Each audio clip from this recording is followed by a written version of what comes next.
Hello? Let's see.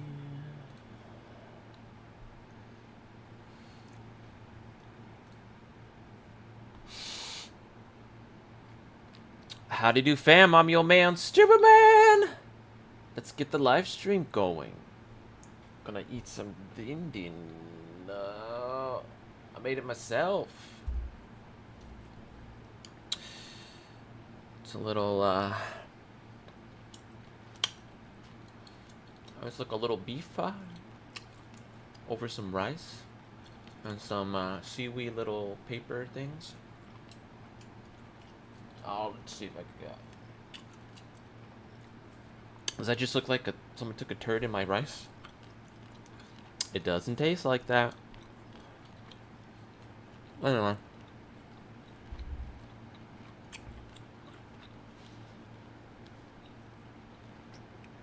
Hold on. Let's see. I don't even know if I'm talking into my mic because it's all over the place. Whoa. So. Sorry.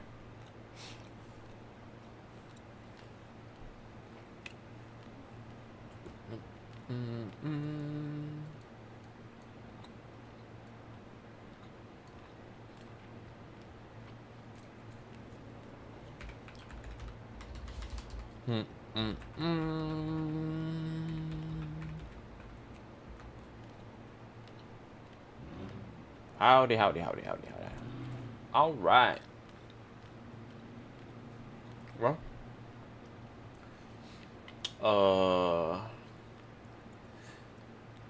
So today we got a few things that we could do. One is watch some stuff that I saved for a little bit later. For instance, I know that Concord has been aborted. My mom. Concord has been aborted. Interesting choice of words. I hope that I can react to this and not incur the wrath of the, what do they call it? I don't even know. You know, copyright censors. Yeah. So we're still new to this stuff. We're just finding out what it's like to be streamer. Oh, that's gonna be interesting. Donald Trump got interviewed by Lex Friedman. I'll put that aside. Maybe we'll watch that tonight. Who knows? Anyway, right now I want to find out more about Concord because this is one of those situations where the game developers thought they thought they were better than gamers. Like, what is that? So they gave gamers what they ought to play rather than what they wanted to play. So I want to find out a little bit more about that. And this was most likely going to happen. Concord I think I remember seeing that it only had like 600 concurrent players on its first day or something like that. Like something incredibly small. So anyway, we'll watch this until viewers come trickling in. Mod sent it to me. Nomad sent it to me, and I replied back. I said, I used to pray for times like these. It's crazy. Yep, it's dead. It's actually fucking dead. Yep, I know. Isn't that crazy? Yep, with a full refund. You're goddamn right. I know, man. So what, people are getting refunds? Well, hey, this goes right into what people are talking about with post-birth abortions, you know? It's been around for a couple of weeks, and they finally decided, you know what? This is a bad decision after all. Man, so they brought out the old coat hanger? No, they didn't need to, bro. They just suffocated the baby. It's just dead anyway, man. Do you think they'll bury you or try to rework it? I don't think they're going to do shit, man. I think it's done. Yeah, honestly, I think it's fucking done, man. Yeah, only a $250 million mistake from Sony. Yeah, holy fuck, dude. Guess what? Nothing will be learned. You say nothing will be learned, but I don't agree with that. I think people learned a lot out of Concord, man. I did. Some people are gonna be fired after Concord failure. Oh yeah. No, make no mistake. Why would they not make a new game with the same kind of stuff, but one where they got a right audience in mind? Because of this. This is gonna be like a, Concord will be remembered in 10 years from now for how much of a catastrophic failure it was. I don't think that people respect how big of a failure this was. It was worse than Anthem. It's incredible, right? A lot of people are very happy about this. Myself included. So. The game looked like trash, and so that's what happens. So Concord is going offline. That's right, guys. They are completely offline. Even Anthem didn't have. To end of service. This massive game. This is like I really do feel like this is a monumental, catastrophic failure. It's been a month. That is something that will be remembered for years to come. This will be something that like 10 years from now we'll be like, do you remember like we look back on like games like Superman 64 or E.T. on Atari or the Hobbit game on the GameCube. E.T. was the one where they would fill. There's a handful of other ones that were just like super garbage. I think that's the one where they filled like one of those games. Yeah, Duke Nukem. Nobody bought it. This will go into the pantheon of failures. Like it will make its rightful place in the pantheon of game failures of all time. Yeah, the Hall of Fame, more like the Hall of Shame. And so anyway, let's go ahead and read this. However, while many qualities of the experience resonated with players, we also recognize that other aspects of the game and our initial launch didn't land the way that we'd intended. Therefore, at this time, we have decided to take the game offline, beginning September 6th, 2024, and explore options, including those that will better reach our players. Who's your players? There you go. So while we determine the best path ahead, Concord sales will cease immediately, and we will begin to offer a full refund for all gamers who purchase the game for PS5 or for PC. If you purchase the game for PlayStation 5 from the PlayStation Store, a refund will be issued back to the original payment method. Customers refund somewhere else probably will also be refunded. Probably just contact Steam and you'll get refunded. So yes. The game that had been announced, this game, like you guys got to remember, this was like Sony's Overwatch. This was their next big game. This wasn't a big game. This was an IP. You guys have to understand this. Like, this wasn't just like they were planning a whole world with this. This was a whole environment. They had characters. They made backstories for everything. They planned on having this be the next big thing. And it was. It's the next big failure. And so, yes, they have effectively, aborted Concord. It's dead. Massive Sony L. Wow. 8 years. Keep in mind, yes, this game has been in development for 8 years. Ironic how this is the most fitting trophy name for the one person in the world who platinumed Concord. Living legend. Wow. Ultimate ready. Like, I feel like this is going to be like, if you have this on your account, this is going to make your account worth more money. This is like, yeah, this account. Wait, worth more money? What does that mean? People sell their accounts? Platinum achievement for Concord, the dead game from 2024, right? Like 15 years ago, right? This is the 0.1%, right? Bro, this guy is the Flappy Bird, exactly. PlayStation will take Concord offline on Friday and refund all players who purchase the game. An important update on Concord Firewalk Studio, and you can see PlayStation muted replies. Uh-oh, I wonder why. Concord is flat out being taken offline forever. I thought a rush to free-to-play was nuts. They still might do that, but yeah. Free-to-play will not save the game. People just don't want anything that the game has to offer. No. Like, that's all there is to it. The game doesn't really look like it plays well. The characters look stupid. Like, what are you doing? Like, how did you think this was going to work at all? So, you think about it, and they invested, so, let's see. So, you had, let's say they put $100 million into it, and they sold, what did they say, like 35,000 copies? So, 35,000 for $40. What is that? Oh, geez. Oh, man. Oh, wow, that's not anywhere even near it. I already got the answer. Let me see if he gets it right. That's only $1.2 million, $1.3 million. Close. Oh, wow. Jesus. And so they've lost 99% of their money. So maybe they've recouped 1% of their money. That is incredible. Go woke, go broke. I feel like being woke is like... So that's not the main reason why Concord died. Like, you can't look at a game like Deadlock that has tons of representation, and you can't look at a game like Overwatch that's somehow more woke than Concord ever could hope to be, and then be like, the reason why Concord failed is because it was woke. Now, I do think that it definitely had, like, that first impression that people got with it. No, for sure. It was like a DEI woke game. Definitely hurt the amount of people. It hurt the initial reception, right? Like, but as soon as the people saw that, wokeness they was said, oh, so wow, this is going to be like one of those embedded other in that games, game, right? So I think that definitely happened, right? Concord's were no pronouns or was and were. Yeah, that's about right.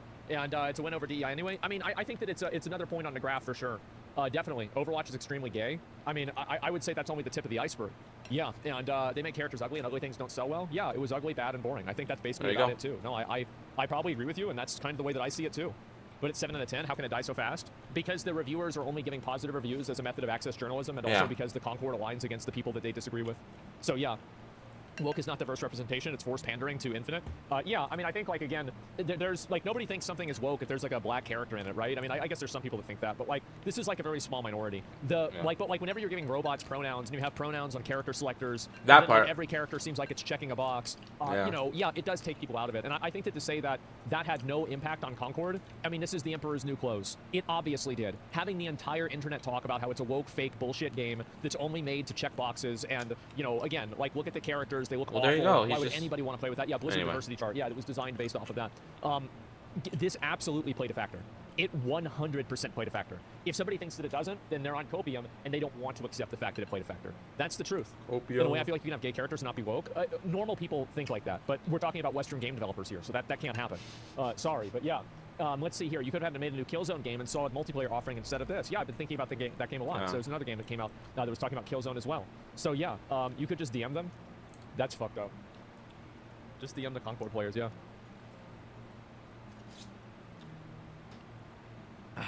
Wow. 30 people. Yo. 30 players. And I said this yesterday, what are they right? playing? Is like this couldn't go on. Is there a solo because mode? they would have to have immediate. Remember I was saying yesterday that they're having meetings today about like what they're going to do? Because soon they wouldn't be able to fill lobbies. Right? Because you think about it, right? A live service game. Like, for example, I can be the only person in the world who's playing Super Mario Brothers 3, and I can still have the same experience as somebody who played it when did it come out? 1990? Who played it in 1990. Yeah, so I can have the exact same experience. But with an online game, it's totally different. Totally different. Yeah. So, yeah, you have guides now. Yeah, there's a little bit different. 30 developers, yeah. And so Concord's shutting down. The game that took $180 million and 8 years to make is being fully refunded and taken offline 2 weeks after launch is the bleakest speedrun world record I've ever seen. I'm going to be honest, guys.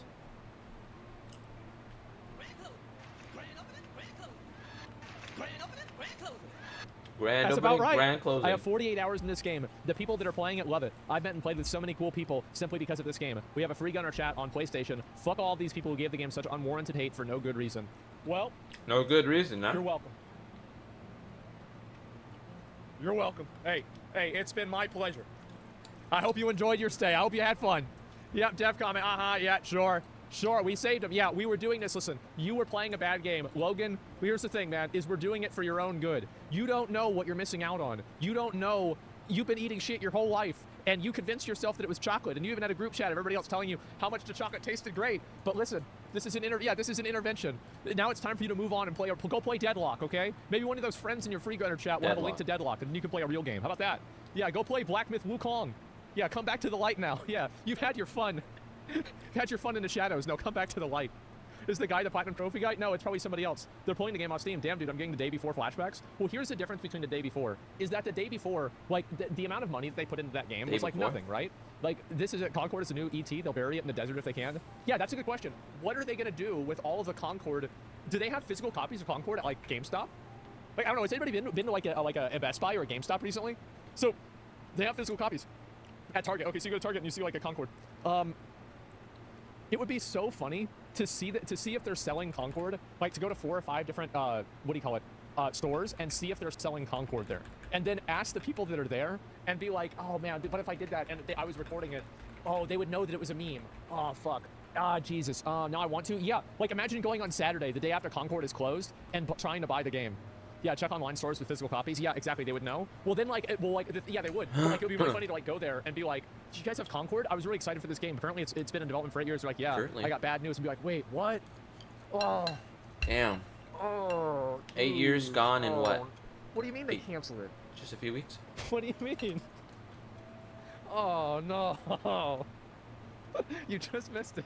Yeah, oh no. Yeah, what is it? What do you mean the box is right there? Yeah, exactly. That's how I felt about Skull and Bones. The character design was so cool. Yeah, the characters, I love it. Dude, the porn acting. Well, I don't even know, like, I feel like with some of them, that if they knew that I was playing into it, like, I would do that. Like, I always, this is just me, right? Man, I wasn't paying attention. But I What did you actually say? hate recording things in public with other people in public and interacting with them for content.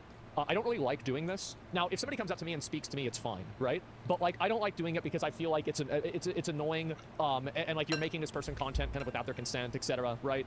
You know, and I get it. It's a public place. It's not a big deal. I'm not saying it's a bad thing, but it just makes me a little bit weird, right? And I'm just like, I usually try not to do that, right? It's a little What are you talking about? Inconsiderate, right? Feels intrusive. Yeah. That's just the way I feel.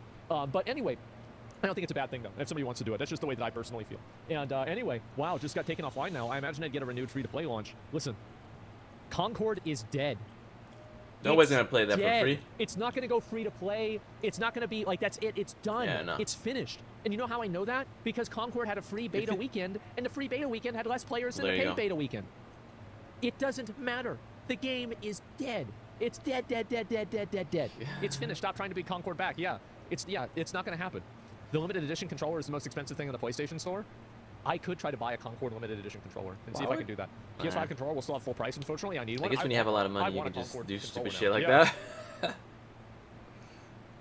It's like that's something you buy and like you leave behind for your grandkids, and then like your grandkids go to the pawn shop, 150 years from now, and they say, oh yeah, this is actually worth $750,000. It's like wow, like this is a trophy, yeah. Like it's an ancient relic. I'm like, okay, I have to call up my video game historian bargain bin. and they bring in some old collector's item. What the fuck? Back in the old days, if you consult the ancient text, there was a game on the PlayStation 5. Oh wow, they went all the way back to PlayStation 5. This must have been hundreds of years ago. Like that's it. Like yeah, this game only lasted. There are only relics of this, but it only lasted for 8 days. It actually looks nice too. Yeah, I think the controller did look good. Maybe I was wrong. Abortion does have good uses. Well, this was a post-birth abortion. Okay, it was post-birth and it was 1 week, right? So most people, yeah. Now they should have gone. I think AKA murder for abortion. If anything, they should have, but they did it as soon as they could. Okay. Stillborn game, yeah, basically, yeah. Doug, it was murder. Yeah, bro. They took it out to the back and they shot it. But yeah, 8 years of work and only 3 weeks to kill it. Well, I think this really goes to show one thing that the Concord situation really goes to show is that people's expectations for games, you can't make people like video games. Like developers and like the community, I think is tired of being fed slop, fed garbage. And when they get it, they say, no, we don't want this. Yeah, from talentless freaks. Yeah, who was it that called people a talentless freak? I wonder if they're going to lose their job. Some of our journalists is rage typing a tweet about you killing the game. Do you think they'll try to lay the blame on you? I hope so. I mean, if I got to take credit for this, I would be very proud of myself.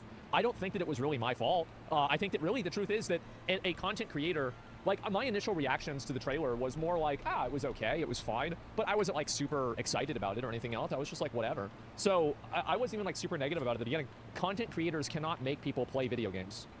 That's not how it works, or not play video games. If somebody, so this is the problem, is that a lot of people in media obviously playing it so you can see how good or bad it is. The issue isn't that somebody like me makes a video and says that Concord is bad. The issue is the fact that hundreds of thousands of people watched the video and said, yes, I agree with that. That's what they're really upset about. Yeah. That's why they're really mad. It's because people are agreeing with it. I'm just simply a conduit for that. There have been plenty of games that I've done sponsors for and promoted, and the game didn't go anywhere. So it's not like having a content creator make a positive video about your game or a negative video about your game is really going to do anything. Like, let me think of a game that I made a negative video. I was very negative about Zenless Zone Zero. I really didn't think the game was very good. And even then, the game had, what was it? $100 million it made. Yeah, Starfield. Well, Starfield actually didn't do very well. Yeah, Star Wars Outlaws. Well, I don't know how well that game is doing. There's no sort of external variables. Yeah, content creators are force multipliers. If the game is good, it will make the game better. If the game is worse, it will make the game worse. I think that's a really good way to say it, yeah. So basically, everybody, it's funny how people are talking about grave dancing on Concord before Concord was dead. And now that Concord is dead, well, here we are. Here we are. Can influencers act as an accelerant, though? Yeah, they definitely can. But if I was putting out opinions that didn't resonate with an audience, then the audience would stop watching those opinions. Like I've made a number of videos that I've done that were just really not that exciting. People didn't like the video, they didn't agree with my point of view, and that was it. It's not like it changed the way the world saw things. It's just that there were videos that I've had that missed, of course. No, I definitely started playing Wukong because of you. Yeah, but you wouldn't have started playing another game that I would have promoted that wasn't like Wukong. You probably liked Wukong in the first place, and then watching me play it made you sure that you were going to play it. That's it. Crazy how censored the shutdown is. The X thread is closed, their subreddit is closed. It's like they don't want people talking about the shutdown. What Concord shutdown? What's Concord? What's Concord? Alright. Chillin, live stream. Chillin live stream, novel update. I don't know, dude.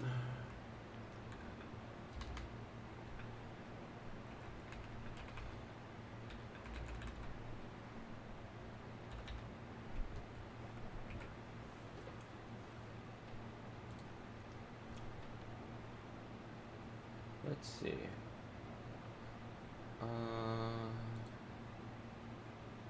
Pin, do my profile. All right. All right. Alrighty then. Okay.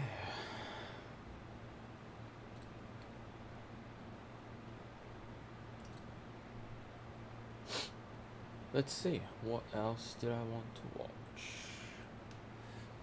So, dang, it is warm in my room. Damn. Open the video. Oh. Ladies and gentlemen, just how powerful is the PS5 Pro? Obviously, we are waiting for an official announcement from Sony, which is expected to take place later this month. And I, for one, am going to be absolutely fascinated to... Interesting. Ray Tracing Beast. Insane GPU performance leak. This is from Bread Gaming Tech. Oh man, I should put... So this is the video we just watched.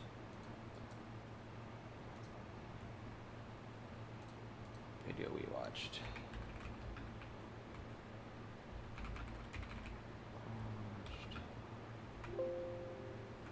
Oops. And then we're gonna watch this one. If you like it, go leave a like. Ha ha ha ha. And boom. Boom. Next video.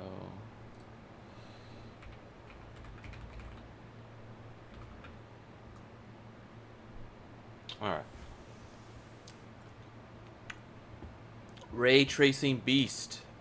I don't know if you guys seen Red Gaming Tech. I don't really watch them too frequently, but recently, yeah. So, let's find out how great is PS5 Pro gonna be, huh? See what Sony actually announces, not just in terms of the specifications of the console, but which titles we're expecting to see enhanced for the PS5 Pro that have already been released, upcoming games that are going to be heavily marketed to utilizing the PS5 Pro, but also what the pricing strategy will be. But anyway, there are of course a lot of questions exactly how capable the new machine will be. And there is a recent post on Twitter from Kepler L2. Now, full disclosure, I actually saw this yesterday, but I waited until today because I decided to, well, kind of just ask a few sources on their opinion. So Kepler L2 is a very well-known leak and actually has leaked numerous aspects of the PS5 Pro before, including some of the GPU configuration. But basically, they state that they believe that the 7700 XT is going to be a pretty good one-for-one comparison with the PS5 Pro's GPU in rasterization performance. In ray tracing, though, it is going to be significantly better. Now, the 7700 XT is basically using the RDNA-free architecture when it comes to the PC. The PS5 Pro, though, isn't quite as simple. It is using a custom GPU architecture that kind of uses RDNA 3.5. Which is going to be heavily featured in upcoming Strix Point Halo APUs known as Sarlacc.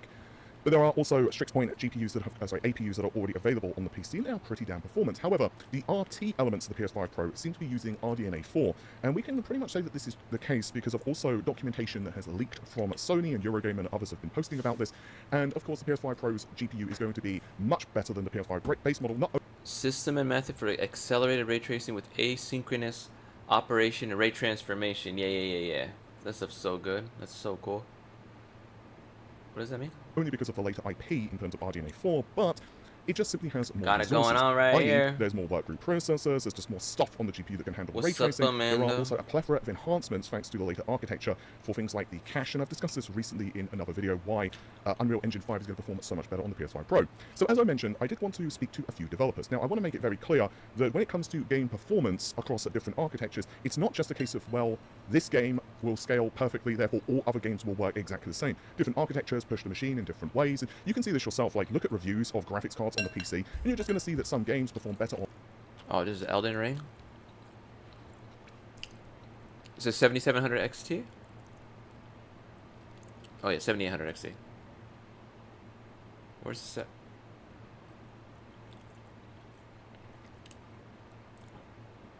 Huh. On this GPU architecture. That's actually really good. 1440p 90. That means like Elden Ring would be able to be 4K 60 at this level. If they made a PS6, for example, an PS5 card versus Pro an with card, that, I am simplifying things crazy. just for the sake of the video. However, God of War.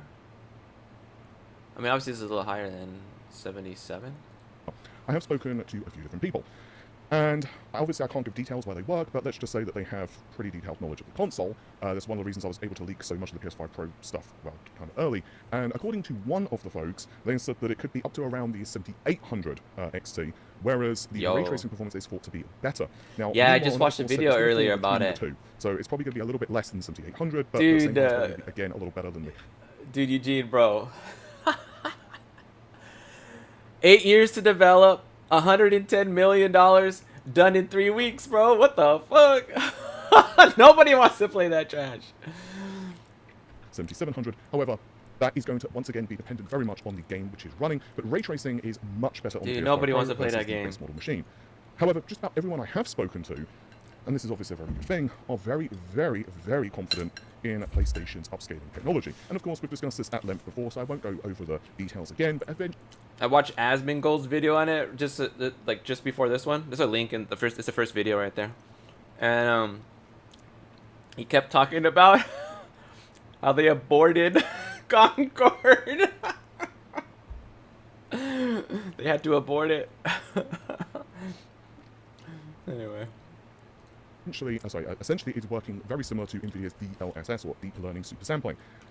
And I think that this is going to be one of those technologies that, just like DLSS, is going to continue to evolve. And from what I've understood from developer documentation, this is the case. Sony are definitely in this for the long haul. It's going to be absolutely fascinating to see what differences Sony incorporate versus, let's say, DLSS or FSR, because obviously there are so many different technologies. It's also going to be very intriguing to see whether Sony really push frame generation technologies. FSR on the PC as well as console typically works better at kind of higher frame rates. I think a for example, 60 console, FPS. You can kind of look console at, based, or like, I don't know, let me make a note right here. So he's talking about how Sony's coming up with their own like super sampling or upscaling technology so that they can do 4K 60 without having like the graphical powerhouse of a processor and stuff like that, GPU, to make it happen, you know, at raw speed. I don't know, whatever. So anyway, I'm just thinking that like whenever I would see, so right now the people who are pushing like upscaling technology are like NVIDIA and AMD, right? But they don't actually make games, even though they work with game developers. But I was thinking like, if you had an actual console maker that also made video games, if they were to do their own upscaling, then you could actually design games around the around upscaling, like solely or precisely, rather than like some upscaling scenarios for some players and some dang, why am I sleeping? But normal resolution or pure resolution. So anyway, I'm thinking that like in the long run, upscaling technology is going to be really good from PlayStation because they're going to always develop with it in mind. Does that make sense? And also, a good base rate is around, sorry, good base frame rate is around 60 FPS. So it's going to be very interesting to see how Sony differentiates itself. There are also, and I covered this quite some time ago, some very interesting presentations from Sony themselves in regards to ray tracing reconstruction and basically denoising technology. Some of this was really being pushed for movies, but we can obviously see PlayStation logos being placed there. So I think it's a pretty good indicator that Sony are going to be really doubling down on ray tracing. And obviously, again, the PS5 Pro is an absolute beast when it comes to ray tracing. Dude, ray tracing it's is going to be not so going to cool when outperform, they, flagship PC GPUs. they get it going. So it looks so much better. Account. However, I do think the machine is going to be really pretty impressive. It's going to be very interesting though, because at this point, developers are only really starting to get kind of like used to the machine. Now, obviously, there are some dials that they can quite easily turn up. I'm simplifying things, of course, but resolution, that type of thing, it's not that difficult to just start cranking up the minimum, resolution values of games and kind of do some other basic enhancements here or there. But it will, of course, take time for developers to really get a handle on what the console is capable of. And therefore, we don't truly know what the capabilities of the machine is. Now, it's worth noting that it is not a PS6. So many of the underlying key technologies of the PS5 are basically there. They're just enhanced. The CPU, for example, is very similar. It's still using Zen 2 as a base. So it's not going to be a completely next generation experience. It's going to be kind of similar to what we saw with the PS4 to PS4 Pro. Arguably, I'd probably say this might be a bit of a bigger jump, simply because there are so many improvements in ray tracing, plus obviously this new upscaling technology does sound pretty impressive. I will be very interested to see how the PS5 Pro actually performs in the marketplace. It's obviously going to be very. I wonder how latency will be. With that said, like I've said, on Twitter a couple of times, it's like there's always this question of like, why are Sony releasing the PS5 Pro? Why would you buy a PS5 Pro? And it's like, well, if you're kind of involved in the Sony ecosystem and you've got the cash, it just is a very logical purchase to me. Now, obviously, if you're someone who just plays the odd PlayStation exclusive here or there, and you don't really care that much, you just, it's like, oh, well, Wolverine, I'm just going to grab it. Then, obviously, you may not be super enthralled to kind of, like, cough up for the new machine. But if you're really, like, kind of invested, and the PlayStation is your primary gaming system, or what have you, as well as having a TV which is actually really going to be capable of kind of displaying this, because obviously you're going to want, like, a 4K HDR screen, ideally VRR, 120 Hz or better, for your display, then I think it's going to be a pretty good upgrade. With that said, guys, hopefully you've enjoyed the video. Take care of yourselves. Bye for now. Cool.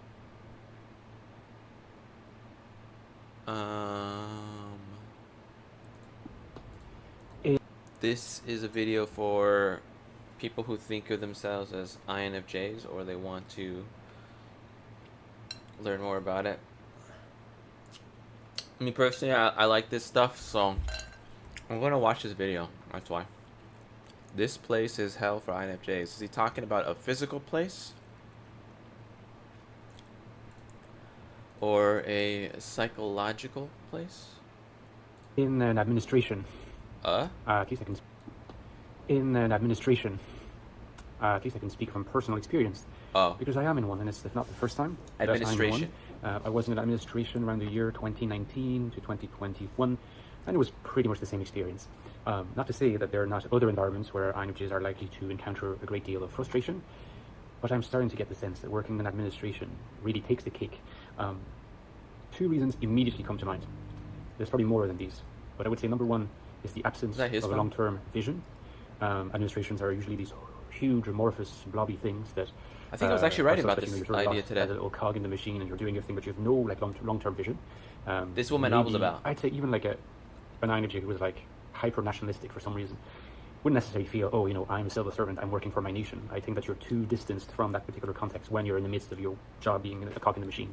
And the other immediately striking factor is that you're going to encounter a lot of high SI users, because these types actually do fairly well within administrations. High SI users and high TE users do fairly well in administrations. So you're going to encounter a lot of those. High FE users as well, by the way. High JE in general, but also high SI. These are like fish in the sea.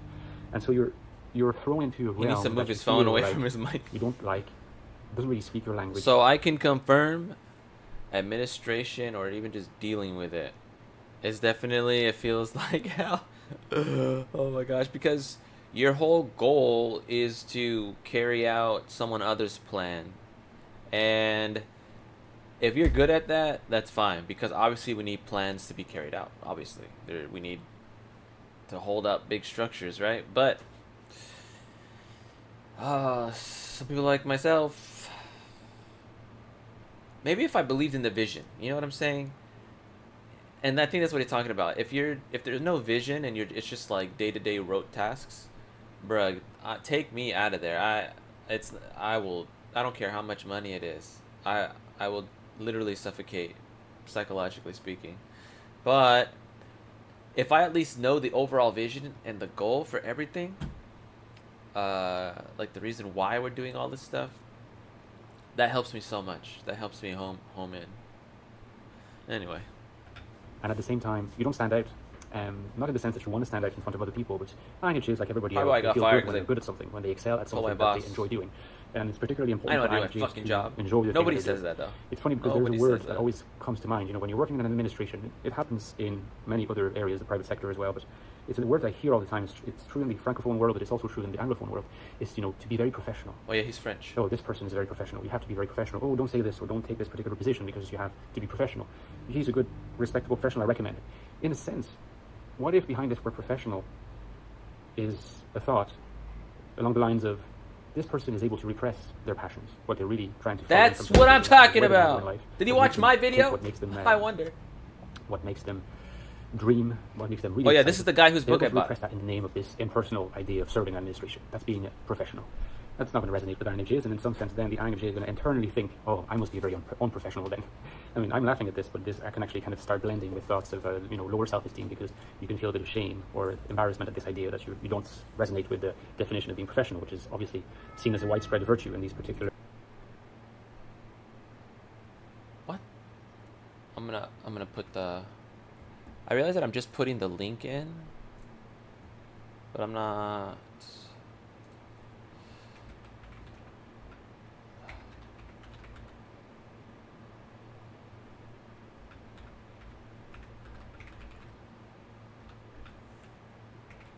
There we go. Okay, just in case anybody wanna watch it later. There you go. Context.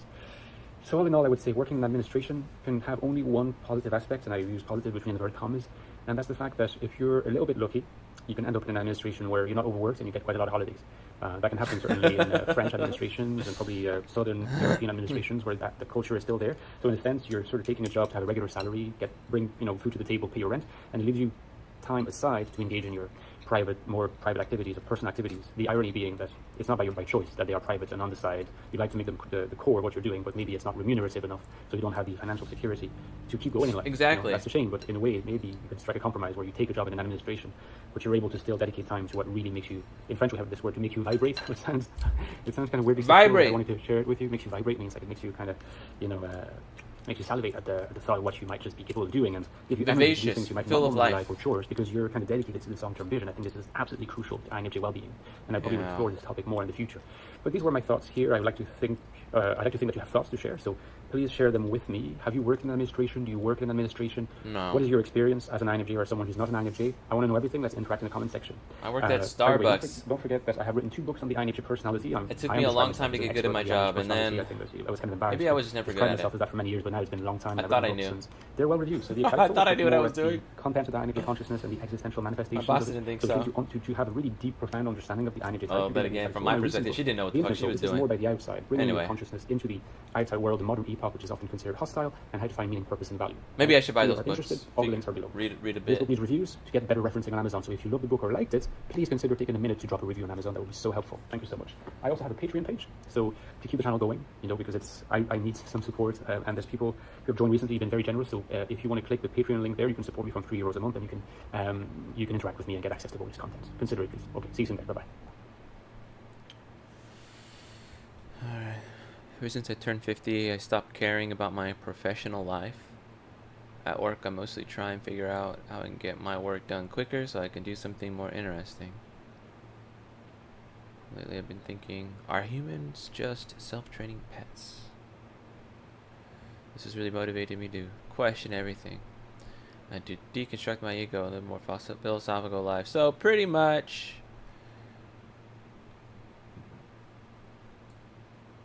this is what I am writing my novel about, or this is my own personal version of that. I too have a problem with the term professional. Dude, I was literally writing about this today. Maybe I should just read the chapter. Maybe I should just read the chapter online. Part 2, chapter 26. Speaking of which, I should probably do a novel update. We'll do that right after I look at a few more comments, and then we'll move over to that. Yeah. I struggle with that aspect of working in SITE subcultures. SI is introverted sensing, TE is extroverted thinking. So, subcultures is people who display both of those traits. If you ever want to know what it is, well, leave a comment and we'll go figure it out. We'll do a little research, dive into MBTI and all the meanings. I understand intellectually the purpose of SI, and I can bite the bullet and plow through it if necessary, but honestly, it brings me no joy. And I feel like I have to lie to people when they ask me, "Are you okay? You seem off for some reason."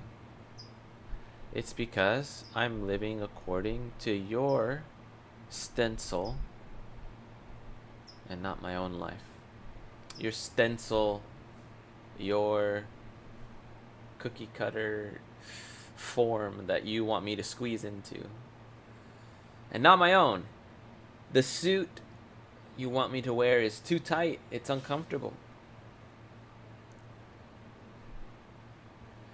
Just sorting things like car insurance. All right, interesting. This is why I got a philosophy degree and became a reporter. People describe me as very professional, but it's an act that I know others respond well to. Interesting. I kind of feel like that too. Always a pleasure to meet new INFJs here on YouTube. Regards, INFP. Cool. Hi Ren, I work in something similar to what you describe, and personally, I'm okay with it. It's boring and repetitive, but it's easy and low pressure. Well, that's kind of what he was talking about, right? He was already talking about how if it's easy and low pressure, you get days off. As an INFJ, that kind of administration is tolerable. Plus, I think the work week in France is like 3/4 of what it is here. Like 32 hours is a full time in France, whereas here it's like, well, obviously it's 40 in the US.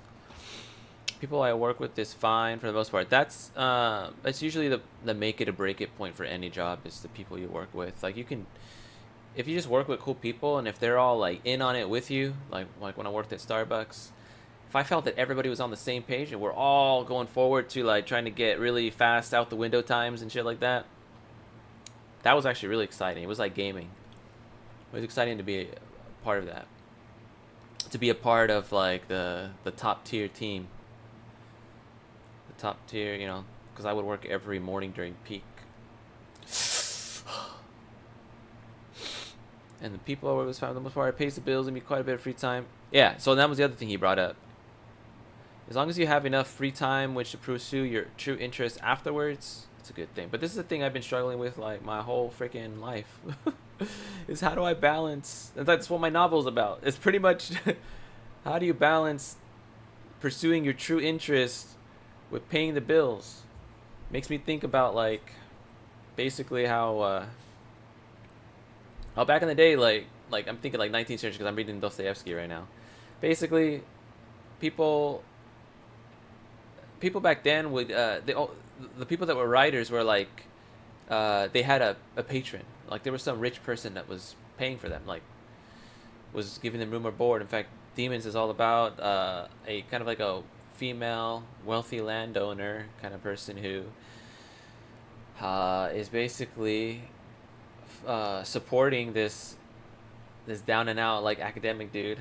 Anyway, and it's just funny like how nowadays we have this mindset of like writing needs to be, or like an artist, you know, I need to make money from my art. But really that art should always be like a response to the day-to-day life. Like just art for like art by itself. Like what is that? You know what I'm trying to say? I don't know. I don't know if that's making sense. But anyway, let's see what other people are saying. What I don't like is the whole culture around working that exists in the West nowadays. Besides the general worship of work prevalent in the culture, I hate that I have to pretend that I care about something that I really don't, and put up the whole act of being professional when it doesn't come to me naturally. Yeah, that's hard to fake like you care. Like I feel like such a phony if I do that shit.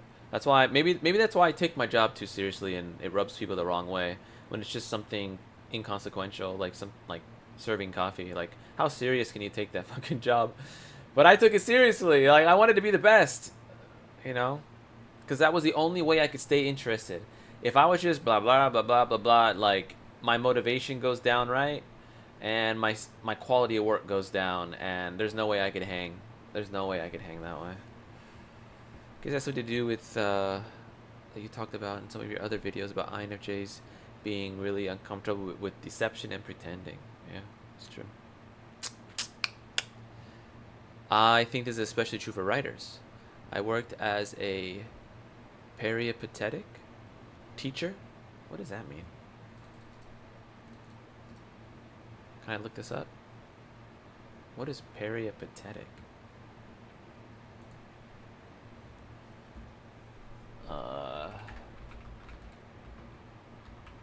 Is that how you spell it? Here. Peripatetic.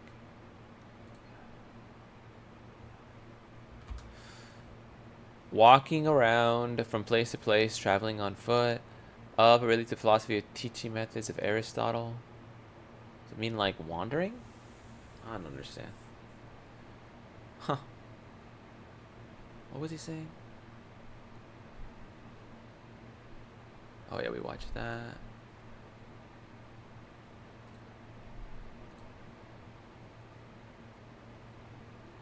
I worked as a peripatetic teacher, which definitely gave me time. Oh, is that like another word for substitute teacher? Anyway, I don't know. Yeah. Yeah. But yeah, unfortunately, I didn't make the transition from my day job to my passions quite well. I failed at the transition, so I'm gonna do this for a little while.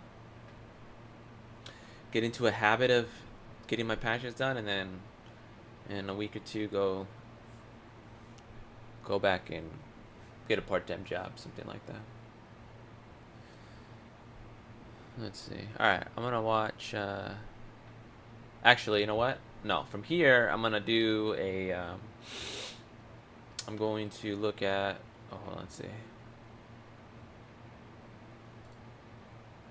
I'm going to do my notepad. So, let me find my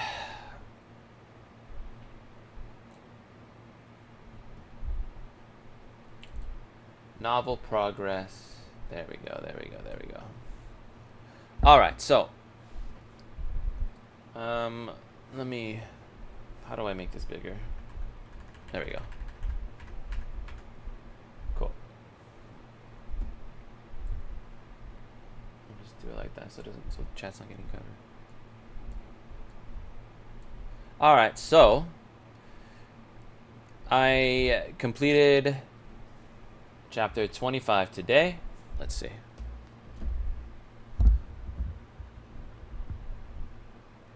And then we're at 99,522 words. So that added about 3,000 words. 96, we got 99,522. 522. Yeah, so I worked on half of 24 and all of 25 today. And I also forwarded part 1, which is complete. Well, draft 6 is complete.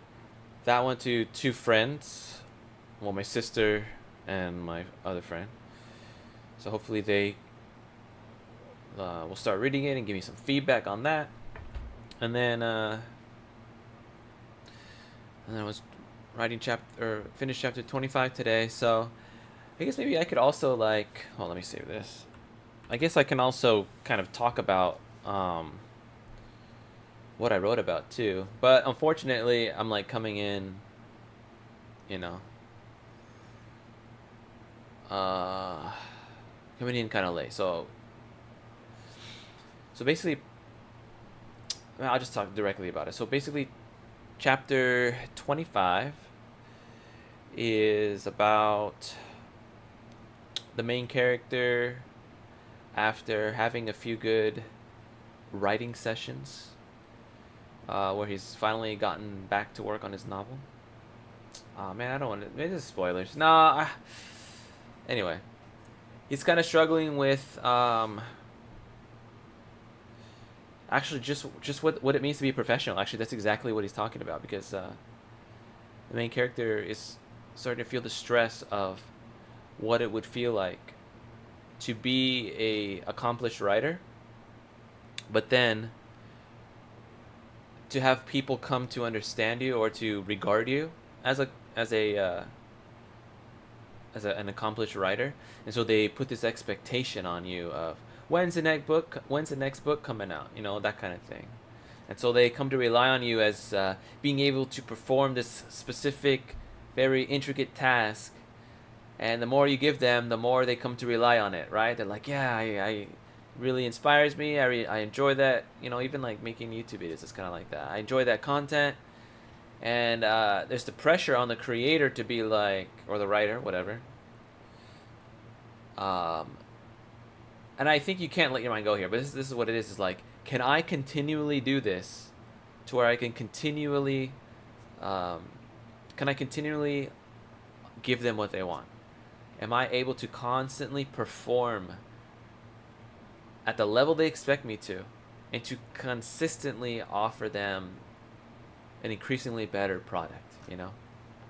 So that pressure, it's almost like it turns, like you have the temptation to turn something creative into a mechanized process. And you kind of, it was started out as this like kind of like feeling in the dark and kind of going by your intuition and kind of the surprise of the unexpected. Well, now you know what they expect, and so now you try to meet those expectations, and then it just fucking kills it. So that's what chapter 25 is about. It's just fearing all of that. And so there's a few imagery where the main character is like he thinks about mechanics, how that is a mechanical job, right? But when something goes wrong, you have to a mechanic has to like diagnose what's going wrong, and it's not always apparent, even though you're working in this like uh, this mechanism. You know, it has firm boundaries, right? But what's going wrong, because it's such an intricate mechanism that there's so many different layers of systems that rely on each other that it requires a level of improvisation. And I think that's the part that's really scary about real life, like acting in real life or working in real life or doing something, is like you can, like, yeah, your skills will take you so far, but really it's performance in the moment, not the plan that you make, you know. But obviously it's a balance between plan and that. But the scary part is the improvisation when things don't go according to plan, and yet you still got to make shit work. You got to work it out. And so you can't always have a, like, you can plan for things to be perfect, but then when something comes and throws that plan off, right now you're already thinking that's not going to be perfect, I won't be able to do it. So you're tempted to just scrap it all and restart. But the thing is you'll never make progress that way, because you're only going to get, there's abstract experience and then there's the real experience. And I guess that's what I've struggled with most of my life. Is being too much of a on the scenes, looking at everything happen and being like, dang, okay, if I can just make the perfect plan, I can make an entrance in right there and take it out and keep going. I don't know. Well, I just find that, like, on the flip side, if you do work in the kind of jobs that in that video that we were just watching, if you do work in a routine kind of job, John Bon Job, what's up? Hello, how are you? I'm just talking, yo. I watched a video earlier. It's the last one I linked in there. I don't know if you guys are able to see chat like me, but it's a YouTuber who does content on what it's like to be an INFJ. So, you know, the struggles of an INFJ, and I guess I'm more or less an INFJ. Even though I did a video on my channel a few years ago and I came out as INTJ, but I think that's because I'm caught in what's called the NITI loop. But if you don't know what I'm talking about, don't even worry about it. Anyway, I'll just talk about how one of the chapters I was working, I'm doing like a novel update, but and in one of the chapters just happened to, you know, serendipitously coincide with the channel, or with that guy's channel, and a video he uploaded today about what it's like for an INFJ to work in administration, and how usually for an INFJ, like, working in an administrative position is very much like working in hell. Because of how the basic the plan is already set by someone else, and oftentimes an INFJ wants to know what the goal is, right? But that's not the case for everybody. Not everybody wants to know what the goal is. They're fine just doing their routine and getting out, right? And pick up the paycheck. But that's like, INFJ doesn't really like to work for the paycheck, and that's why I'm in the position I'm in. And I know you responded to my other video the other day, John, and well, anyway, yeah, so here I am trying to get back into my so they talk about how INFJs will have like their main part-time job, their main job, their paying job, you could say, their routine job, and then it would be ideal if they can get at the sort of job that gives them enough free time to do their own pursuits, to things that they have a vision for, because INFJs have a hard time living in life if they don't have an overall vision, an overall goal. But my problem is, so that's what I was getting into. My problem was that, and I kind of mentioned it in that video from last Friday, that my problem was that I got too comfortable in my routine job. Like, it was paying the bills. I was able to set enough money aside every day to kind of, or every week, to be able to buy useless stuff like video games and more video games than I have time to play, kind of stuff. And I didn't work on my novel. I didn't do my actual personal pursuits. I wasn't building my channel, you know. I wasn't doing stuff like that. So anyway, just kind of working through that kind of stuff. But how about you, John? It's Tuesday night. What are you up to? I am making progress on my novel, though. Or I guess I could point at it like that. So yeah.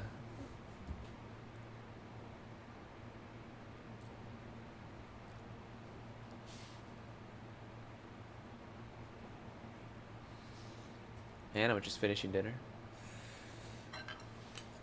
I hope everything is good with you, John.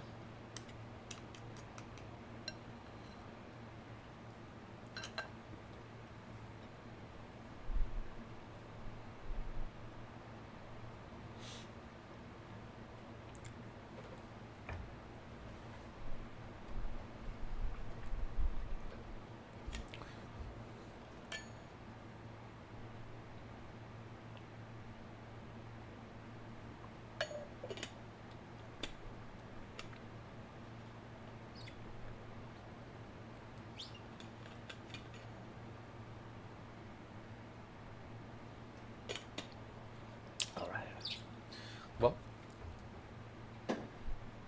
I'm going to, yeah. I'm going to take this down and probably watch some more videos. And then eventually, in just a moment, I'm going to play some Contra 3. Oh.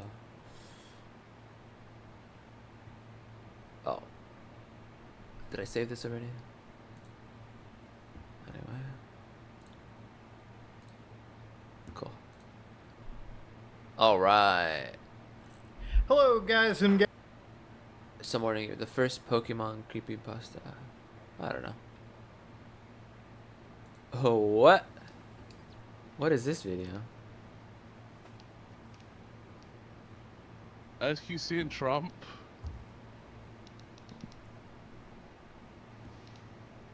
What do you have that face for, dude?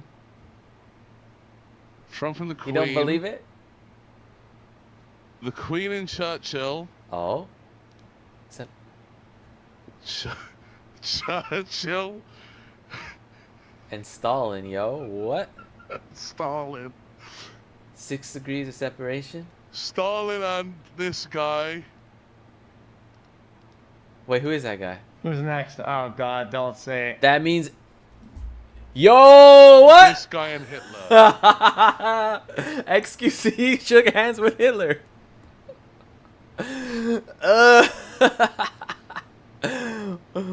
Oh, bro. Wait! Hold on.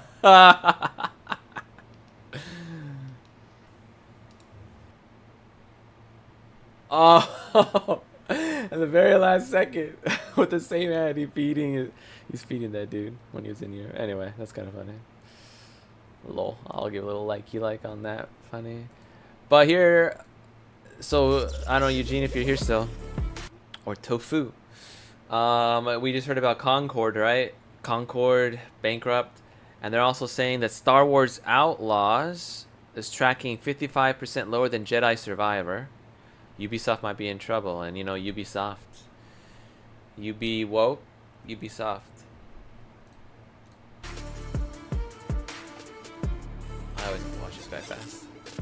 We have some sales data for Star Wars Outlaws. This is based on UK physical sales. So we used to get physical sale charts here in America, but they stopped those a little while ago. They're still going on in the UK, so they actually still show sales numbers over there. And this can kind of give us an idea. Well, they're going to learn their lesson too. Star Wars Outlaws. Even though it's not a direct number on what's going on over here or digitally, usually these things kind of track together. So dude, they don't even. we can kind of get an idea from this. They don't even track. Now, they don't even track physical sales in the U.S. anymore because that's how much it's propaganda, bro. Right that is away, so fucking weird. I'm going to tell you it's number one at the top of the charts. Number one. Number two is Hogwarts Legacy. 3 is Elden Ring. What does that mean? Armored Core is number 4. EA Sports. Okay, so it doesn't... FC 24, which I think is the soccer game. Yeah, FIFA Cup. Mario Kart 8 Deluxe. That game's been on the charts forever. Yeah. Cyberpunk 2077 Ultimate Edition. Spider-Man 2, Minecraft, and so on, and so on, and so on. You can pause if you want to see the rest. Now, just because it's number one doesn't mean it's blowing sales records away. In fact, there's something interesting here. Star Wars Outlaws UK physical sales are 55% lower than Star Wars Jedi Survivor. Okay. Now, I want you to keep in mind, like I was saying, this is just based on UK sales. We do not This know is the what one where it they was sold actually in America. We made do not know what the digital sales look like. the yet. girl look uglier This than is the actress just on that UK served as her sales. model. It's important to understand The main that, because, character. like, this isn't a clear picture here. We don't know how well it's actually doing. We can kind of just look at these numbers and speculate. Oh, so this is just The original story here. speculation. Massive Entertainment's Star Wars Outlaws launched last week amid above-average critical reviews and early access issues. While Ubisoft hasn't provided sales data, game industry's Christopher Daring reported a weak launch in the UK with physical sales 55% less than Star Wars Jedi Survivor. That's Digital still a big sales deal, though. aren't available yet, and Daring notes this is only for the UK, like I said. Yeah. Continuing, Avatar Frontiers of Pandora sales were 50% higher. It's worth noting that despite a strong launch, Jedi Survivor sales were 35% lower than its predecessor, Jedi Fallen Order. I didn't really play Jedi Survivor, by the way. I almost want to go back to it because the game is so cheap now. Like, I think you get that game for $30. Yeah, I Is heard that about game worth Assassin's playing? I Creed. really didn't like Fallen Order, but I heard Like, Survivor Japan is, was like, nowhere near as good. throwing a fit And just never because got of into it. cultural Fallen Order is appropriation, actually a pretty dude. fun game. A black I enjoyed that samurai. game. Dude, that's hilarious Survivor, that though, I just Japan. didn't play it for some reason. I It's don't just remember why I pulling. didn't get into it, but They pull in the reverse card. some have pointed out for Ubisoft, Outlaws, bro. there are other things to consider, like the percentage of players who played it through Ubisoft Plus. Without concrete information from the publisher, we won't know how much that impacts sales. That's also a really good point. So, in case you didn't know, if you sign up for Ubisoft Plus, you got to play Outlaws for free. I wonder how many people are going to sign up for that and cancel it after they play Star Wars Outlaws, which you can do, and not give them a dime. Oh, but that's a big Usually deal, you get a free though. Trial. Oh, so Ubisoft has like their own like Game Pass kind of deal, and so it looks like they allow people to play Jedi Fallen or no Outlaws, whatever, Star Wars Outlaws, without having to actually buy it. And So, even if you had to dude, pay, okay, what is it, so like you can't really. $10 for I feel Ubisoft like you Plus, can't really if tell even them much from that. So you pay $10 and then you cancel and you get the game for free.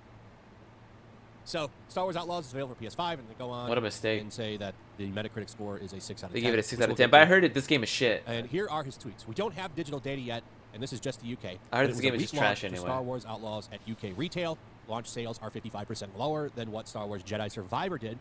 It was 15% bigger than Ubisoft's massive last game, Avatar Frontiers of Pandora. So it turns out there may be some missing data from the physical numbers, so it's worth waiting for the end of the week when the digital stats are in, which is just true generally.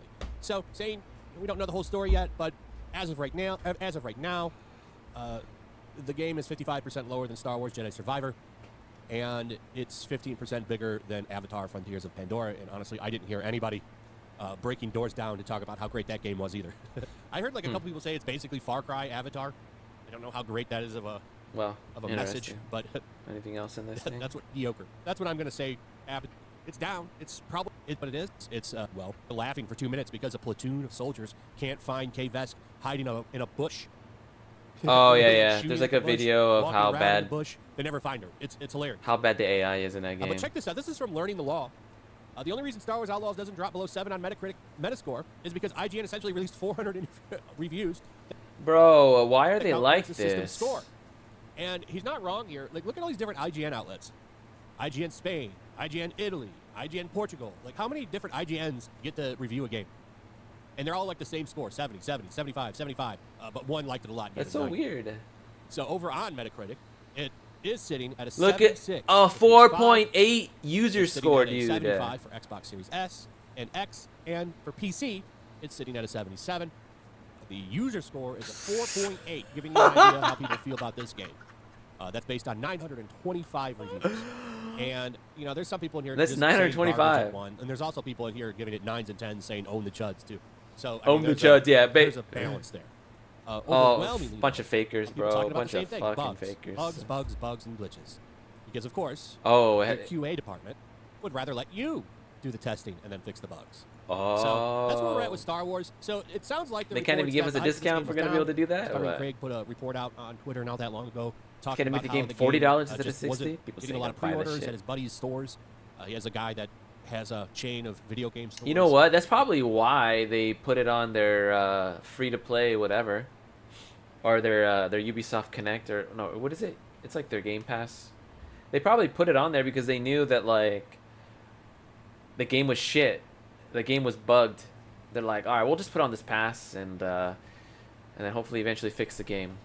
Maybe that's what they thought. I don't And know. the game is just not selling pre-orders there. This kind of backs up what Craig was saying. It looks like this game is just not going to be the hit that Ubisoft was hoping for.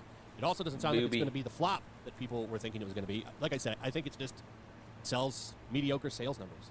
Yeah. It's not gonna be. Looks like this might not be a very good. Oh, year here we go. for Ubisoft. Anyway, that's pretty. Pre-orders are down. Them is of course Assassin's Creed Shadows, and we already know the rumor. Here it is, that Assassin's one also Creed. came from Greg that the pre-orders are down for this game as well. Oh, Looks like crazy. this might not be a very good year for you. Yeah, I wonder. Black Ops 6. Yeah, if they honestly, I don't think Game is. You can't put new games on Game Pass. Ubisoft. Anyway, that's pretty much it. Let me know what you guys think about all So this. look at Assassin's Creed Shadows pre-orders less than 800 units from National Sale overnight. Oh my gosh, that is hilarious. That means it's like 0.9% or point, I don't know. They're not. It's not even 1 per, dude. That is hilarious, dude. Look at that face, bro. Look at the expression, dude. He's like, I don't know, bro. Holy crap. Anyway, how's everything been with you, Tofu? How's everything been with you? Oh, here's a trailer for the new Zelda game.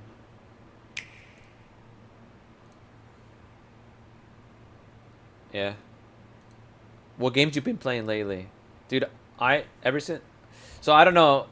I haven't officially told you. Wait, I think you were here the other night. Maybe you were... maybe you here, CS2. Were you here the other night when I talked about how I lost my job? Or did you see the video? A lot of shooters. Oh, damn, bro. Yeah, bro. I got fired from Starbucks because I told my supervisor, yeah, I know how to do my fucking job. They obviously didn't think so. So I literally got fired for cussing on the sales, well, on the sales floor. Yeah, after 9 years, bro.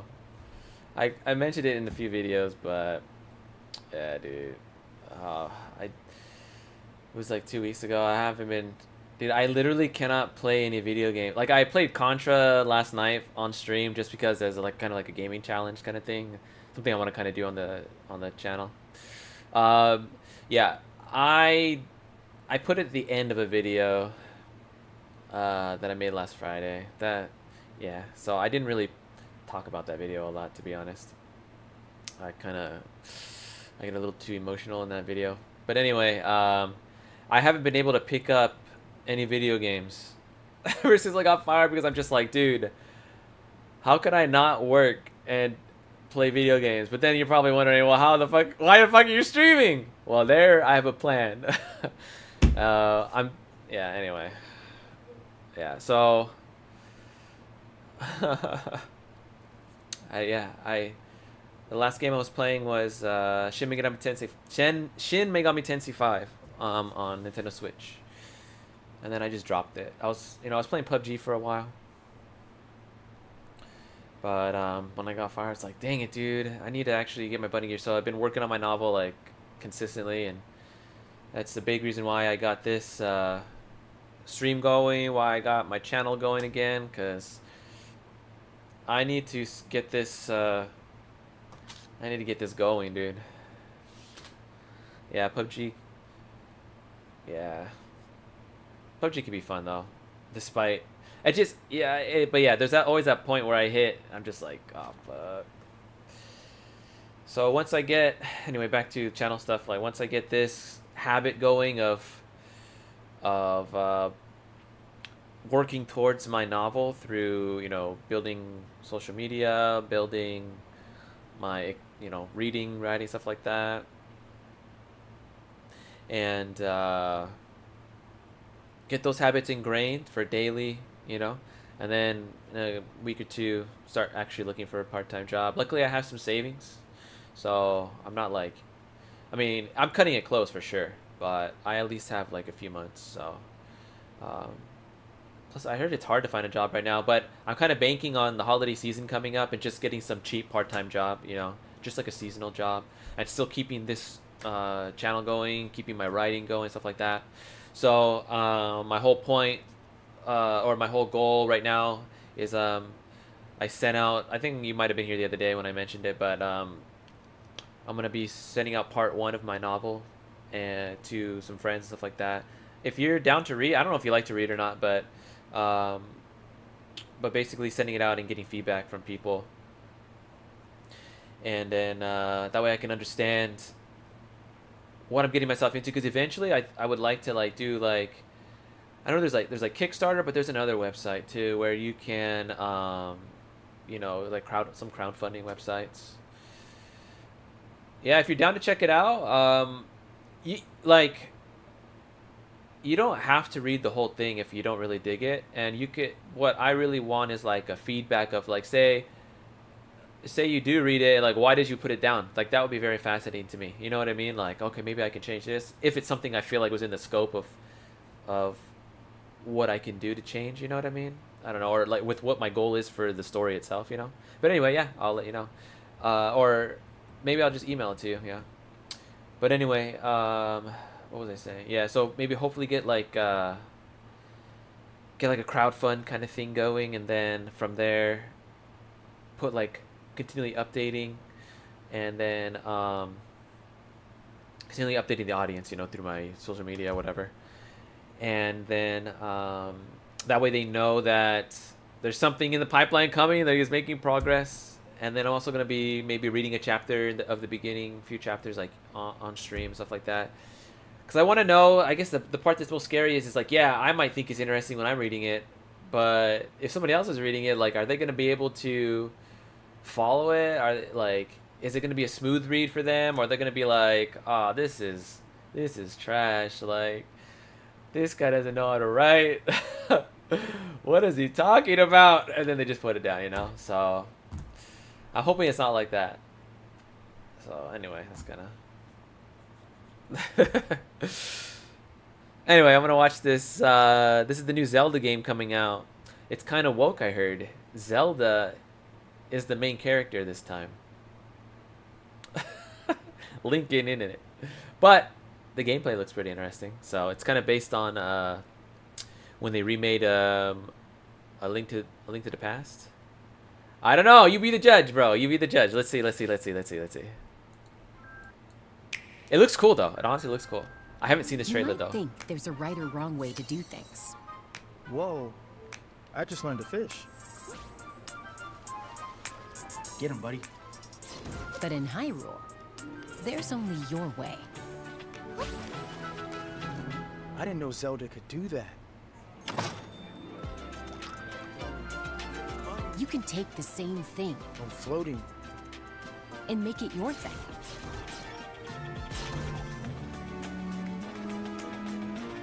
You can overcome the same obstacle Oh. in more ways than one. Kind of gives you the vibe of a Link Between Worlds on the DS, 3DS. Whoa. Because in The Legend of Zelda: Echoes of Wisdom, the best way to play is your way. Honestly, I don't feel... Only on Nintendo Switch. Honestly, I feel like that trailer does not do it justice, dude. Let's see.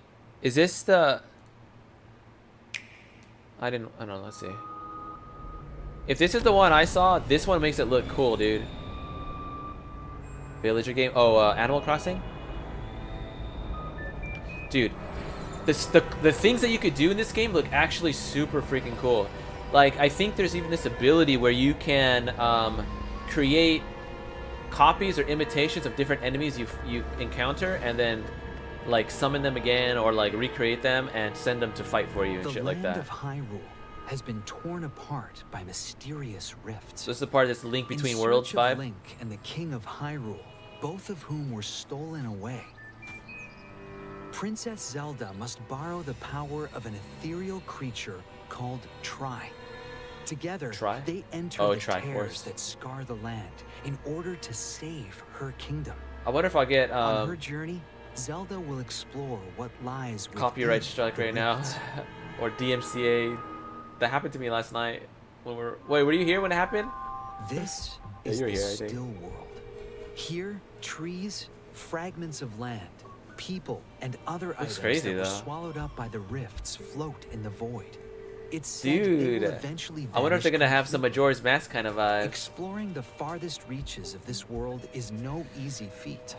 To do so, Zelda will have to For traverse sure. eerie, floating We're terrain. watching a SNL Because skit. the path is broken up, the echoes you've learned I watched it, can and come in then handy. right after it Forge finished, I your got own way this forward like by creating notification echoes to that use as I better stop platforms to bridge the watching gaps. copyrighted content, or else my stream will be cut down or some shit like that. Like they literally stopped my Massive stream. Dungeons can also be It's crazy. found deep within the still world. It's kind of scary, but once the stream resumed within like 2 or 3 Zelda will minutes. use her wisdom and echoes Bruh. to take on enemies and puzzles that stand in her way.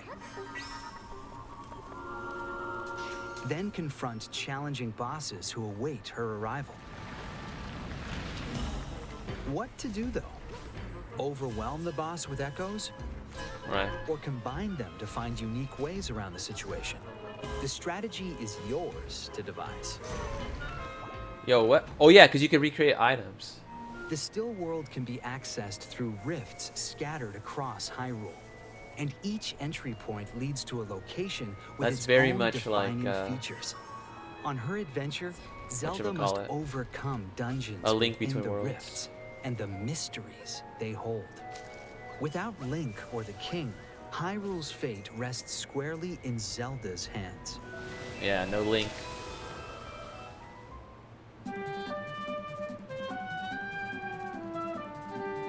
Oh, we do be channeling Link though. When Zelda finds and picks up a mysterious sword, she takes on the sword fighter form, allowing her to attack directly. With its mighty sword power, fighter me? she can forge ahead when her path is blocked. Hyrule Shield though. Strike down enemies on her own, or battle alongside echoes. Oh, remix, huh? However, she can only stay in sword fighter form for a short period of time.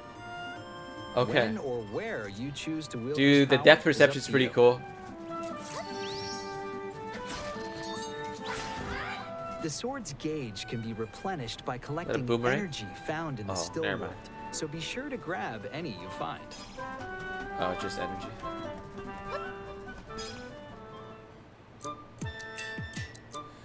Nah, you're right. This is Dompe. I was an kinda engineer trolling when I who said that. crafts clockwork gizmos in Hyrule.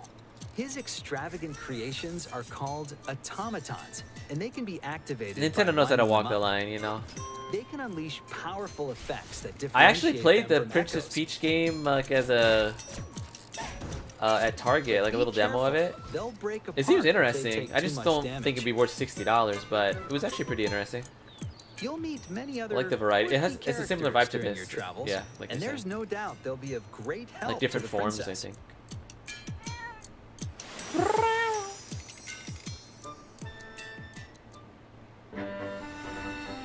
This comes out this month, I think, in a few days.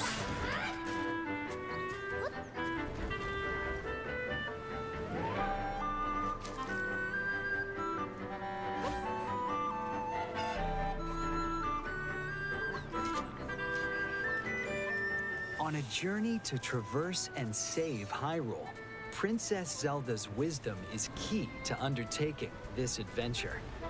Oh, they got the dragons The from. Legend of Zelda: Echoes of Wisdom. Available September Okay. 26th only on the Nintendo Switch system. Looks cool. Pre-orders are available now on Nintendo eShop. What's September 26th at the end of the month? Oh wait, is Link in it? Uh-oh. See, I don't know about that, dude, bro. What's my boy Link up to, dude? Why he got the glowy eyes and the purple fucking stench about him? I don't know, purple smoke.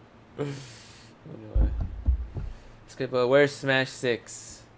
Let's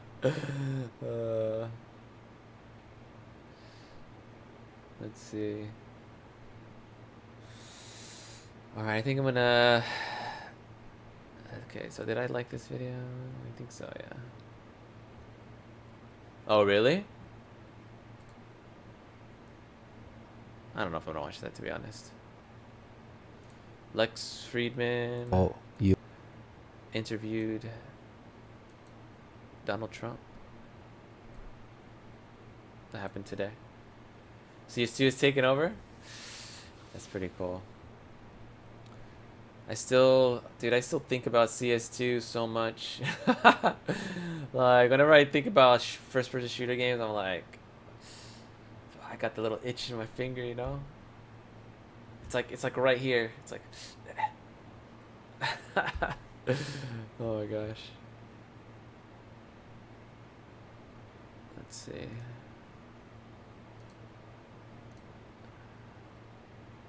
I've been watching debates with this guy, Andrew Wilson. He's a crazy kind of guy. It's kind of funny. If you've probably seen some of his, like, he sometimes has shorts where he just goes so hard on like ripping girls apart with their stupid opinions and shit like that. That'd be funny. I wonder if I could find one.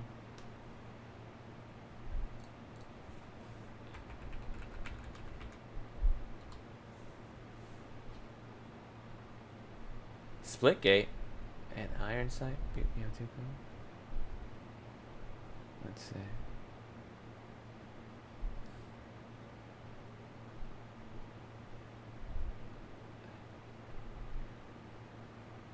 Oh, that's interesting.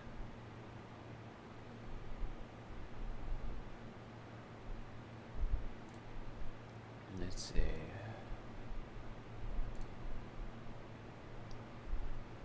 Brian Andrew. Okay, whatever. I'm not gonna find anything good right now. Maybe if I go to his channel.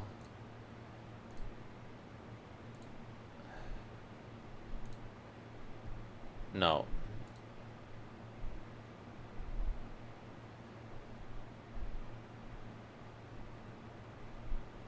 Let's see. Oh, this girl is so annoying. This girl named Erudite. Let's see. Andrew Wilson.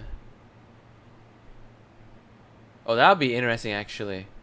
Is libertarianism better than Christian populism? Dude, I'm gonna watch that one day. Maybe I'll watch it later tonight. I don't know. What time is it? 8:11? Dude, I'm actually interested at marriage in the West. Are they debating? So yeah, he does a lot of topics like that. Anyway. But what I would like to do is...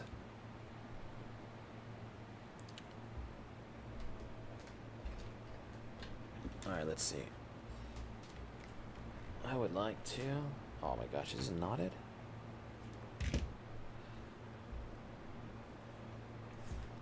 No. Okay, cool.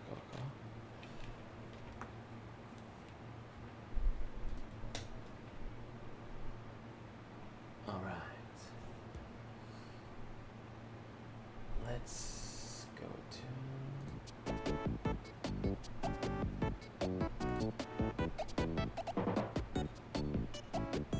Let's go to this. And then I just need to actually change my screen.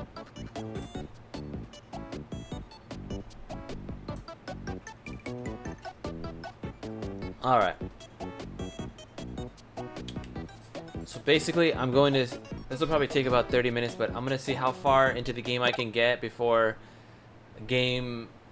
complete game over. So this is Contra 3.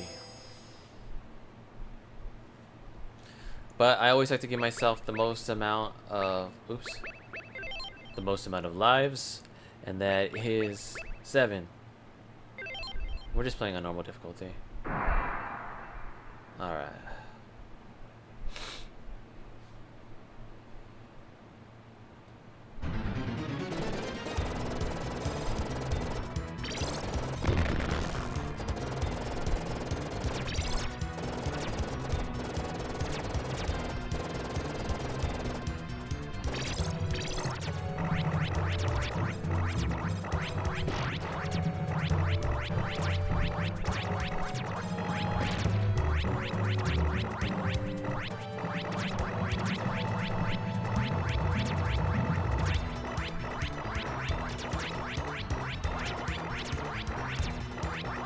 Fucker. Luckily I have one on backup.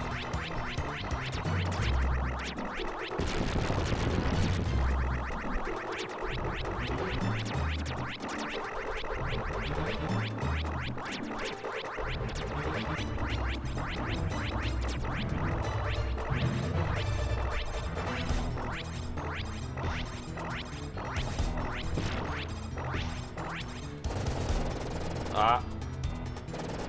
No? Oh, hell no.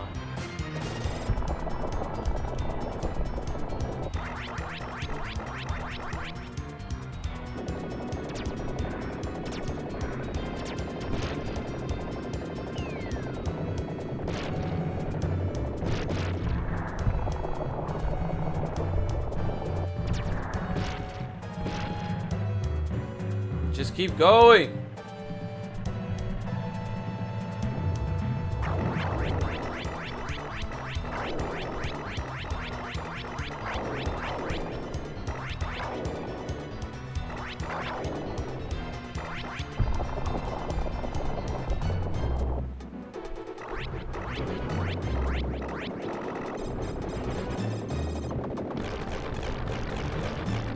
Hell yeah.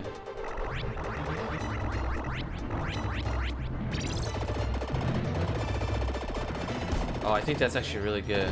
Whatever. Concussion. They just don't fire as smooth as this does.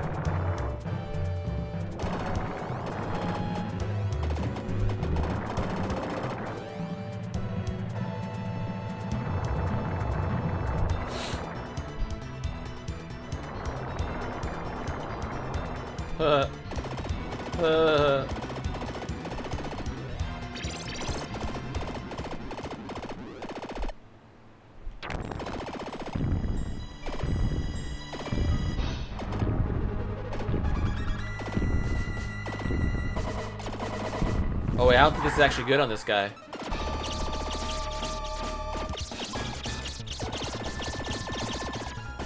I might have to change it. Oh! Oh! I almost fucking ate it. Shit right there.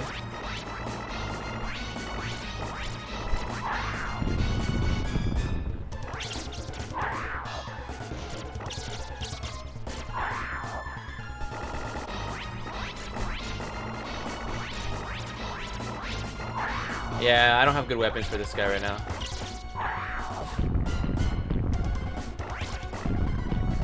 I need something that has more direction, or more like straightforward, so I can hit that red thing. Oh! I think, at least. Oh, I wasn't even paying attention, bro. Oh! Oh! Dude, I almost ate shit right there with that little...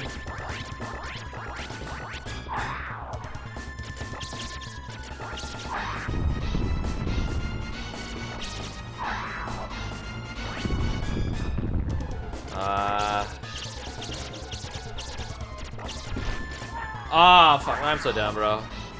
There we go. Anyway, this will speed it. Oh, dude, that no way.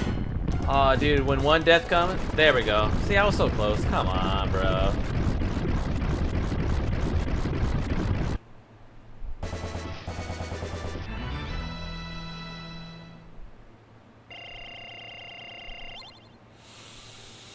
All right, we're moving on.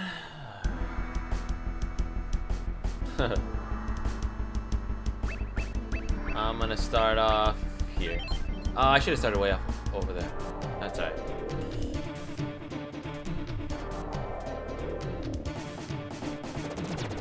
Oh! No way, dude. I didn't plan on for that.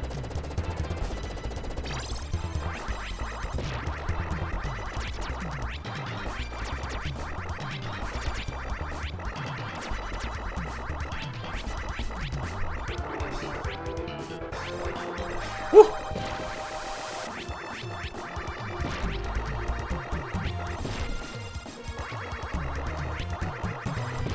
Fuck. I want that. Yeah.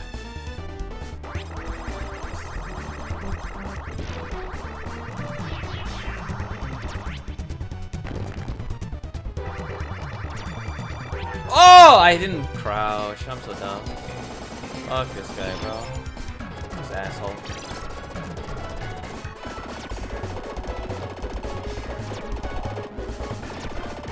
Anyway, spam them all with this fucking homing rocket launcher.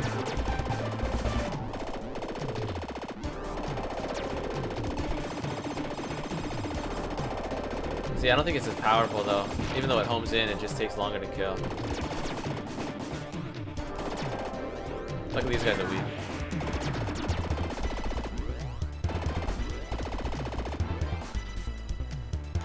Oh, no. Oh! Alright, looks like I'm gonna have to go this way. No, wait, no?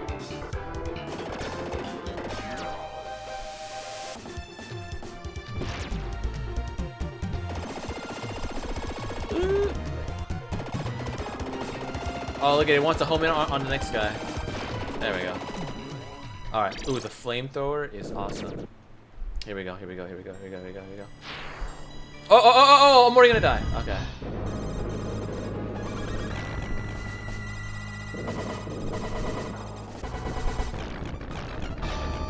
Oh, hell no. Oh, hell no, dude. Hell no. Oh, I don't want to lose my,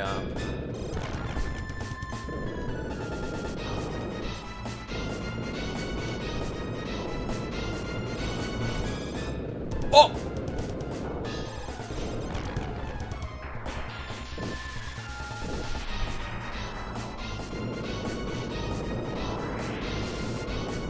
Okay, he's gonna fly on me. Oh. Oh, he tried to go on me.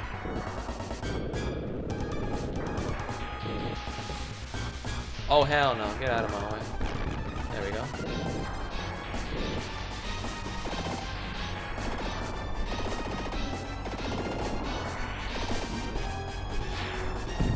Ooh.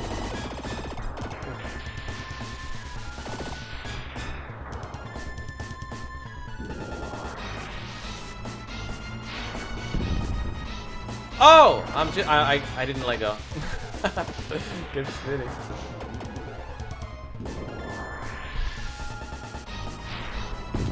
Oh, got him. Oh.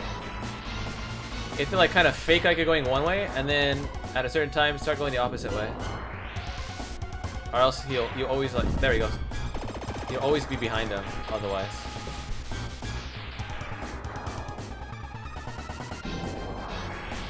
Oh, he's way over there.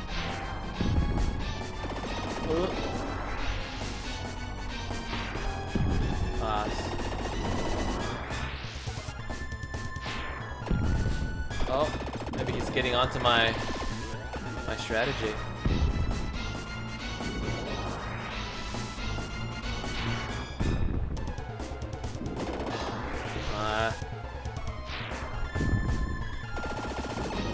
Dang it.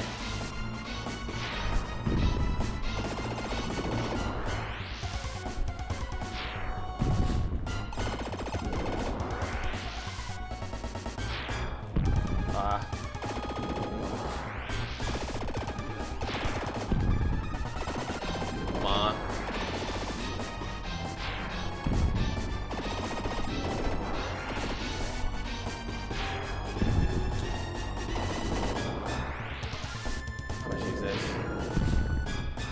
Oh, I'm hitting the wrong.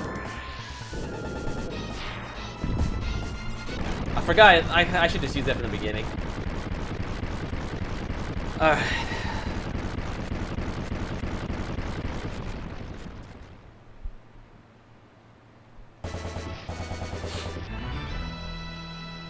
We so cool. We so cool. We so cool. Okay, moving right along.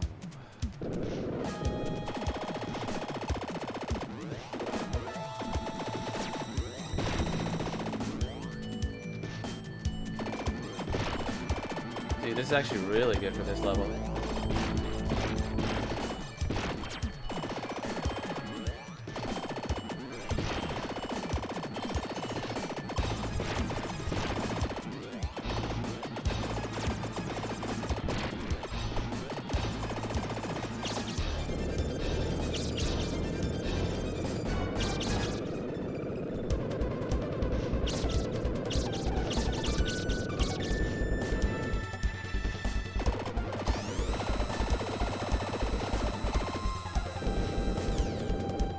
Ah.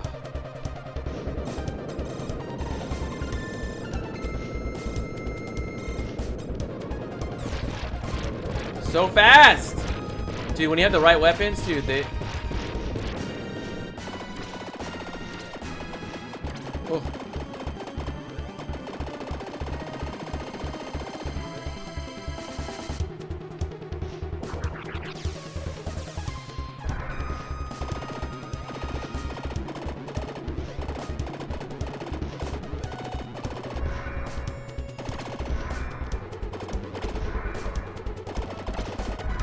Oh, you fucking kidding me.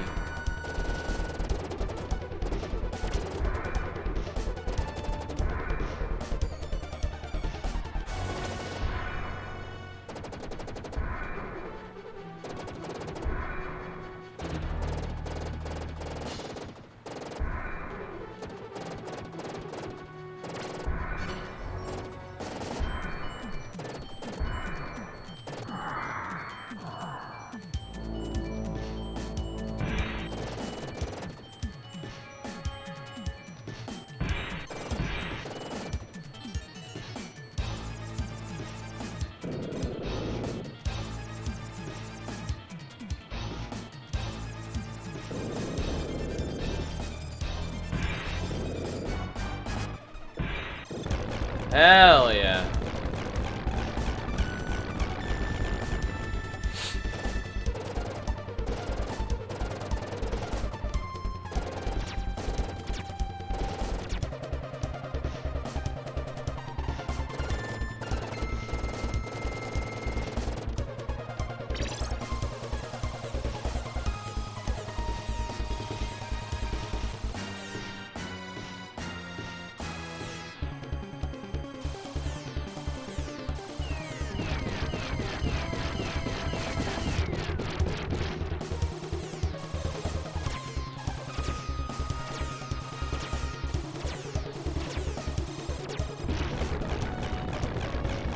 Dang, laser kills machines fast. Ah.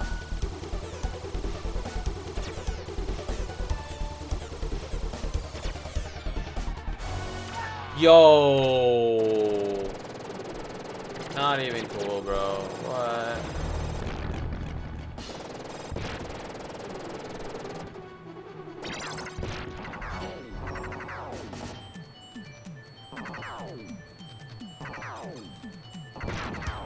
Uh-oh, uh-oh, uh-oh. Okay, okay. Yo! What? What's up? Why? Why? Maybe I'm thinking too much? Are you kidding me, dude?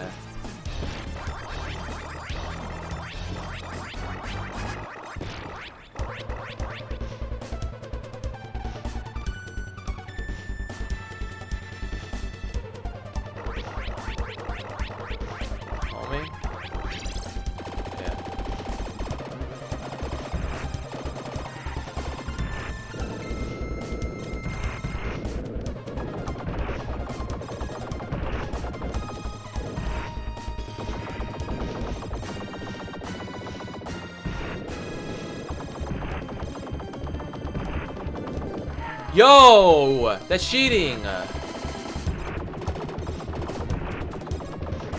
Oh my god, he almost did it again, dude.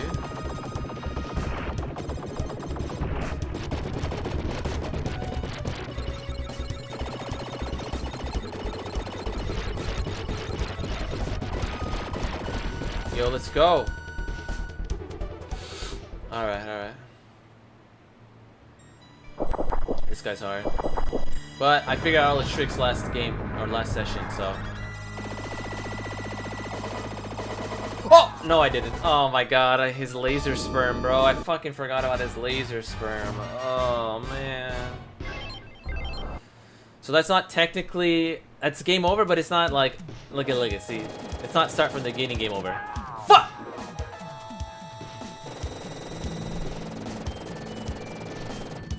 It's to start from the beginning game over, that's the true game over.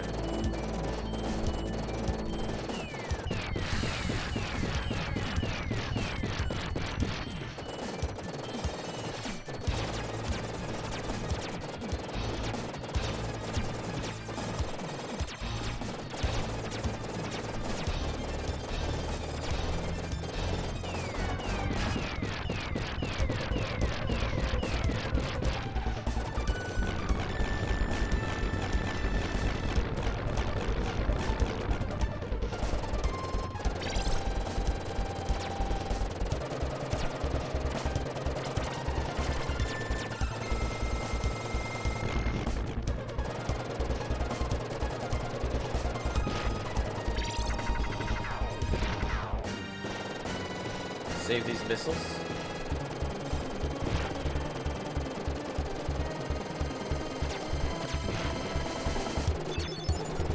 Oh, I think I just got a new life. Are you kidding me? How did I make that jump? Yo, what's going on with those short ones?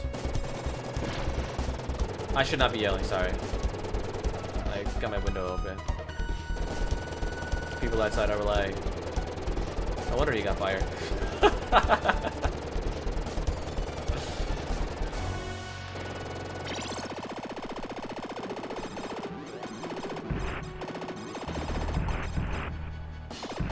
Okay.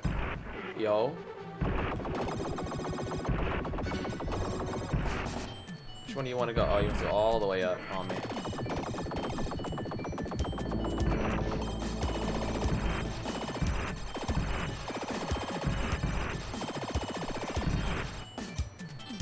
Okay. Where is she trying to go? Where is she trying to go? Where are you trying to go, biatch? You gonna try to do that shit, huh?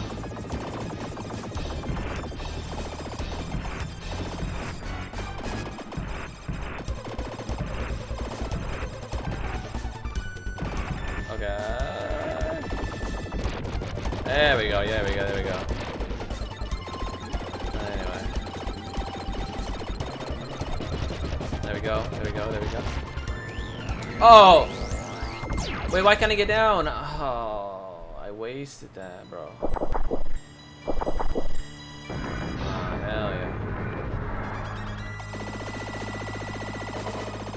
Oh! No! Dude, the laser sperm is just too much, bro.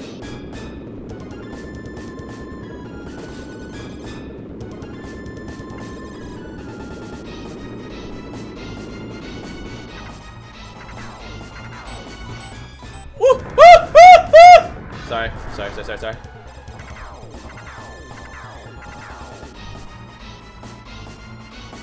Oh. Oh, hell no. Oh, hell no. Oh! Dude, how come I'm not getting rid of or getting away from it?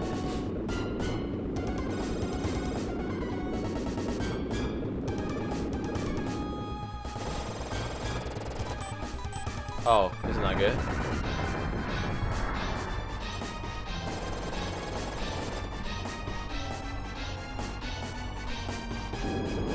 Oh, chop.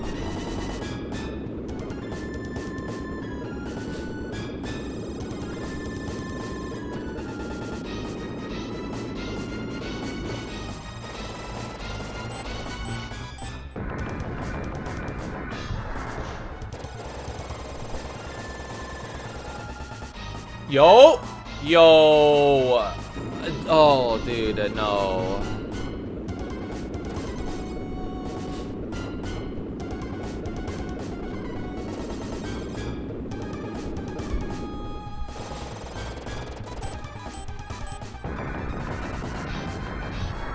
Okay. Hell yeah, boy. Get out of my game! Get out of my game. You ugly son of a gun.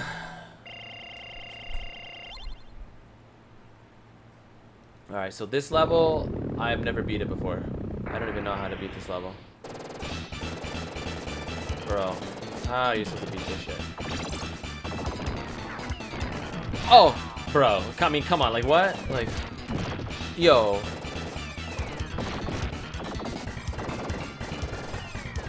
No way, no way, no way, no way, no way, no way, no way.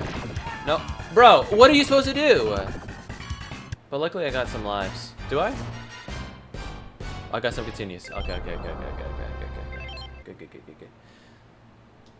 So I don't think I've ever beat this level. So I gotta figure out how to do it.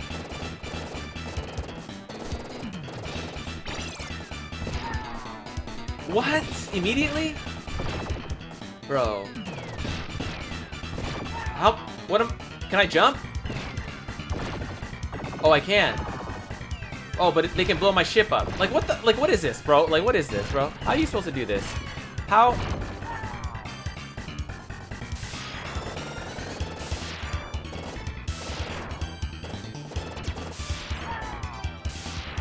Dude.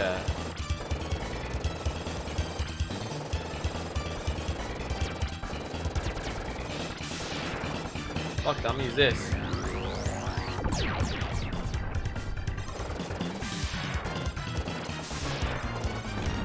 Hell yeah. Uh-huh. Okay, okay. We're making some kind of progress. Took us 8 lives to get here, but... Oh. Oh, wait. I think I have beat it before. Oh, ow.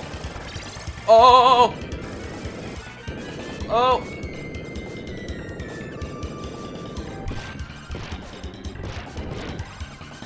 Oh, what? Oh, dude. Oh, maybe I should use more of the road. Damn, bro, that's a little bit diff. Okay. That's, oh, okay. So how much of the road do I have? No, it's just back and forth? Oh, hell no. Yo! Not even cool, bro. Bro. God, how are you supposed to get through this? So to even try shooting? Oh, you're supposed to jump it. Okay.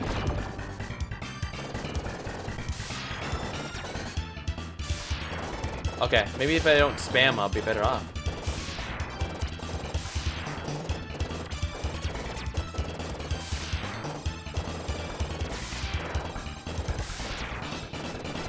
Ooh. Okay, we figured it out.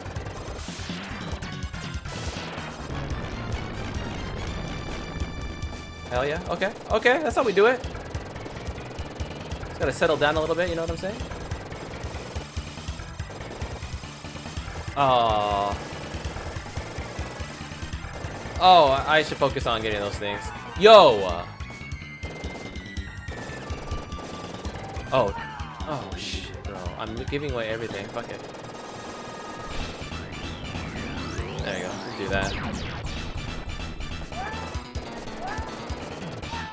Huh?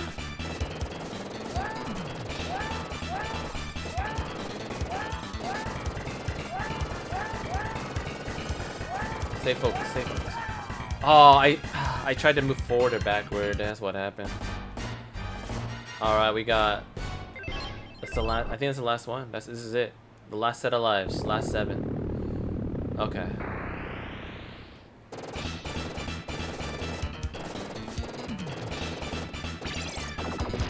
Go. Yo. Oh. Uh-huh. Ah. Okay, so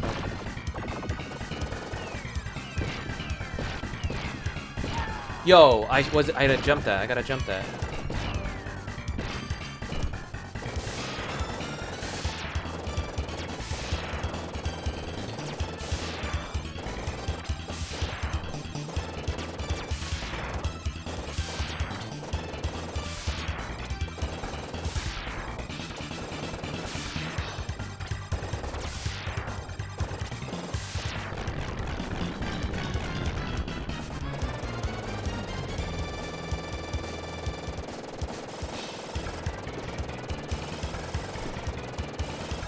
No! No, I didn't get it? Oh.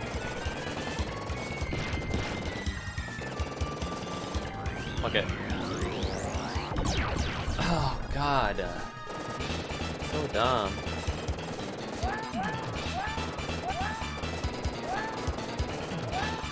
Dude, I'm just gonna do this. Fuck it, I don't care. No! I guess it won't...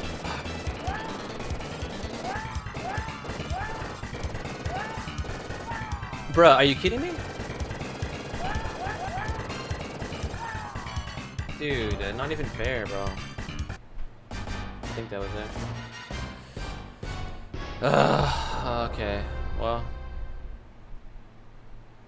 That was it. Hopefully next time I'll get farther than that.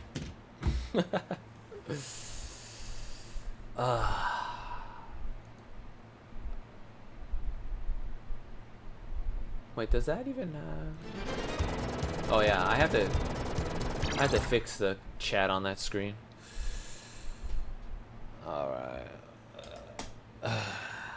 Writing down.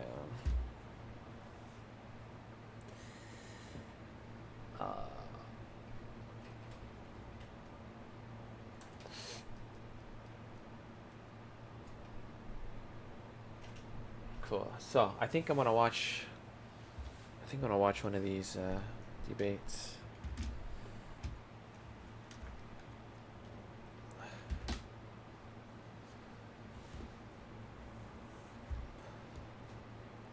Let's see here.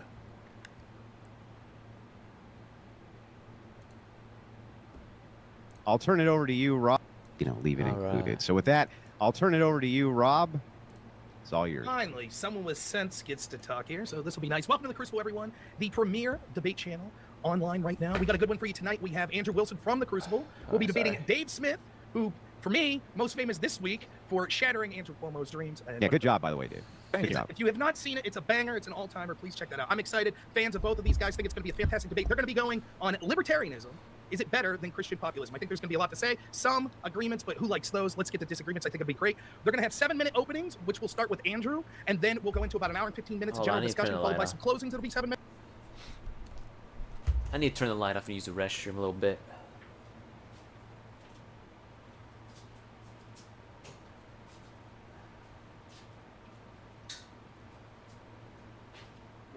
Maybe fill up my water. No, I got plenty of water anyway.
Have you seen this debate?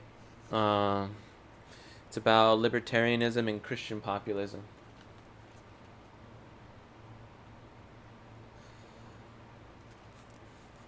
Gonna see. I'm thinking. I wonder if I should have like a notepad out or something like that. You know what I mean? That way I could take notes and maybe make a video from it later on. But I don't know. For now, we'll just watch it. Also, I think it's kind of interesting if you see me taking notes and you could kind of reflect, but whatever. Minutes, and then we're going to get to questions from the audience. So any super chat you put in, we'll try to get to all of those. And then please be watching the moderators in the chat. They're going to give you instructions on how you could call in. So look for the chat, the moderators that'll be talking about that. And we plan on taking a hefty amount of call-in. So it's going to be a good one. You want to get involved in this? Ask either guy question, make fun of them. We all have thick skin. Just don't make fun of the moderator, I guess. He's perfect. You can't make fun of him. But other than that, looking forward to it. Is that Rob? Why don't we just jump in? I don't think either of you really need that much of an introduction. So Andrew is the challenger. You get to go first. You have up to 7 minutes for your opening statement. Whenever you're ready. Sure. You guys can hear me okay? Yep. Okay, great. Yeah. Well, thank you, Dave, for coming to tonight's debate. I appreciate it. I want to let you know the reason I'm having this debate with you is because I think I can bring you to the dark side of the Force. And you're already halfway there. My hope is to convince you to get to the rest of the way there. Libertarianism is, in the end, a system which inevitably leads to degeneracy. The reason libertarians currently have a Skittles nominee for president is because the very ideology itself is corrupt. It starts with the very core idea on which all other ideas are based, which is self-ownership.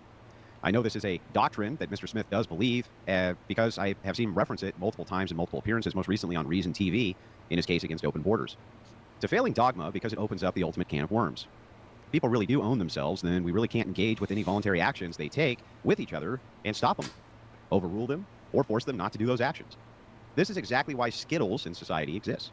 By this logic, we can't outlaw incest, prostitution, we can't outlaw gay marriage, we can't outlaw polygamy, we can't even outlaw unaliving yourself. All things which Christian ethics point to as absolutely immoral. Yeah. Dave can't really say that they are, though.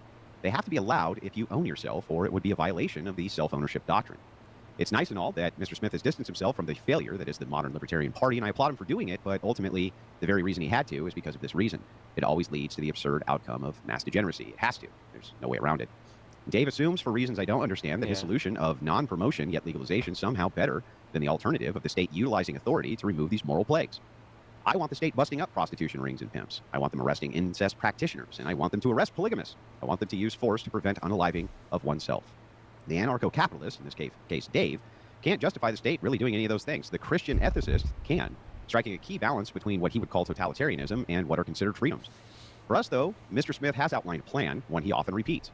His plan is to have libertarians move into positions of governance in order to take control of key systems and abolish them, eventually, in hopes that we eventually get to some kind of anarcho-capitalist society over time. He says this because, quote, the perfect is the enemy of the good. This means, of course, that because a thing isn't perfect doesn't mean we shouldn't move to what's better, even if what's better isn't perfect. So that the audience knows this is also the exact plan of socialists. They also want to seize government institutions, abolishing power over time, in order to end up with a stateless society, just like Dave wants. It's amusing to note that ultimately what both sides are really fighting over is the power of the state and the use of its force. It's hilarious to me that Christians have fallen for any libertarian dogma at all. We have every right to rule as much as the secularists, and the right to wield state power how we see fit, to exercise our will, just as the libertarian Mr. Smith wants to do himself, and as the socialists want to do. Mr. Smith definitely can't argue we shouldn't, as if traditional Christians were in power, society would certainly be better than it is now. And, well, if it's not perfect, well, perfection is the enemy of the good. Christian ethics is a superior system of justification, starting points, which reject libertarian axioms, including that of self-ownership, on which the non-aggression principle must base itself. I'd like to see Dave demonstrate for us that self-ownership is true. I'm willing to be convinced, but thus far I most certainly am not. Familiar with I'd like him to finally clarify his oughts and if incest ought be allowed, if it isn't reproductive, if homosexual marriage ought be allowed, if polygamous marriages ought be allowed, and if unaliving yourself ought be allowed. Anytime in the past I have seen Dave push on these ought claims, he's somewhat evasive and dodgy. And I think it's time to get clear positions and note what he actually does want in society, not as preferences go, but as his oughts of self-ownership demand people be allowed to do. With no evasion, tell us what is true, that you do believe prostitutes ought to be able to be prostitutes if they want, that those who want to unalive ought to be able to do that, that polygamists ought to be able to marry as many people as they want, that Skittles people ought to be able to get married, that drug use ought to be legal regardless of the drug. I'd like to get into these distinct philosophies. I think that's enough for us to start with, and with that, I'll yield my time to Dave. Just a couple notes that I would like to kind of interject, you know, and stuff like that. Yeah.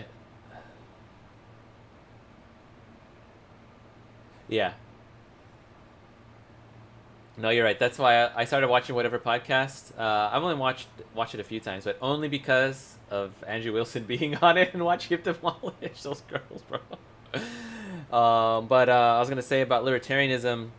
Well, I remember when I was younger, in my 20s, early to mid 20s, I used to think libertarianism was cool because I was following Ron Paul and stuff like that. But even the kind of libertarianism that Ron Paul did was more of like what you could say is like a conservative libertarianism. And conservative libertarianism doesn't really go together, right? If you think about it. So libertarianism is more like classical liberal, but with no state. So anyway, long story short, what I ended up seeing, like with the non-aggression principle that they mentioned, is in particular, libertarianism creates a power vacuum, so that and libertarianism is over idealistic. So it has all these ideals that it can't actually achieve, and it thinks it could do that by like trusting, like if everybody just acts by the non-aggression principle, which also is related to, I guess, acting like what's the principle that he was talking about? The self-ownership or something like that. Anyway, people that that kind of libertarian system must rely on people who all think good will of each other. But if you have bad actors in there, there's no way you can make a libertarian system work. So that's why there's always going to be a power vacuum, that all the good people are like shunning authority, and then the evil person is just to be like, well, hey, nobody's up there, boom, let me be in charge now. Yeah. And so speaking of moral relativism, like, yeah, it's like nobody has the balls enough to say what is correct or what is right, right? And if they do, it's easy just to say, well, that's just like your opinion, man. And so like they don't actually ground their morality in anything that is beyond themselves, like God, you know, or some transcendent force, right? It's just a historical, like, well, based on my experience, these things are good. Well, your experiences change, you know, and so you're always going to say something different depending on who's contributing to the conversation, right? And so, yeah, long story short, libertarianism, like, all the good people basically decide to dip out, and then the evil people just take the reins, you know? That's always what happens. And so that's why it was interesting that he also mentioned communism, because communism basically is like the next step of like, well, you're aware of that, like you're in your communist system, you're trying to make sure you're forcing everybody to be equal, but then you have to become the monster that forces everybody to be equal, you know, the one doling out the punishment. And even then, what moral standard are you using to keep everybody in check? Well, eventually it's going to be seen as an arbitrary moral system based on somebody's opinion, you know? And then at that point, that's why he was saying moral degeneracy will always end up taking place, because it just, morality, just like Amanda was saying, just becomes relative. So anyway, I'm interested to see what does Dave Smith say in response to that kind of stuff. Okay. All right, Dave, whenever you're ready, go ahead. You got up to 7 minutes. Sure. So as I said, I'll make my opening a bit of a response to yours, because I'm just meeting you guys tonight, and I didn't exactly know what I was in for. But I will say that I know hoping Andrew, for bad planning. I have seen on Twitter, you in your bio, you refer to yourself as a paleoconservative, and that I would just say, sorry, were you going to say something? Oh no, sorry. I would just say that I'm very interested in the re-energizing of that term, and that there are people who consider themselves paleoconservatives today. I'm a big, let's just say I was very influenced, and I've read a lot of paleoconservative thinkers, Paul Gottfried, Pat Buchanan, Sam Francis, guys like this. One of the things that I think was great about all of those guys was that they all, the term paleoconservative actually came from hearkening back to the old right, which were a group of anti-statist right-wingers back who were, you know, fighting the New Deal and fighting keeping America out of World War I and out of World War II. I would just say, in response to some of the things you said there, the idea of libertarianism and self-ownership does not at all imply that anyone is allowed to do whatever they want to do, and it certainly doesn't imply that you can't say something is horrifically immoral, even if it doesn't violate the principle of self-ownership.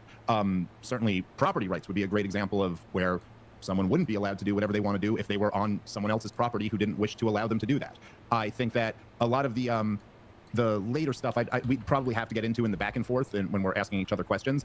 I think there are lots of examples of degeneracy that you could bring up and ask whether I think we ought to be allowed to do them or not. The question to me isn't so much whether we ought to be allowed to do them, it's how society ought to treat them and what exactly has led us to the point where these awful things are so celebrated. So I'm sure there'll be more time to get into all of these things, but I would just say that I think, from what I'm hearing at the beginning here, there's a big misunderstanding of what exactly it is I stand for, and also what kind of the tradition of resisting centralized authoritarian control is really all about. But I'm happy to talk more about this. All right. Opening statement's done, so I'm going to try to stay out of it as much as possible. We'll let you two go back and forth. You only hear from me if the audience can't hear, because there's too much talking over each other. Other than that, we've got about an hour, 15 hour, 20 minutes. You guys go ahead. Dave, can you demonstrate for us how you own yourself? Well, what exactly do you mean by that? Do you own yourself? Yes. Can you demonstrate that? I mean, we're both demonstrating it right now on this show. Well, you're not demonstrating that you own yourself. What do you mean by own? Well, I think that ownership of a thing is just a social construction. That ownership itself is just a parameter of agreed upon criteria.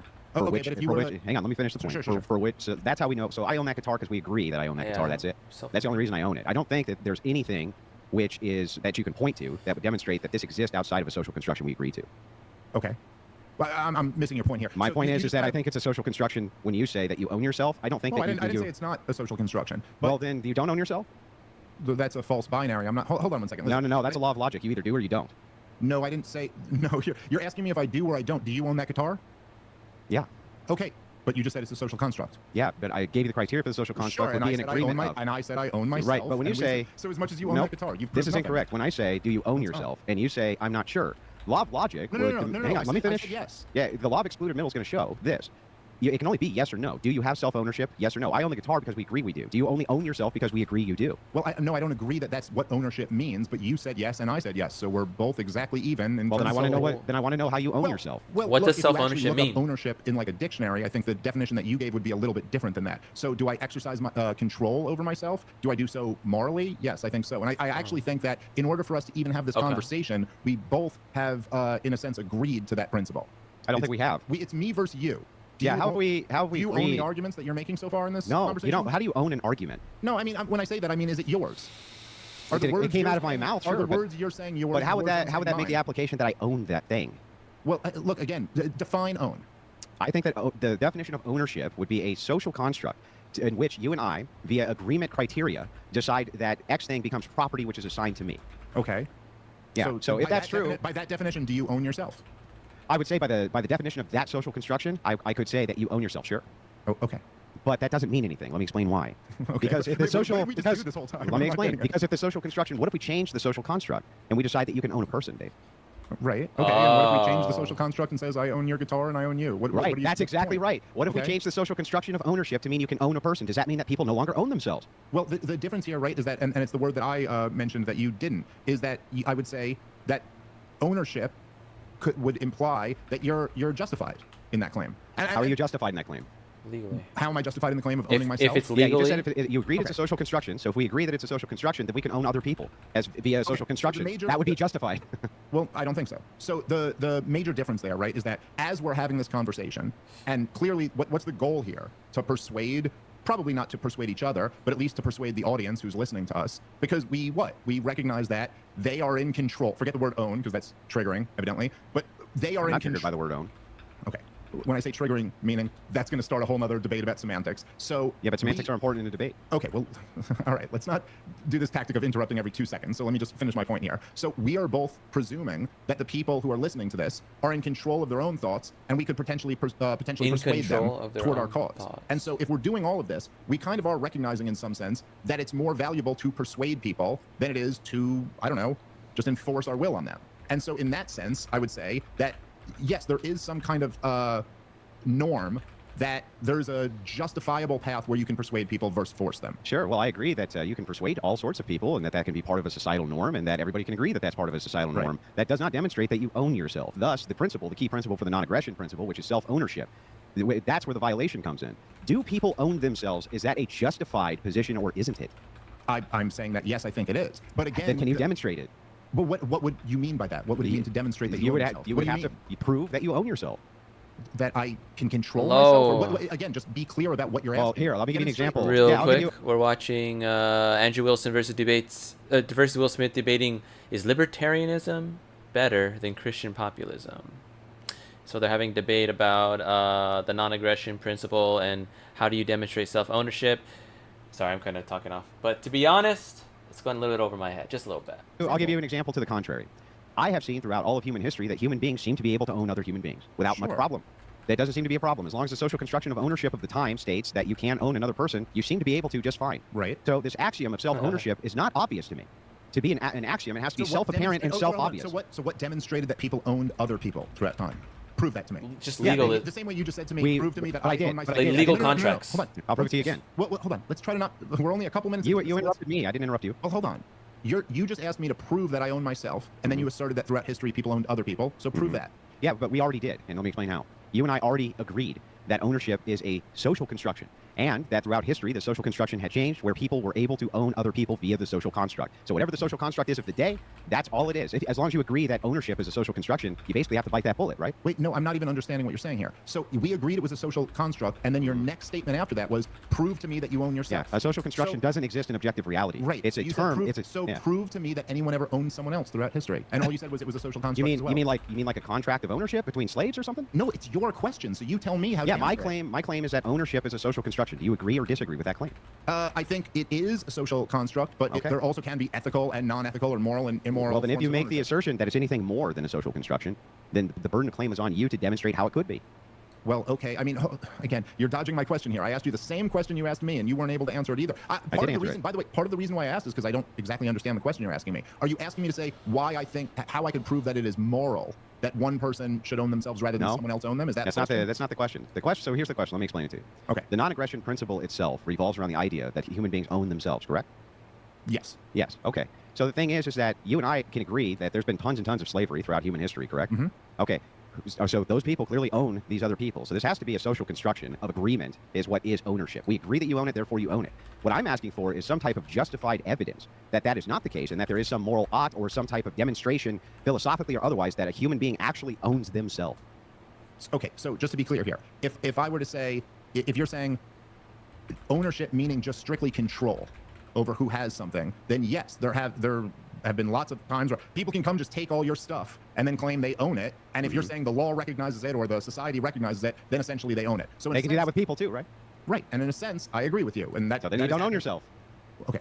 Let me just finish what I'm saying. Okay, go ahead. All right. I mean, dude, we got a long show here, so let's just let each other talk. So in a sense, I agree with you. Yes, you can take possession of something. I don't think anybody is arguing that, and I don't think it's a very impressive point to make, that yes, people can take possession of something, and that could be codified by law or society. What we're talking about is something slightly different, which is justified ownership over something. So then the claim is like whether it's morally right that you own this or not.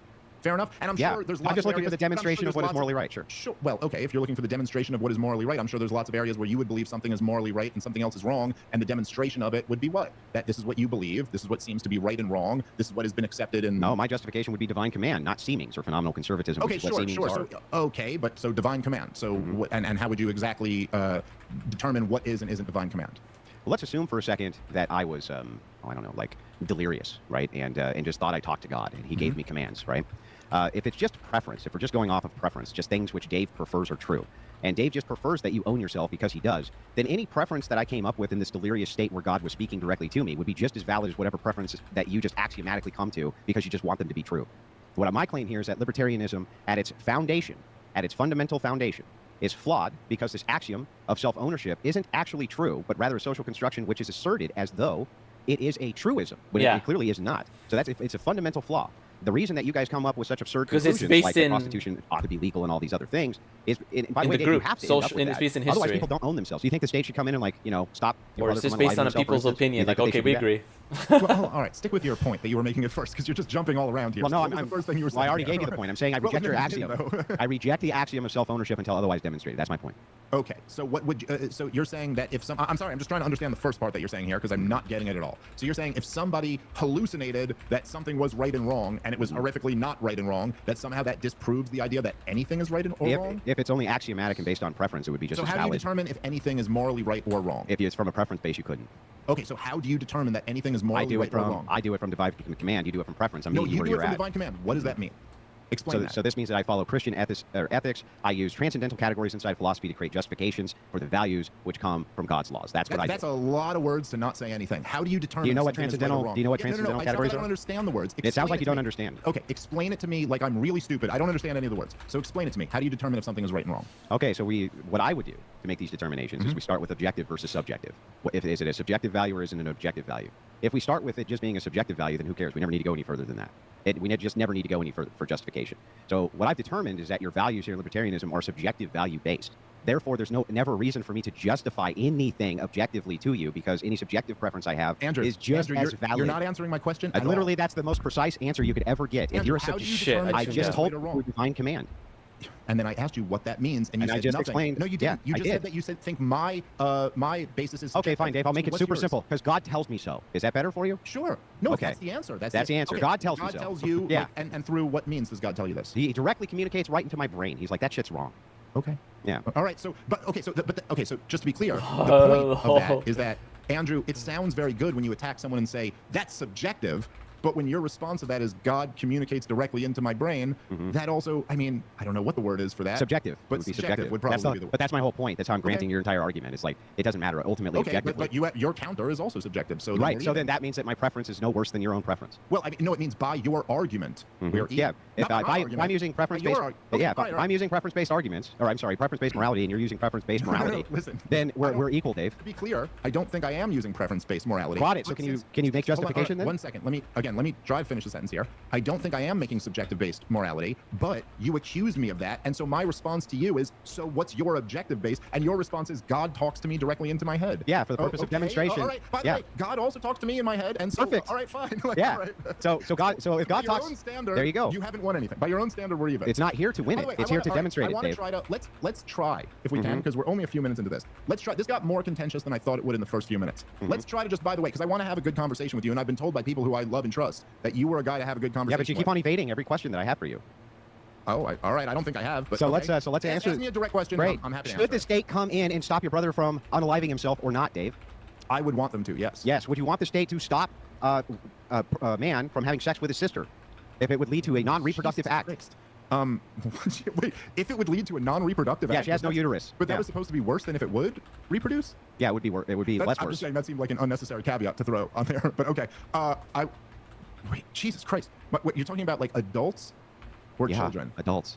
Okay, fine. Because for children, obviously, that'd be. Yeah, I guess I would want them to. Okay. So you want the state to utilize authority? Well, not just the state. I would want anyone. Okay. So I don't anyone understand. with the force to do it, or anyone with the strength to do it. So then those people don't own themselves. No, I don't think that's the conclusion. Well, if they own themselves, can you demonstrate what they're doing wrong? Oh, sure. Okay. But that's a very silly and very look, this is a very like a childish interpretation of libertarianism. You're still not answering the question. You're just rattling no, I didn't. I immediately answered the question, and now I'm responding to the point you made. So I immediately said, yes, anyone with the authority to do it, please stop, or the power to do it, please stop. And then I was responding to what you said, so I did answer the question. What I'm saying is that the idea that if you own yourself, and this is the fundamental mistake that you made at the beginning, therefore I can't say anything is immoral, is ridiculous. And not only in the libertarian worldview, but in any worldview, there are lots of things, I'm sure in yours, where there could be things that you don't think are illegal, but you still, or you don't think should be illegal, but you still think are wrong.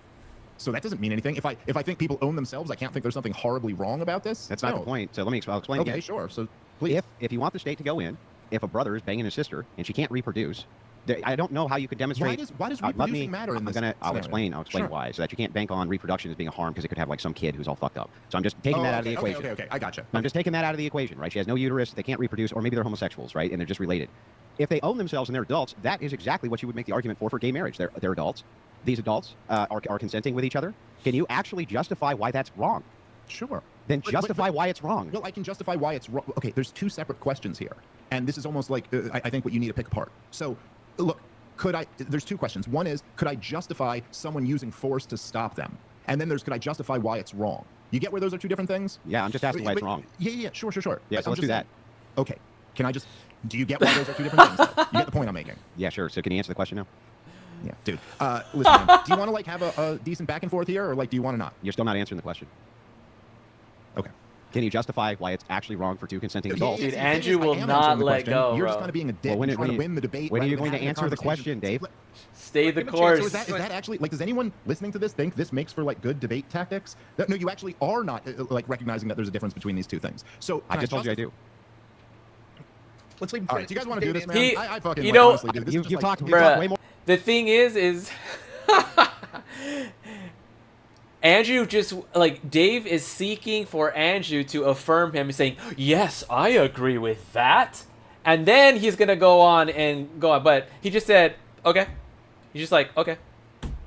And Dave doesn't know how to freaking keep going, bro. Dave is looking for, he must be, he's seeking Andrew's affirmation, like an emotional affirmation, when it's unnecessary to the debate. But Dave is going in with the thing as, with the concept probably of like, oh, we're trying to make this entertaining. We're trying to be cool here. Because Dave is always used to being cool. I don't know who Dave Smith is exactly, but I think he's I think he's like a comedian who's a friend of Joe Rogan. Is he? But I'm not sure. But I think he's a comedian, usually. But he's like a blend of comedian versus commentator kind of deal, like philosophical thinker kind of deal. Anyway. More than I have, Dave. I just want you to answer my question. Can you justify? Recognizing that there's a difference between these two things. So I just told you I do. Let's leave him. All right, do you guys want to do this, man? I fucking like honestly. Dude, you've talked way more than I have, Dave. I just want you to answer my question. Can you justify it or not, bro? Okay. So anyway, I'll go back to saying, do you guys want to do this? Do you guys want to like do a show here, or like what's the point of this? You want to? I asked you specifically if you want a conversation or debate. You said a debate. We're debating. No. I didn't say that. I said we could do whatever you want to do, dude. Yeah, so we're doing a debate. So let's not do a meta conversation. Just answer the question. A debate doesn't mean you talk over me every time I try to meta conversation. Answer the question. No. I understand. We're talking about the debate. We're not fucking debating. Dude, Andrew, see, this is the part I kind of wish Andrew would chill just a little bit. But at the same time, I understand why he doesn't. Because there's so many people who will take advantage of that. And they start obfuscating. They start going off the chat. Because they know on a gut level, maybe not intellectually, but on a gut level, they know they're fucking losing. That's just what it comes down to. They know they're losing. And so they have to go and they start playing other games. Like, oh, we can agree on that, right? We're cool, right? It's like, okay, that's fine. But Andrew's not like that. And then he's just getting mad, like, just answer the fucking question. I understand you do, and I was, but you're Dave, just 1 second. Kind of, Here's what we're going to do. Dave can expound here on what he thinks is occurring here in this debate, and then before you come back in, Andrew, we'll give Dave a chance to specifically answer the question that you've asked. The moderator allows it. Ask me the question again. I'm sorry. Can you justify why two consenting adults who are brother and sister having sex is morally wrong? Yes. Then do it. Okay, because I think it's for the same reason you would think. I think it's against nature. It's evil. It just seems horrible. I don't know. Do you have a better answer for why it's wrong? Bruh, so this is why it's so hard for Dave just to give a fucking straightforward answer like that. Is because when he says it, he knows he already fucking lost. Because he's just saying, this is just like my opinion, man. That's all he's saying. It's my opinion, man. Don't you just know at a gut feeling level that it's wrong? It's like, well, yeah, I have a gut feeling level that it's wrong. But if you just leave it at that, anybody can have a gut feeling, right, about something and say anything else. Say anything that they want. It could be to the contrary, and Dave's worldview doesn't allow someone, or Dave's worldview does not allow him to actually criticize someone who has a gut feeling that it's the complete opposite of the way Dave believes.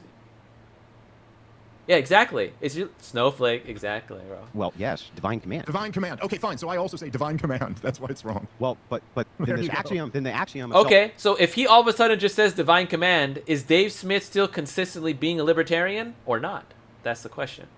Ownership would be wrong. No, it wouldn't. No, it wouldn't. And if you had listened to me when I was responding the first time, you would understand. Well, here, let me now make my argument back.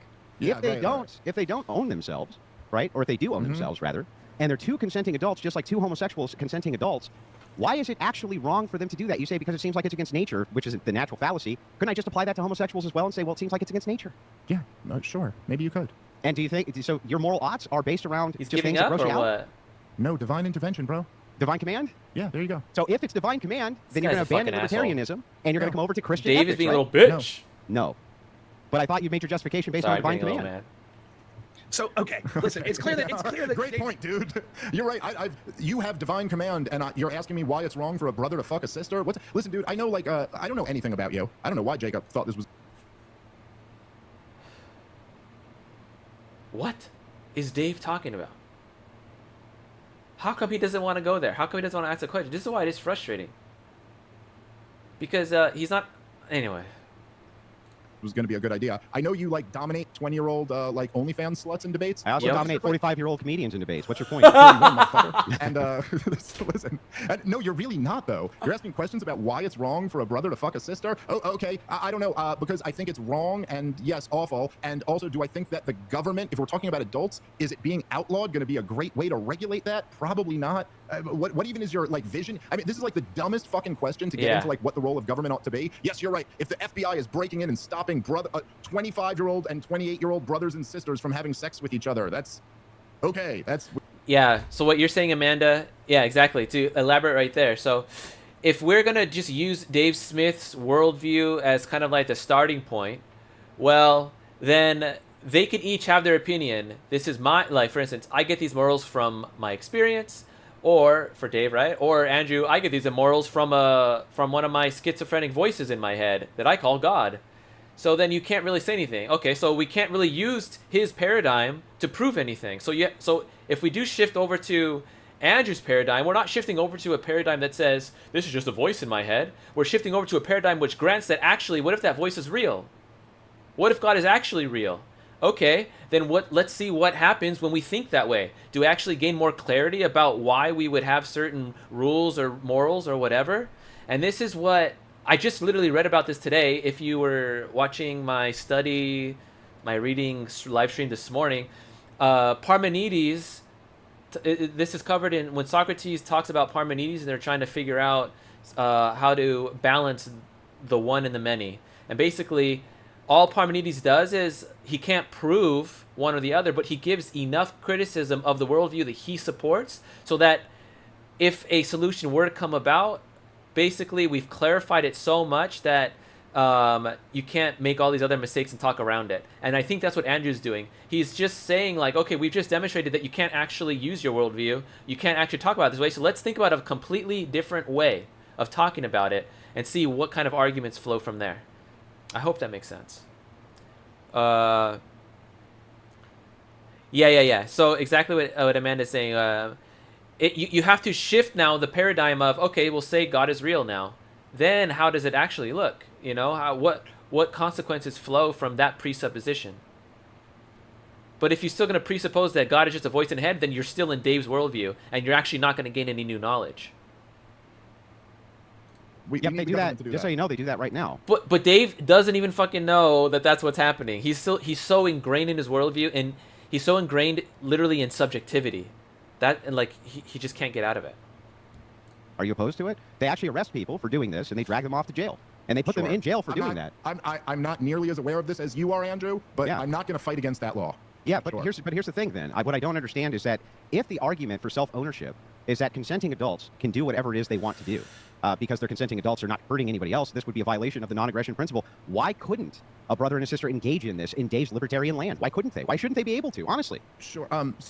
Well, why shouldn't they do it is for moral reasons. I suppose you could make an argument that if people really do have freedom, then a grown, grown adults who are related should not be bound by law and should not have a cop bash him over the head with a baton for, like, having sex with a cousin or something. Okay, but you're taking this to, like, this weird extreme example where that happens now. Sure. Okay. Anyway, so you're taking this to a weird extreme example where, okay, let's take it to the other extreme and say, do you believe that the government should rush into your house anytime you're doing anything where they determine that that's degenerate or not? You have to take things to their absurd logical conclusions to get a real grasp of it. Why can't you talk about these absurd logical conclusions? Why can't you talk about them in order to elucidate your position and where you really stand on something? If you don't go there and you just leave, like if you just decide not to follow your presuppositions to the logical conclusions, then you're not actually thinking. You're just going by gut feelings about, that you're not really aware of completely. Not moral or productive. You're smoking a cigarette right now. Is that enough of a reason for someone to come get you? People always tell them that you're fucking smoking. Like, who cares? Maybe the government shouldn't be regulating every inch of what I determine from divine, whatever that is moral or immoral. Yeah. So actually, this makes my point for me. This is great. So the reason that I just go ahead and concede on these points because there's no real reason to fight them. For instance, if you agree with me that the only justification that you can have is that, well, because God told you it's gross, and so therefore you ought to not do it, then this would mean that you agree with me in divine command and should be a Christian ethicist. That's why that's done. Yeah. That's why I just make it super easy for you to go ahead and agree. And you did. You agreed. Absent. So I'm just going to ask this straight out. Okay, and no, I don't believe in that sort of government overreach, and I can give you my systems and reasons for why that is too under Christian ethics, where we both take into account consequence, but also take into account duty. So I'm going to ask this: absent any kind of divine command, God didn't tell you anything.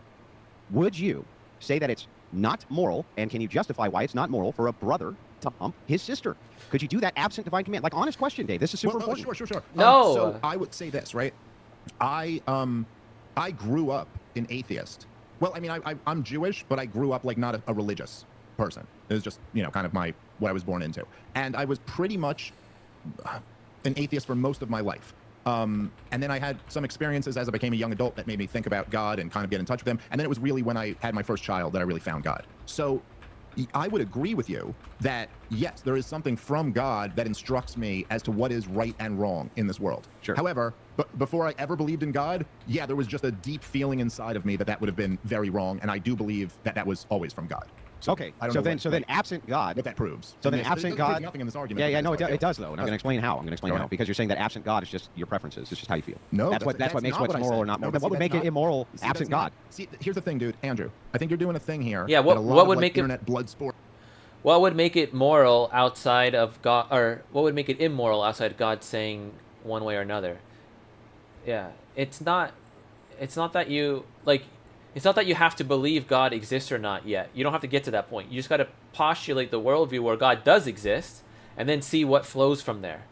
And if it makes sense, if everything that flows from postulating God exists, God sets the moral standard, if everything is logically consistent after that, then you would assess that system. You're like, actually, I think that's a good system. Maybe God is real because all these things follow properly from it. You know what I'm saying? Like, my experience of reality actually matches up to that more than anything.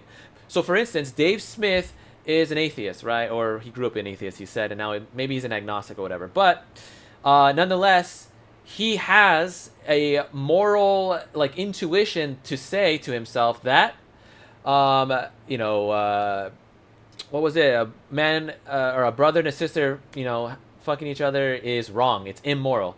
His intuition, his gut tells him that's wrong, but his worldview actually cannot tell him it is right or wrong.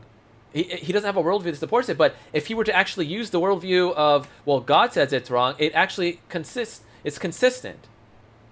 But he just doesn't want to believe in God, but he still wants to just keep his moral subjectivity, but then he doesn't actually gain any real new knowledge about anything. It's just purely his feelings. So when it comes to something that is immoral, he can't actually call it out in a substantial way. He could just say, like, it's just the group.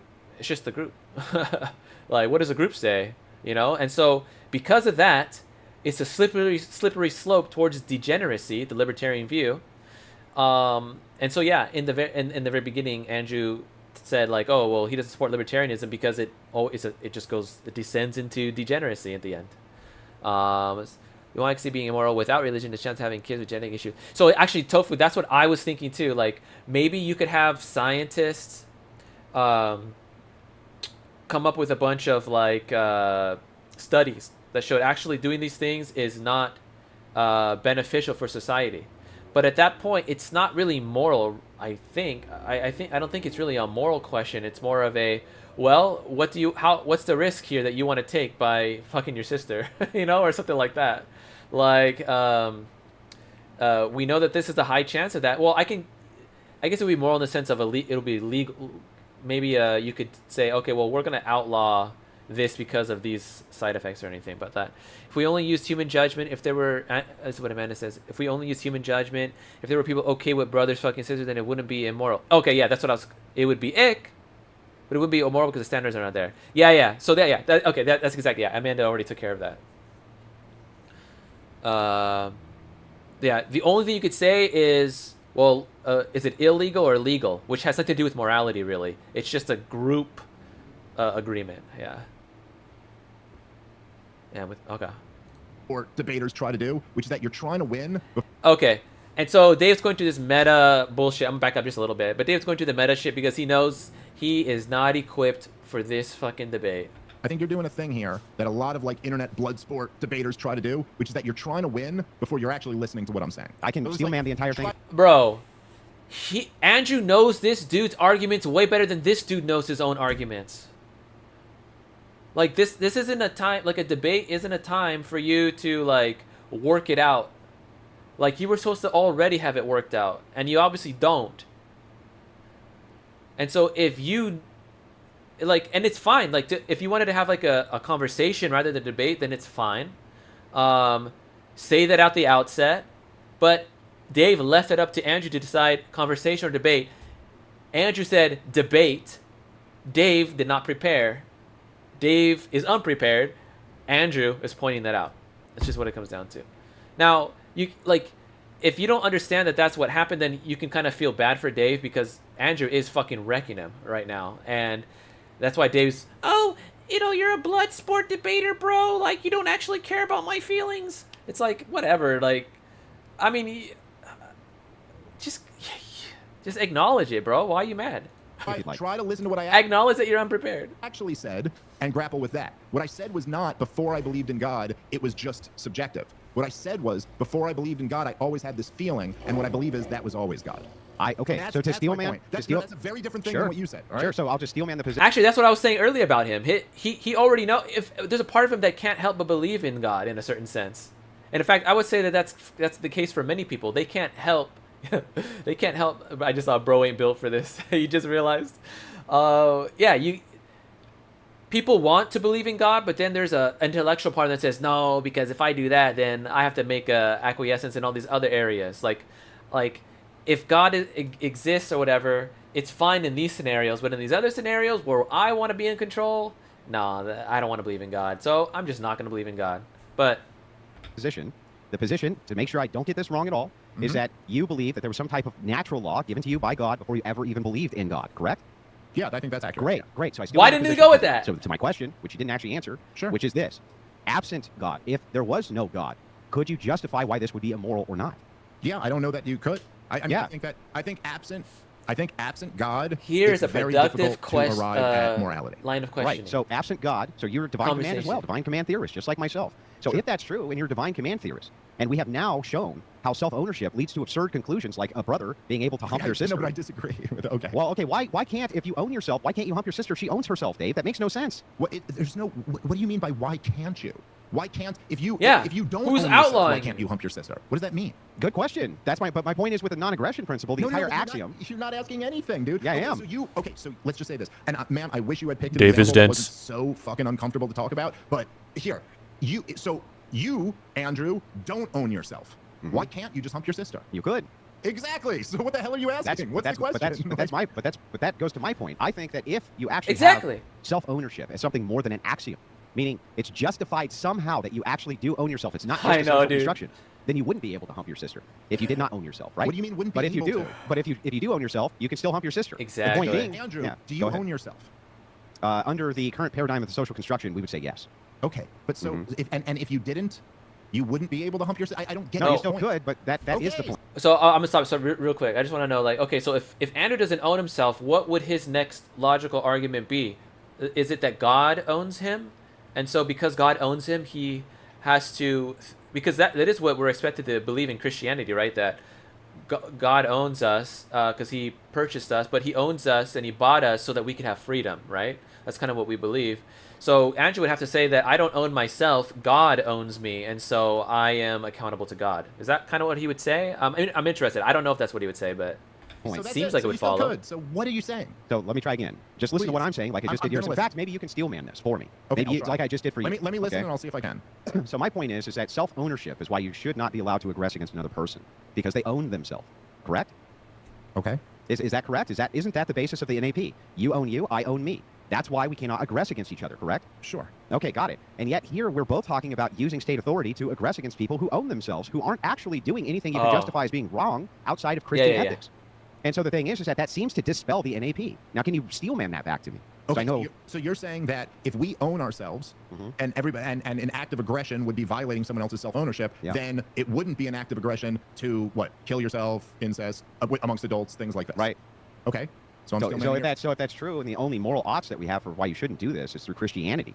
No, by the way, I didn't say Christianity, but you said that. But okay, fine. God, whatever the justified axiom is for God, for divine command. Okay, sure. If that's the only way that we can justify that this is immoral, then the idea that you owning yourself and two consenting adults owning themselves in anarcho-capitalist land can't be true, because you are willing to use and violate their self-ownership with aggression because you think they're doing something morally wrong, but you can't justify what they're doing that's morally wrong. No, okay, so again, this is back what I was trying to say before, that I think there's these two things that need to be separated. So there's the moral application of the initiation of violence, and then there's morality. And they're not exactly the same thing. And so if my neighbor, let's just say, my neighbor is not being a good husband and being a good father, okay, so like let's say he's just very cold with his children and doesn't pay the bills on time and doesn't work and is lazy and does all types of things that I judge to be morally wrong. Like, I think he should be a better father and a better husband.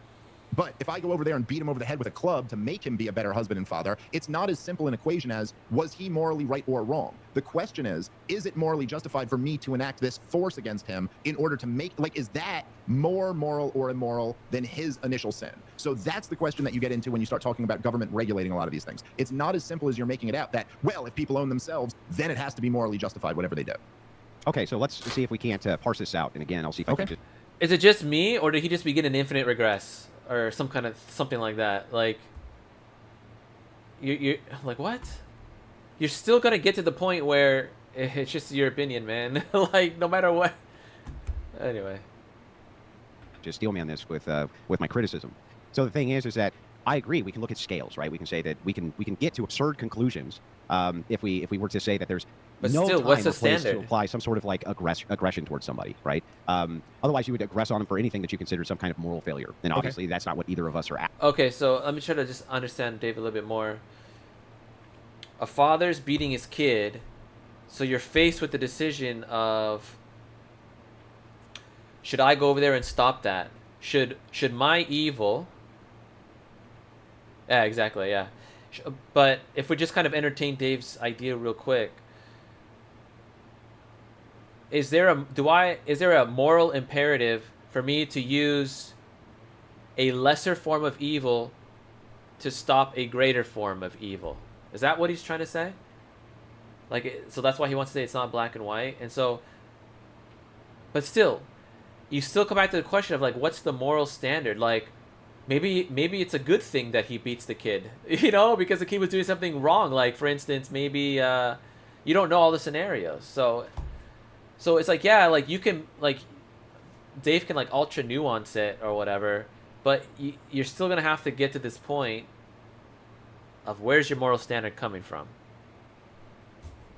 After. Sure. I'm say that there's no time or play that we can get to. Okay, I'm gonna back up a little bit. So the thing is that I agree. We can look at scales, right? We can say that we can get to absurd conclusions if we were to say that there's no time or place to apply some sort of like aggression towards somebody, right? Otherwise, you would aggress on them for anything that you consider some kind of moral failure, and obviously that's not what either of us are after. Sure. What I'm saying is that if we take it to its logical conclusion, libertarianism, which is what I said in my opening, as a consequence of itself, has to actually lead to degeneracy, and the reason is because of the idea here is that I own me and you own you, and if we consent to the two things we do together and it hurts nobody else, therefore not violating the non-aggression principle, which is the foundation for which this thing revolves, then how can you make ever a claim against homosexuals getting married or against incest or against any of these things? How can you possibly make that claim? The slippery that's the slope ultimate to question. degeneracy. Okay, so a couple things here. I don't think that's the ultimate question, and I do think that I could make the claim against that in the same way that you could. And I think we already established this, right? That we can both make the claim for the exact same reasons, because we believe in God and we believe in morality and we believe that this is immoral. So we both have the exact same ability to make the claim. But if we're talking about what your more, I think, broader point that you made there, that libertarianism leads to immorality, I think is completely wrong. And I think... No, it's a slippery slope to immortality. Immorality. He's just, all Andrew's demonstrating is a slippery slope. This is like kind of the most important fundamental miscalculation. And in fact, Dave Smith just introduced a slippery slope, if you think about it, just in a reverse order. Maybe it's a slippery ascent is why he's confused, but really, I don't know, maybe I'm fooling around too much. Anyway. A lot of people on the right who reject libertarianism make. The idea that, well, freedom and liberty is really what leads to degeneracy. And that's just not true. And in fact, empirically and logically, we can look at the situation, particularly the situation of the United States of America, and go, look, as the government has grown bigger and bigger, you've seen degeneracy get more and more out of control. And I understand why there is a movement against degeneracy. That's because people with an opposing worldview to the status quo of morality are heavily pushing their agenda for all this degeneracy. We're already on the slippery slope because of all the freedom, but we don't actually check it with any kind of sense of moral duty, you know? Let's see.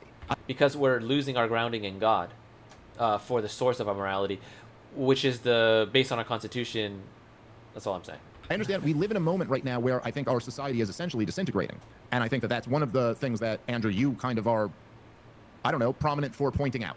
The disintegration of values and norms all throughout. The reason I believe that those values and norms are being eroded is because of libertarians and social leftist elites who often will move towards this principle of non-aggression. They just do it in two different ways. The way one, which a libertarian does it, is by saying, if I'm not violating you and your non-aggression principle in some way, then you really have no claim to tell me to do anything, and everything is affirmed through private property. Yep. The leftist just affirms it the opposite direction, says there's no such thing as private property, but they apply the same principle of, if I'm not hurting anybody, then what's the problem? They always as say we dive that. into what is the non-aggression If I'm principle, dressing like the a girl non-aggression and I'm a principle guy, is the principle how that am if I you're hurting not you? aggressing against somebody else and you own yourself, they cannot aggress against you.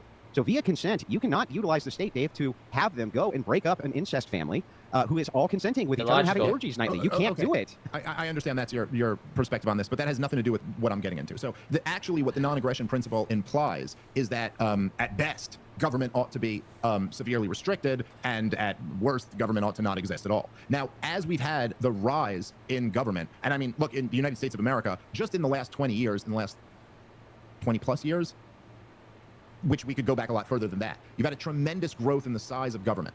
And what happens as the government gets bigger and bigger is that all of the things that Christians and traditionalists tend to value get undermined. And so this institution of government that is inherently based on violating the non-aggression principle does its absolute best to replace, take over, and monopolize all of the areas where traditionally family and community had domain. And yeah, so but why would that be problematic if the non-aggression principle logically should be ignored for these moral oughts? That's that is the question. Well, hold on. That's a separate question. The point I'm making is that it's not an outgrowth of the non-aggression principle. It's an outgrowth of a rejection of the non-aggression principle. That's actually what leads to all of this. So then if we were to have the non-aggression principle with a shrunken government, are we still going to use the government in order to aggress against consenting adults who want to have incest? Or not? As long as a government exists, it will be used to aggress against non-consenting adults. And great. Yes, No answer. I don't know. Yes. Listen, Andrew, Non-answer. you're trying to So, obsess yes, over this yeah. incest argument. Okay, laws against incest. I'll grant you that. Sure, fine. Can we move on to any other topic now? Yeah, but we move on to talking about the state of the country as it actually exists. Yeah, but this is the state of the country as it actually exists. Well, Because Dave is a nominal libertarian. But I guess like can you even be a authentic libertarian in that? I mean, I don't know. If you did, the kind of person we would see as a result would not be a very appealing person. I don't know. Well, it's pretty funny because we live under the most powerful centralized government in the history of the world. The biggest organization in the history of the world is the United States of America's federal government in Washington, D.C., spending over $6 trillion a year, employing millions of people with the capability of overthrowing regimes all around the world. And instead, the argument we're getting here is, but if there was no government, who would stop an adult brother and sister from fucking? That's kind of goofy, man. It doesn't really have anything to do with It's an absurd argument to just demonstrate. An argument. You just said if we scale the government down to its umpteenth point of scale down, as long as there was still a government, you would want them to enforce action via violating the non-aggression principle for your preference. So if there was... No, that's not what I said. Well, Dave, it is. It's an entailment. It follows from what you're saying. Really, really big and enforce it right now, and then you say, but if it was really, really small, we would still enforce that because you want to have those laws, then regardless of the size of government, the degeneracy is still going to exist, right? And it's still going to need to be enforced against regardless of the size of the government. I'm sorry, can you rephrase the question? What is it exactly you're asking me? Bruh, Dave can't keep up. He got left in the dust. I'm asking you, if we reach anarcho-utopia, we scale the government I'm down. not for a utopia, but okay, so but whatever. if we reach anarcho, I don't like the word you as chose. the ultimate, right? The government is now scaled down. Bro, Dave just cannot understand logical conclusions to demonstrate the point. To the point where it's essentially gone. If we reach anarcho, whatever you want, as the ultimate, right? The government is now scaled down to the point where it's essentially gone, right? Mm-hmm. Would you still want enforcement against this kind of thing? And how could you have enforcement against it without a government? Against what kind of thing? Like incest, immorality, or any of these degenerate actions. Okay, well, I think there's a pretty big gap between incest and gay marriage, but Bruh, he's getting stuck on the particulars. Andrew, just say immorality. I keep saying immortality, bro. Oh my gosh. Anyway, I'm done. We'll say that. What? I think there's a gap between what that. Is it? But I think they're two different things. Yeah, they're two different things, but they're the same as far as two consenting adults doing what they want, right? Yeah, me and you doing this debate are also two consenting adults doing what they want. But what does that have to do with anything? So anyway, what does that have to do? I mean, it logically tracks that if dude, you can't go on these long rambling diatribes, and I do 4 seconds, I do 4 seconds, and you go berserk. Just calm down. Let me ask the actual question. Dude, come on, man. I asked you to clarify your question, and I'm trying to clarify it so that you understand it. But don't act like I'm going on these long rants and you're not talking. I mean, well, you filibuster. You don't say that much, but I'm still filibustering. Oh, come on, man. I like that. They just are filibustering and they can't even help themselves. Andrew, I'm super concise, so I'm super concise. Okay. I'm going to get right to it, right, so that you understand what I'm saying to you. What I'm asking you is that the enforcement mechanism against this degeneracy, which you consider to be morally wrong, absent a state, are you still going to want an enforcement mechanism against these moral wrongs? You say, no, there's a big difference between incest and homosexual marriage or homosexual sex. However, the truth is that both of these things are exactly logically similar when it comes to two consenting adults doing what it is that they want when they want to do it without hurting anybody else. How's that not the case? Well, again, as I just pointed out, we're also two consenting adults doing what we want without hurting anyone else, but I think that's very different. So I'm just saying that I'm not even saying I support either of those things. I'm saying I see them as different. No, the truth is that if we didn't have what we have today, and this is what happens with every very powerful centralized government, is that their biggest enemy becomes the family, the church, the community, because they don't like things that compete with them. If we actually got rid of all of the impediments between that, you would see an enormous return to normalcy in this country. You would see, I mean, look, starting even in the 1930s with Social Security, when you had the government take over the role of, we'll take care of old people when they get older. What you used to have was what? That parents would rely on their children to take care of them when they get older. Once you remove all of the disincentives toward normalcy and family and community, if the state was to be reduced to the size that you're talking about, no, my concern would not be, do we have federal agents with guns going in to break up incest amongst adults anytime it's happening. I don't even know how you would go about enforcing that. What about people who just want to transition? Again, the transitioning stuff is totally a statist product. This is something that's come out of the universities that are essentially government programs that has been perpetuated by the corporate media and I'm not disputing any. Dave, what are you talking about? What? Should they be allowed to do it though? No. Well, that's no. Listen, no. Okay. And who says no? Why do you say no, Dave? Okay, hold on. Let me say this to be clear. Okay. Children, absolutely not. You should not be allowed to do that. Why? Adults, a doctor should lose their license if they were ever to perform a surgery. But it's voluntary. Sure. And they consented. But a license could also be voluntary, and a medical board could also be voluntary. So what does that mean?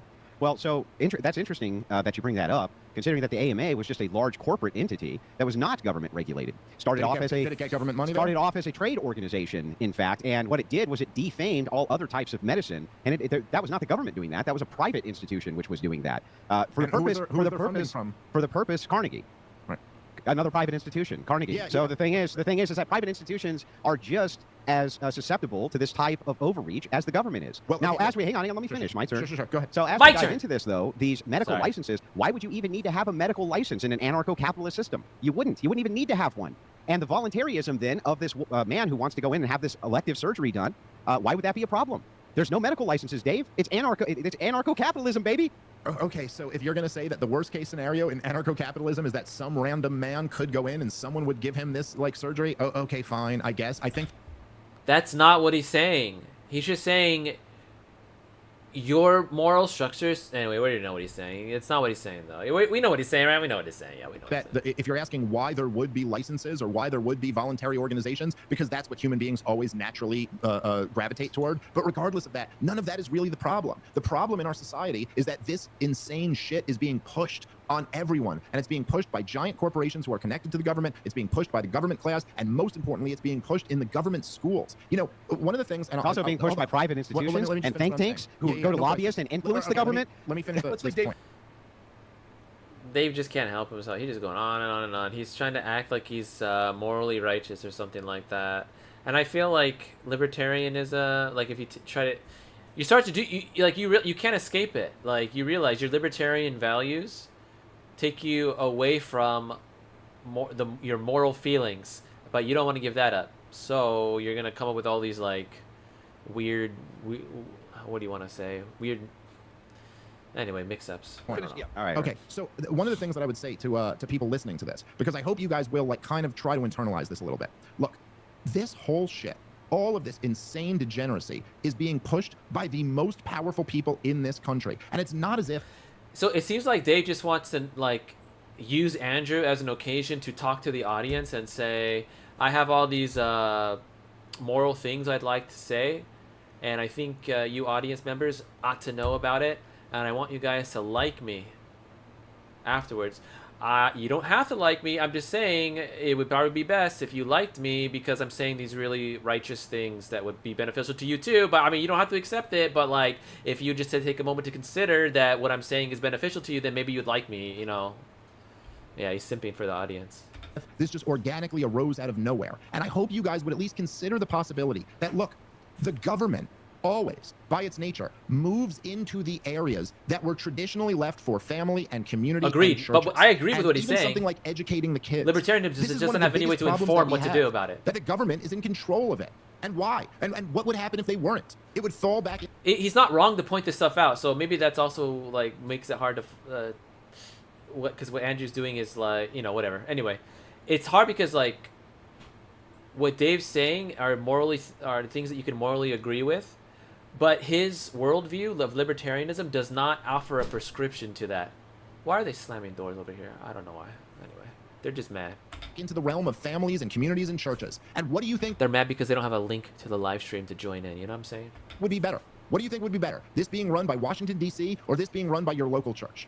That's kind of the point I'm making. And if that means I have to sacrifice the FBI going on hunts for, people having incest, I'm willing to make. Yeah, I mean, these are almost great points. Except that you forget, like these institutions like the AMA and this type of thing, which started out, 150 years ago, that the government came in, they used to come in with antitrust laws and break these things up. And under anarcho-America corporatism, these antitrust laws would not exist. These people would become... Do you know anything? Let me finish, Dave. Okay, I apologize. Go ahead, Andrew. Okay, so anyway, over and over again, we see what happens when corporations also gain a huge leverage on power when it comes to no check on them from any government entity. This was, in fact, the entire point of Franco's Spain and why Mussolini came up with the idea of fascism to begin with, which was that the state needed to stop large trade organizations from swallowing up small trade organizations. That was the point. All right. Let me finish, man. Sorry. They I recognized that this was an important thing because what ends up happening is corporate power can also become elite and it becomes a government unto itself. Anarcho-capitalism is not going to stop that from happening. And on top of that, when we're talking about these moral oughts, these moral claims, there's not going to be medical licenses, there's no driver's licenses, there's none of these things which would protect you from this degeneracy, which your libertarian idealism leads us to every time. You can't even tell us why any of these things are wrong to do, Dave. Okay, I already told you, and I have the exact same answer for what you have for why they're wrong. But listen, let me ask you this. But your worldview and what your worldview doesn't agree with that statement of anyway. Have you? Because I know you call yourself a paleocon on Twitter. Are you like? Are you familiar with like the paleoconservative thinkers like?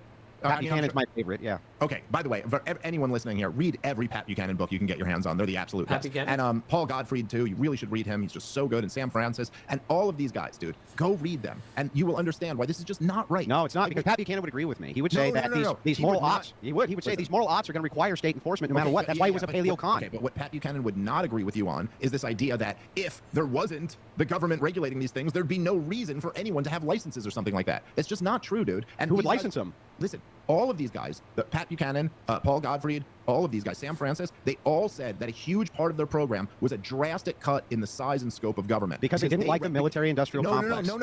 Not just that. Yes, Andrew, believe me.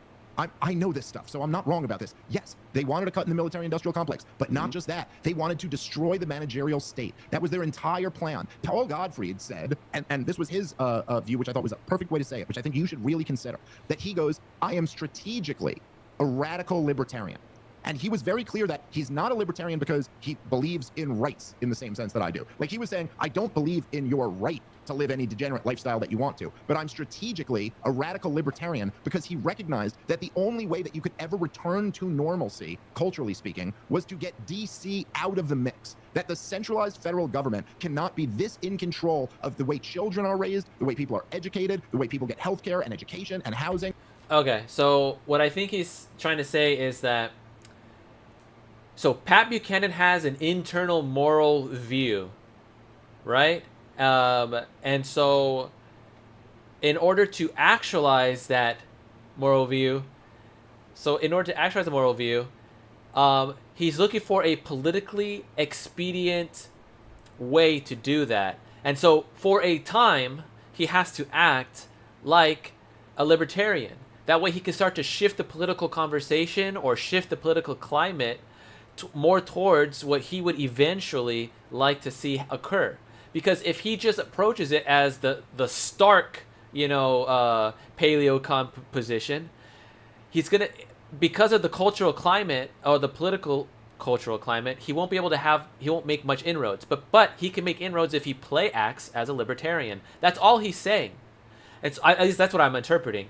And to point that out, or to kind of tie it into what's happening today, there's like the pro-life debate that's happening in the conservative circles, where pro-lifers who were originally in the primary supporting Ron DeSantis are actually trying to sabotage Donald Trump's his campaign and his candidacy by saying they're not going to vote for him because Donald Trump, for reasons of expediency, moved towards the center on abortion rights and never mind that he overturned Roe versus Wade and gave it to the states to decide, right? No, Donald Trump is using the same kind of terminology as pro-choicers when he talks about I forgot, whatever words I can't remember. He's basically saying that he supports, he's not pro-life anymore, he's pro-choice. So they're literally trying to undermine the whole campaign. Well, the thing is if Trump doesn't move to the center and grab those votes that the left, moving so extreme, kind of just left, right? They went so far left that they left the middle view, then those voters are just kind of in limbo. So that's why he brought RFK in, to kind of offer this like normalcy, really, the right and the left together, working together just to stabilize the political climate. And then in the future, you can have talks about maybe moving the needle more towards a pro-life stance. But the pro-lifers don't understand that, and so they're trying to sabotage Trump. But if they sabotage Trump, they're going to allow a full-term abortion rights person to come in. You know, so it's like, what the heck? They don't get it. And so basically, long story short, Trump has to move to the middle in order to secure those votes, in order to gain his power, so that he can then offer the chance back to the pro-lifers to kind of move the needle however they want. That's what I'm trying to say. Anyway, sorry. Without it totally perverting the natural State order. and local governments are just as susceptible to these things, Dave, from lobbying and everything else. And you can't no, stop. they're not. You can't stop Yeah. lobbying, and you can't stop people who have the will of saying, "I own myself," from demanding that they be able to be represented, from demanding that they be able to have lobbying, from demanding that they own themselves. They're consenting. That has nothing to do with self-ownership, but okay. But It clearly does, Dave. Listen, I would highly recommend, instead of you just trying to win this point against me, go read what Paul Gottfried and Pat Buchanan had to say about this. Because Why? I don't understand. Why can't you make their argument, Dave? No. I can make their Then argument. make it. I'm saying, Andrew, you're already in the mode of not trying to hear a point I have to say. I've heard Just everything trying you to said, fire back immediately to get the win. Yeah, I don't agree with you, so I'm arguing with you. That's how that Okay, works. I'm saying. Right. Okay, I'm saying that these guys who Bro, you call can't yourself a handle it. paleoconservative, the people who were the leading thinkers of paleoconservatism, made these points really well. I'm just trying to say, maybe go get it from a source where you'll actually be able to listen to it from. That's I'm it. listening to it from you right now. I'm arguing with your Gotcha. points because I Good don't one. agree with your Okay. points. And when we get to these ought claims of what we ought to do, it seems You like you're smell talking out blood of in both the sides of your water. mouth. You're like, oh, I think doctors should have their medical licenses revoked for doing this bad thing. But if we're really looking at what self-ownership would be in anarcho-capitalist land, it wouldn't be these licenses to begin with. I don't really understand why it There would be is. plenty of licenses. From who? Who would they be issued by? Organizations, the same as they are now. What do you mean? So the organization which issued the license would have some sort of authority and would be able to use force, right? No, not necessarily, but they would be able to use their own version of, like, someone could be banned from their organization. Are you actually making the kind of, like, Bastiat, like, thing where you can't separate government from society, and that there can't be anything other than, like, I mean, look, obviously, all of the government involvement aside, but we all know that we were told a couple things not to say before we got on this show, right? Because of the YouTube government. There's lots of different. Yeah, why would like, you have a forms problem with YouTube? That's a private organization doing what it wants, Dave.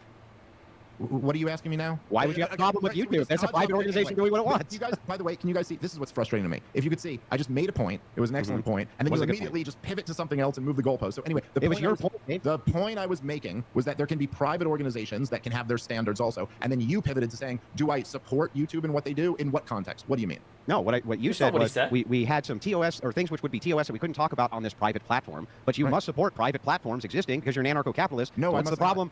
You don't support private platforms existing? Listen, man, do you support private restaurants existing? Sure. Okay, if they brought you, you ordered a T-bone steak and they brought it to you and it was freezing cold, would you support that because you support private restaurants existing? No. Exactly. What does that have to do with anything? It proves exactly. But you believe that the restaurant should have the right. Wait, Dave, you believe something existing doesn't that's mean you super support weird, whatever they Dave. do. So you don't believe that restaurants should have the right to serve you a cold steak? No, I do. Well, then what are you talking about, Dave? Did you honestly not get that? No, I didn't honestly get that. No, it made no sense. All right, All right, Andrew, but listen. What point Dave to is, you, dude. what Dave is saying is, I don't support you doing that. But what Andrew's saying, but do you support the right of a private organization to make their own choices? To which I believe Dave's answer is, yeah, they could make that choice, but I personally don't like that choice.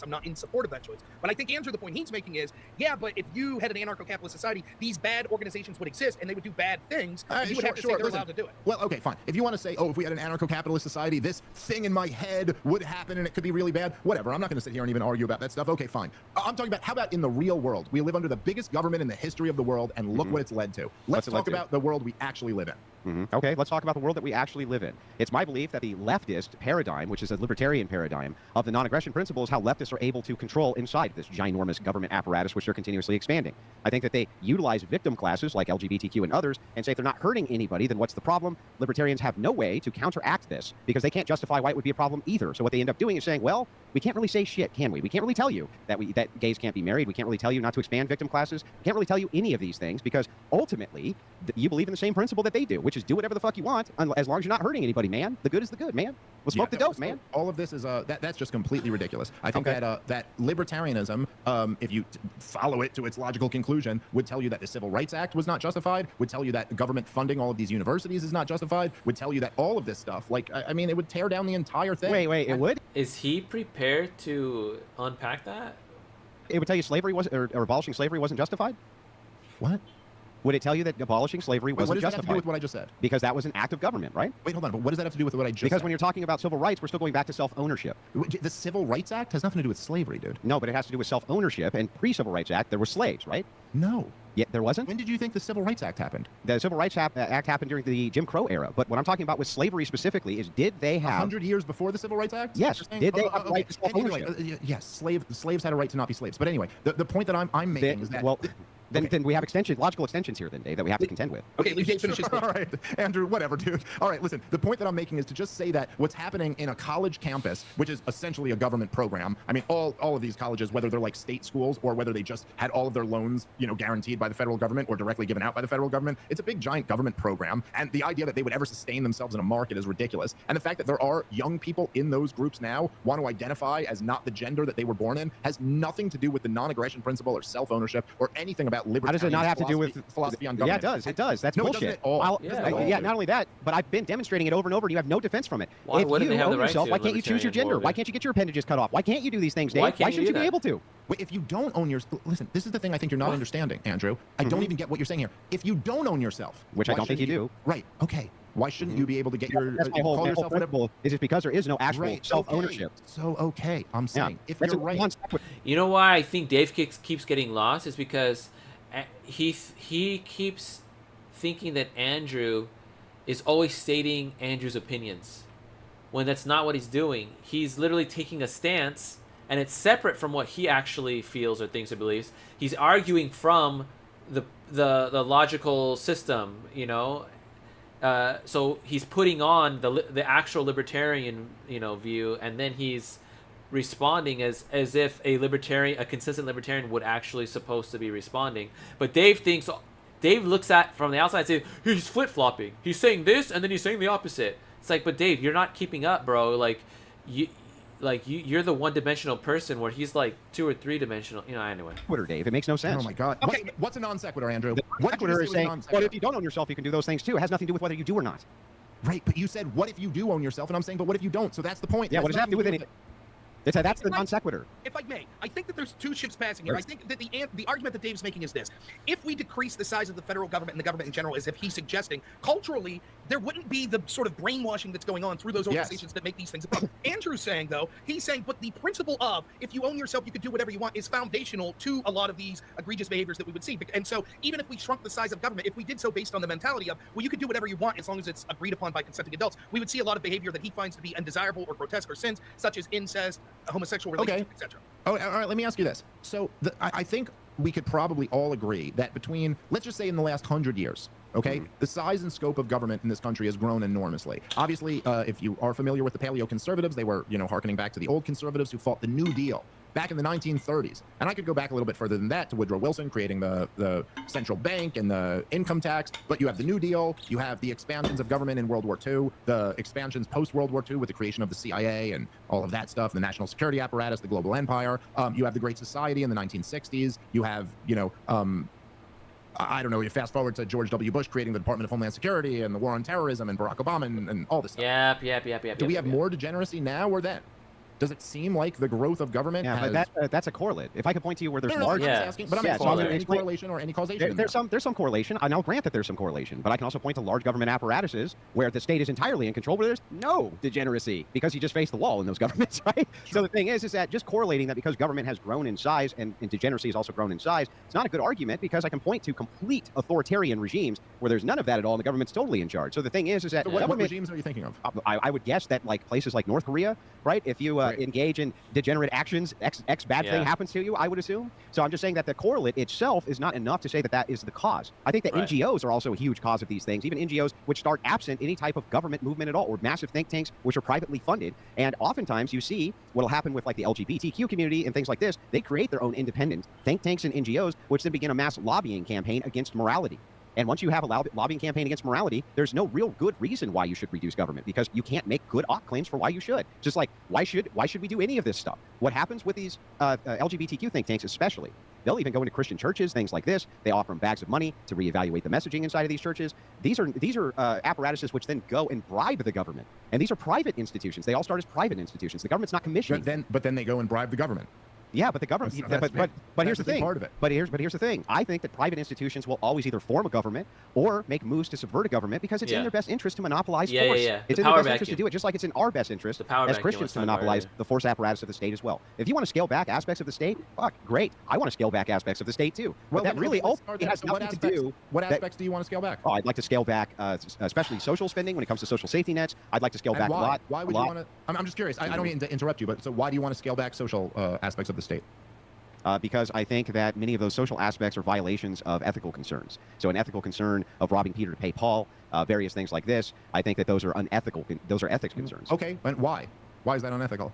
It's unethical because I follow Christian ethics, and under this particular ethical framework, we would say that this type of theft would be incorrect, and that the state apparatus is not really their concern to move into that. That would be charitable organizations which would move into doing distribution that way. I'm so curious about this, so I just have to ask because you kind of like grilled me before about what my ethics are. So what is it? So we share the same ethics. So I don't know what your argument is. I'm not making an argument. I'm asking a question. So robbing Peter to pay Paul, why is that unethical? What do you mean by that? Well, I'm saying that if you have centralized relocation from the successful to the non-successful, the reason that this becomes an ethical concern is because you're engaging in theft, obvious theft. Okay, but isn't that always what government does by its nature? No, is robbing Peter to pay Paul? No, I don't think that taxation is necessarily theft in many circumstances. I think it can be theft. What makes it theft in your description, but not in others? In which description? So you just said it's obviously theft to rob Peter to pay Paul. So what made that theft, and what makes it not theft in other situations? Well, maybe I'm not understanding the question correctly. Can you give me an example? You just said in your example that this was robbing Peter to pay Paul, and it's theft. So what makes it theft in that situation, but not theft in other situations? Like what other situation are you talking about? I just need a comparison real quick so I understand what you're asking. What makes it in any other situation that government takes money from people not theft, but in the one you just labeled theft? You mean, oh, okay, I see what you're saying. So you're saying, why is it theft to take a bunch of money out of a rich guy's account and give it to a guy, who's just poor?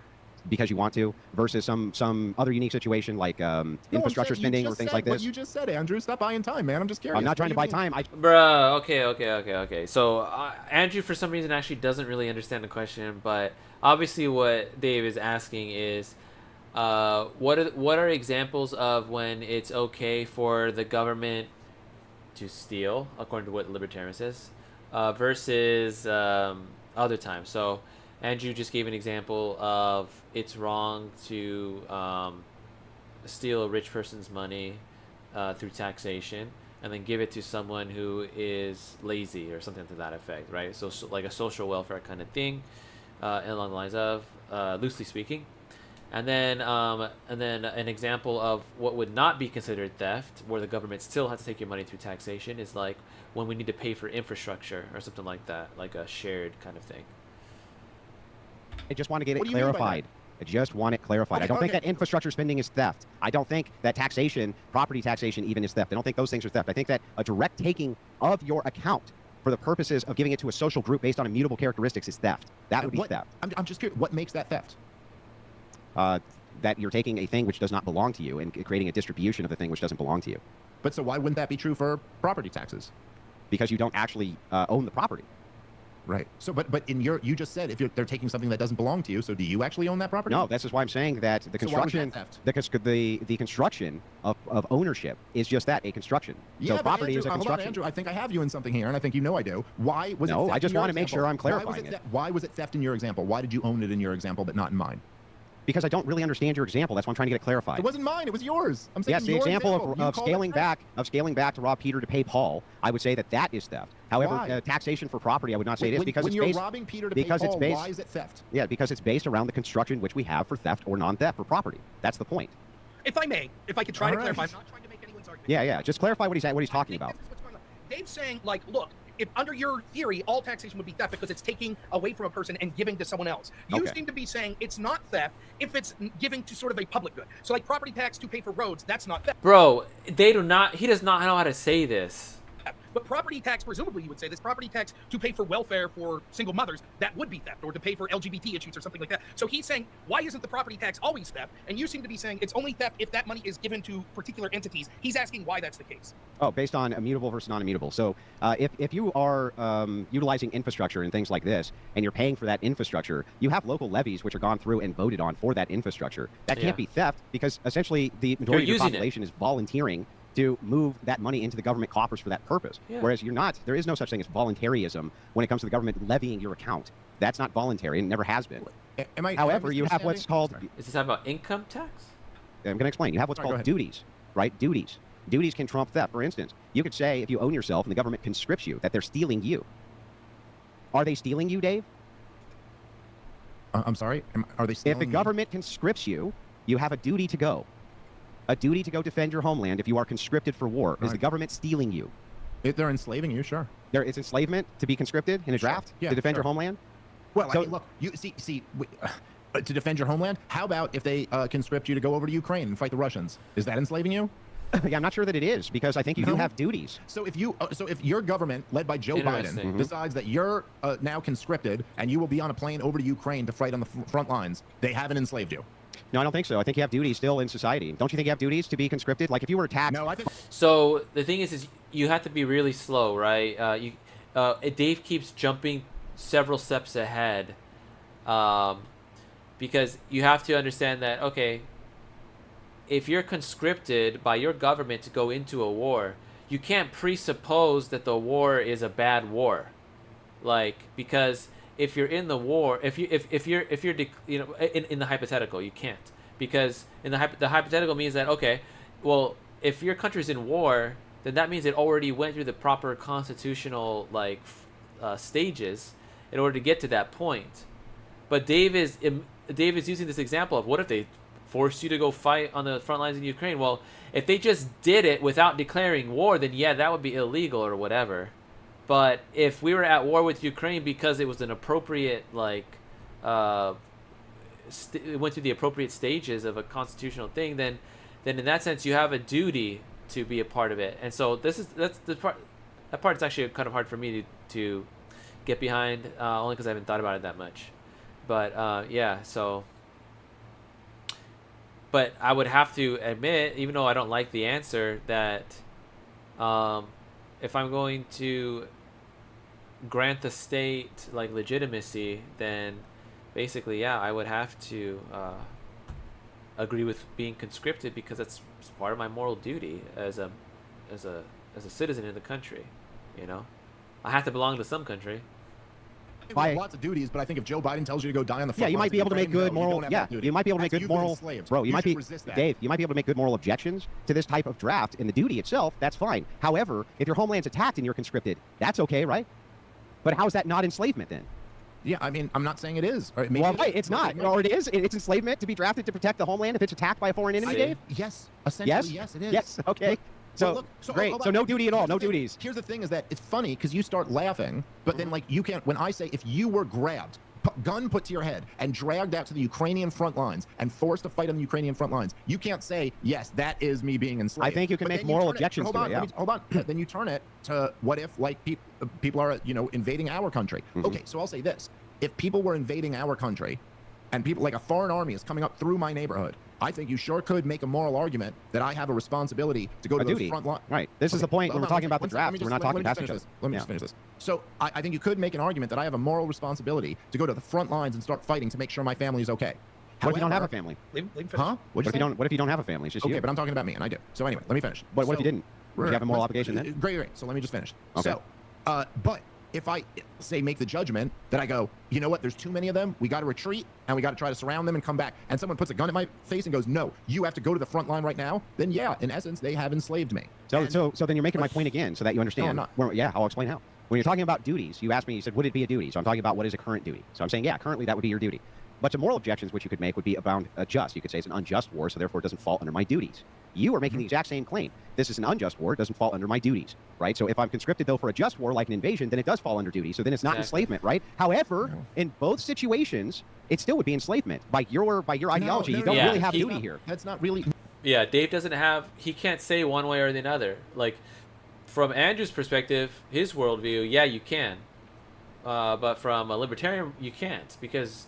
no matter what you see, it's like it removes moral duty in a certain sense, I guess. No, that's not really the distinction. The distinction is whether voluntarism versus force. So no, I'm not saying that. Like, if there could be a just war where someone still flees and abandons the war, but that doesn't mean that if they were for. But look, even whether you whether you think it's justified or not, it would still be enslaving someone to force them to be a soldier in that war. So if you're conscripted and your homeland is under attack, you have no greater duty to defend your homeland. It depends on the situation, man. Look, there were lots of people in Ukraine. But you see, like, how that just makes it so subjective, and like, it's you making this assessment about the war, just because, for instance, maybe you're losing. You're just like, okay, well, I'm gonna say that it's an immoral war because we're losing. You know, it's like, or whatever. Like, it doesn't make any sense, because then you get rid of duty. Like, duty is sometimes okay, but then other times not okay. And it's just completely inconsistent. Anyway. Ukraine who fled, and I don't know that they were wrong. I don't know. Listen, a situation like the war in Ukraine, the United States of America and NATO provoked Russia for decades. Literally just poked this fucking bear. Dude, this is on a tangent that has no bearing on the moral. No. It has total bearing. Give me 2 seconds, and you'll understand what I'm saying. They poked this bear over and over again until Russia invaded, and then when Russia invaded and Ukraine was about to get fucked up, look, I understand where there'd be people in Ukraine who wanted to jump on the front lines and fight again. But I also understand where there'd be people who go, listen, I got to try to get my family out and get the hell out of here. So it's not so black and white as to like whether like there's this situation where someone invades your country and it's just justified to fight back against them. I think maybe if you're listening, we're talking not about that. We're talking about conscription, though. So I do. And I'll SteubeMan. Hang on. I'll SteubeMan the point. Yeah, I'll SteubeMan. Let me SteubeMan the point. Last point on this. Then we're going to closing statements because we have a lot of super chats and questions from the audience. So. Yeah. So let me just SteubeMan your point. Your point is, look, this isn't so black and white. There could be situations where I could see conscription as being a duty. I could see it as not being a duty. I'm not arguing that. I just want a concession that at least sometimes it must be. And if at least sometimes it must be a duty, then you do have greater duties than just owning you. Just owning you can't be enough. There must be additional duties on top of that, like conscription. Well, look, if you're saying just owning me, again, I have a ton of duties on top of just owning me. I have a duty, an obligation to protect my wife, my kids, to provide for them, to give them a great life. If you own yourself, why do you have such a duty? Again, from what we said at the very beginning, it has nothing to do with owning myself. I do own myself, and why do I have such a duty? Because I believe in God, and God wants me to be a great father and a great husband. So God owns you. Okay, listen, there's never a good place to end. I know that it sucks. We can keep going on with this. What we're going to do is do closing statements. All right. Up to 7 minutes apiece. We will start with Dave. You can say whatever you want. Andrew, don't interrupt, and then Andrew can say whatever he wants. So you can summarize the debate. You can any positions that you wanted to clarify, whatever you like for 7 minutes. Then we'll get to some audience questions. So go ahead, Dave. The floor is yours. All right. Well, look, let me just say before we go to these questions, I will say I have the feeling that Andrew annoyed me a bit in this debate, but I have a feeling I would really like the guy if we just hung out. And I actually have enjoyed some of the back and forths that we've had on this. So I would just say that I think there's been some points that are made here that I don't think accurately reflect the position that I'm taking, and perhaps I've been unfair in some of the positions Andrew's taking. So if let's just say I own a book, like let's say, I don't know, one of these books right here. Okay, here, I got a book. Okay, I own this book. Now, it's a really good book to me. Now, let's say I get that book. Now, I've read it. I've actually read it twice. But let's just say I bought that book and I own it. And instead of reading it, I burned it. And you were to say, wait a minute, Dave, do you own that book? If you own it, it would be wrong for you to burn it rather than read it. The point is that, yes, I probably agree with you. It would be a better thing for me to do to read that book than to burn it. That has nothing to do with whether I own it or whether it would be right for someone else to come by force and take it away from me. I think that's kind of like the difference that's been, we've been talking past each other a little bit. I think that some of these outlandish examples about, well, if you really believe in self-ownership, then you can have no moral qualms about what anyone does with their self-ownership, just isn't accurate. And I think that in the world we're living in, and this is something, again, that the paleoconservatives, their best thinkers, please, anybody listening, go read Pat Buchanan or Paul Gottfried or Sam Francis or any of these guys. One of the things that they understood was that part of the reason why American society has degenerated so much, part of the reason why we've had such a divergence from normalcy in our culture is because the government has gotten more and more powerful. And if you want to have more power in the hands of communities and churches and parents and families, you want to reduce the size and scope of government. So that's what I would say, and whatever Andrew wants to finish with before we go into questions. Okay, sounds good. Andrew, you got up to 7 minutes. Go ahead. You would like me. I'm a real fun guy to be. I'm just a fun guy, Dave. So the thing is I did enjoy the debate. Just so you know, I don't take any of this kind of stuff personally. I think that this type of discourse, as brutal as it can be, and as entertaining as I think it is for people because it's so brutal, I don't feel like you're a guy who holds personal grudges. And it seems like you kind of enjoy, as much as you might not have enjoyed some aspects of it, I think that you probably enjoy the back and forth as much as I do. Ultimately, though, you have to reevaluate some things here, I think, ultimately. And I'm still going to bring you around to my way of thinking. And perhaps next time we won't do a debate, but we'll just do a good old-fashioned convo. The first thing is that you kind of pretend and are pretending to the audience that these are extreme examples of things which I bring up, but they're not. These are things which are happening right now. We have incest laws right now. We have laws against LGBTQ or for LGBTQ right now. These are social issues of our time, transitioning social issue of our time. These things are not things which are in a far away, far off land, in a far away future. These are right now, right here, right in our face, and we're discussing them as though they're right in our face because they are. And so when we get to the moral ought portion of this, you realize, I think, early on that you can't really justify self-ownership as anything other than a construction, and that your morality comes from God. That's why I was willing to just kind of grant all the absurdity and say, sure, it's just God talking in my mind. Dave says, me too. It's like, great, well, then we agree. It's all divine command. There's no ownership, just a social construct. Perfect. Now we know where we can go with our moral ought claims, how we get to where it is that we're going. Unfortunately, for these oughts, we're going to need enforcement. There's no way around it, and that's going to require some type of enforcement apparatus. Now, maybe it doesn't have to be the state. Fine, but I didn't hear anything absent the state. I never actually heard Dave say a word about why people can't engage in these if they own themselves. Unfortunately, he never really gave us any good reasons for why, if you do own yourself, why you can't engage in these absurd activities, other than he just really doesn't like them, other than to appeal to what I would, which is divine command. And if that's the case, you don't own yourself, and the non-aggression principle no longer makes sense. He never could justify that, ever. And that was kind of the core at the heart of this debate. When we get into duties, he says, I do have some duties and obligations, but when I ask him where they come from, it's from God. Again, it's divine command which gives him these duties and obligation, not libertarianism. Libertarianism as a core isn't doing anything to advance what could be a duty inside of society. It's just unfettered rights. And all a right is a privilege absent a duty. When we get into whether or not can a person be conscripted, sometimes maybe, don't know, kind of, possibly. It just, it's context matters. It's like, okay, yeah, context matters, but at the core, can they, without them being slaves? I think that Dave kind of understands, yeah, there's a time and a place for that where there's a greater duty that we have to appeal to. Overall, because it was combative, and we are coming at it from really different worldviews, I don't think we got to the heart of everything that either of us would have liked to have gotten to the heart of. But I did enjoy the spirited debate, and again, no grudges at all, Mr. Smith. And in the future, I'll just come on your show and we'll have a good convo or something like that. But I do hope you did enjoy yourself at the very least. So thank you. I did enjoy myself, Andrew, and thank you very much. I don't agree with your synopsis of my opinion, but I am definitely down to do another podcast together. Well, cheers to you, sir. Cheers, brother. I had fun. I love it. We can drink? Are there nationalists? We're going to make that legal? All right, good. Yes, good. I insist. I enjoyed. I thought it was great. I would love to talk about I was writing down things if I was debating either of you. I would have said to both of you, but we don't have time for that tonight. So here's what I'm going to do. We are going to go through half of the super chats. There's a lot. So audience, I ask you to please bear with me, and because we have a lot of people that are on the call as well. So we have about an hour and 15 minutes left. So the first thing I want to say is thank you to anyone who subscribed or that donated subscriptions to people and memberships. We really do appreciate it. It means a lot. We're going to try. And as a quick intermission, I'm sorry to cut in, Dave, while you're at maximum audience, can you shout your channel out to tell everybody where they can find you, where they can follow you? ComicDaveSmith.com is my website, and at ComicDaveSmith on Twitter, and I'm part of the problem on YouTube and all over the place. But yeah, okay. Well, I just want to let you know that I had worked on this great rhetorical flourish that I was ready to use tonight that I couldn't deploy. So I'm just going to tell you what it was. It was going to be okay. So it was supposed to be this idea that it came up where you would say something like well, I'm a comedian, you know what I mean? I'm not going to know the great ins and outs of these moral oughts. And then I was going to respond with, oh yeah, well, I'm an entertainer and I'm super entertaining, so tell me a joke, funny man. And it would have been rhetorically effective, Dave, but I never got to employ it. So I'm pretty upset about that. I'm not going to lie, I'm pretty upset about that. All right, well, listen, it was a good plan. It was a good plan. It was a good plan. It just never happened. So I'm going to not read each subscription donated, but we do appreciate it. But I hope the audience will understand. Just 20 and up on the supers, bro. 20 and up. All right. So here we go. You sure? Just 20 and up? All right, that's fine. So we got from Daniel Morgan. Dave, what objective standard do you ground moral laws such as the non-aggression principle, or anything for that matter in? I know you believe in God, but if that's just general theism, by what standard do you ground any objective morality? Yeah. I mean, it's a good question. I think that I don't know that me or Andrew had a better answer for that than I always thought before I was a believer in God that it was kind of a silly argument that theists made when they said you can't have morality without a divine power. And the more since I found God, I've agreed that you probably can't. Like there really is no other way to get to morality without a belief in a creator. It's illogical. And since I've believed in a creator, and I don't think that's not even really the right way to say it. Since I had my first kid, I've just kind of known.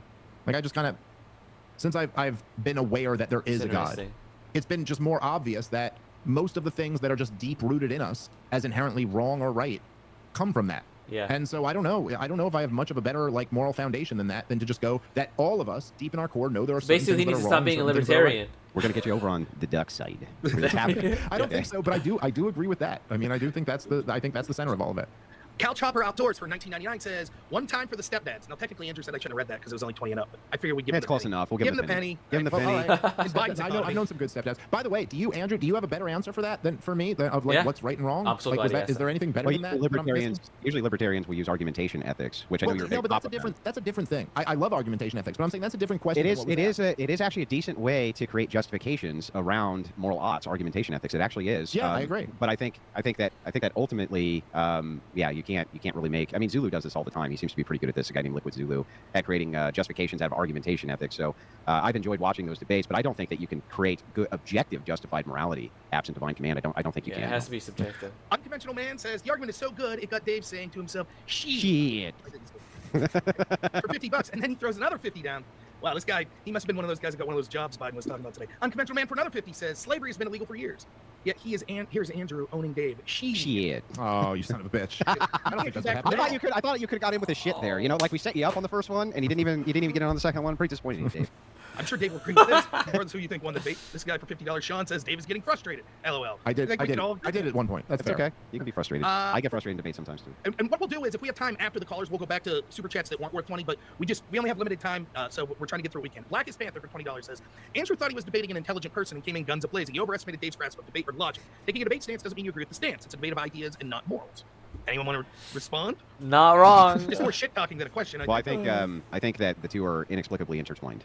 Okay, let's go with Righteous Muffin for $20 says, Andrew, you and Dave are in the same place. He wants libertarianism ran his way. You want Christian ethics ran your way. There are different sects of Christianity. Why is yours the correct one? Because you said so? Because I can create philosophical justifications for my own. And my own is the original Church of Christ, by the way. That's why. Would you agree, though, Orthodox that Church, perhaps the people that would come into power would not share your interpretation? Of course, it's a possibility, which is why I advocate that Christians should be trying to seize power. I think it's a good idea. Dave actually advocates the same thing for libertarians. He recognizes the same flaw in his own party, which is, wait, we can't be so idealistic we forget that we have to actually have power for our idealism, right? Like, there's no way around that. Sure. Yeah. All right. I mean, it's just the way it is. Yeah, I agree with that. Now, I don't know what this MX... No, skip it. We don't take pesos here, sir. Yeah, I don't know that shit. Only dollars here. All right. He skipped it! For $20. Was just thinking a few days ago that this is a discussion I would love to see, and here it is. Huzzah. Agree? Thought it was really good? Huzzah! Let's see. A couple more. John the Wise Tushy for $50 says, libertarian morality? Chase Oliver, I assume gay man, for president. Please run from the Libertarian Party. Dave, any thoughts on, I know I've seen some of your thoughts on Twitter, but anything to say about Chase Oliver and what that says about... Dude, you gotta be better than that guy. That guy sucks, dude. Yeah. No, I mean, I'm not going to defend that, but, just do it. Just run. Republicans got to be better than Donald Trump and, picking Nikki Haley, who he just guaranteed would be in his cabinet. And, I don't know. Yeah, it sucks. It sucks to be a part of a thing and hope someone who's going to represent it will represent it the right way and not get that. So... You don't have to answer, but are you going to vote for Trump? Have you decided, or is it something you don't... I don't, honestly, I'm not a big believer in voting, but especially voting for president. But the idea of me doing something where it takes, I don't know, a couple of hours for you to have a 1 in 150 millionth say in it, I don't know. I do way more important shit than that. I don't spend 2 hours on something that unimportant. So it doesn't matter that much to me, but yes, I don't know. That's I'm not going to vote for Chase, that's for sure. Zen's Forehead for $19.99 says, Dave, the argument that Andrew is making is that duties from the prism of theist morality entail the violation of self-ownership, which the non-aggression principle banks on. It's a contradiction of the two worldviews. Basically, if I can interpret what he's saying is, if you adapt Christian ethics, then there is morality that comes from that is directly oppositional to the idea of self-ownership. No, okay, so give me an example. By conscription. Okay, but in what scenario? In the most charitable scenario you can possibly even if you choose only some scenarios. Say conscription in the most charitable scenario, fine, but then maybe you just have to own the principle of conscription in general. That doesn't mean that sometimes the government will be wrong on it. Yeah, I think conscription in general is horrifically immoral. Yeah, but there's at least certain cases where it's not, right? I mean, maybe, yes, maybe. Yeah. But that's what he's getting at. Fine. That's if we're going to move out of just the realm of pure theory into the realm of the real world, then conscription has been pretty evil most of the times it's been used. I don't actually disagree with that. I think that there's moral objections to that, but I'm not saying that I morally object necessarily to the duty of conscription, though. Okay, that's the thing. Just because it's being misused, you would grant that handing people the power of conscription could lead to bad results. That handing anybody power for anything could lead to bad results. Fair enough. We agree with that. Vitellius for $20 says, for the disconnect on ownership, a person goes to a car lot and can control a car, but they don't own it. A person can control their body and actions, but not themselves. God owns that person. Yeah, I would say that's true. That those who move towards divine command theory would say that God has ownership. Yeah, you have to draw. You do not actually have ownership of you. That's what I was saying earlier. You have will. That's true. In the very beginning of the debate, the only right that anybody's ever been able to really say is an actual right that I could maybe agree with is the right to free will. But other than that, I'm not even sure that's a right, because it seems like it's part of your just ontology. It's how men are built and women are built. It's part of what makes you you.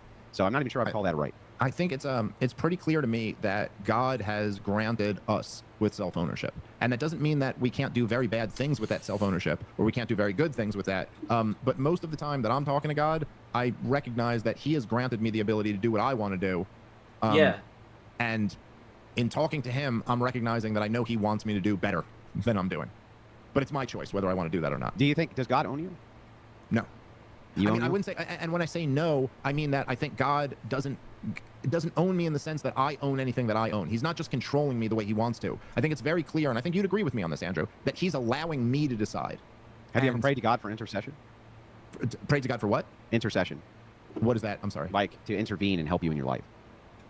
Yeah, many times. So if God intercedes on your behalf in order to help you in your life, would he have to affect other people's will to do that?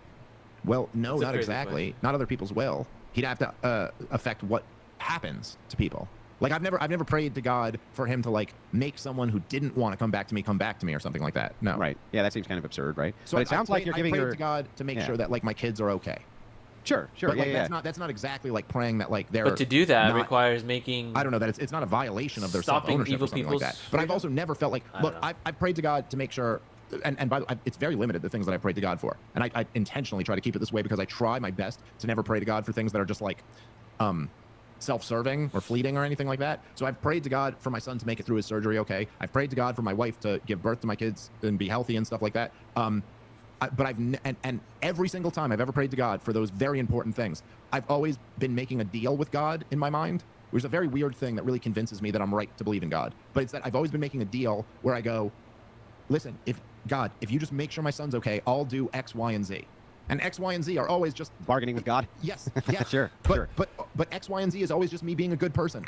And that's one of the things that really convinced me that God's real. That I was like, how do I have this like just deep impulse that God wants me to be a better person? And I'll go, listen, if you do this, I promise I'll, whatever. I'll be a good father. I'll be a good husband. I'll be a good person. All these. I'll things. live up to those standards that you've put. While I was asking God to intervene in a certain way, what I was promising was always something only I could control. And I knew he wasn't going to like force me to do that or force me not to do that. But he's I knew that it was my decision, but I also knew that he wanted me to do that. Out of that. Let's assume for a second that God could put a truck in front of he could convince the truck owner to put a truck in front of a prostitution house that your son was about to walk into. And he avoided that because God had convinced the person to park the truck there. Would you want him to? I think that my job is to raise my son well enough that that's not an issue. But if it was, I don't know. You know, like honestly, I don't know. And I don't know because I'll say this, right, Andrew? So my kids grow up in a world so different than I grew up in. And I don't know that much about you or your story, but I'll just tell you that like I grew up in I guess I'm just gonna stop right here and say, if you can ask someone or persuade, if you believe that you can persuade someone to a different course of action, why can't you ask God to persuade someone to a different course of action? You know what I'm saying? I don't know. Pretty fucked up environment. And my kids are raised in a very loving environment. Like my kids are like, I mean, Jesus Christ. They're just surrounded by love and they have everything they need. And, and so anyway, I don't see my son ever being in that situation. But because God is not going to force that person to be right there, but God can persuade him in a certain way to where, that seems like a good idea. He doesn't know why it's a good idea, but he just says, it's good to park right here for some reason. He doesn't really know how to explain it, but God's putting the impression upon him.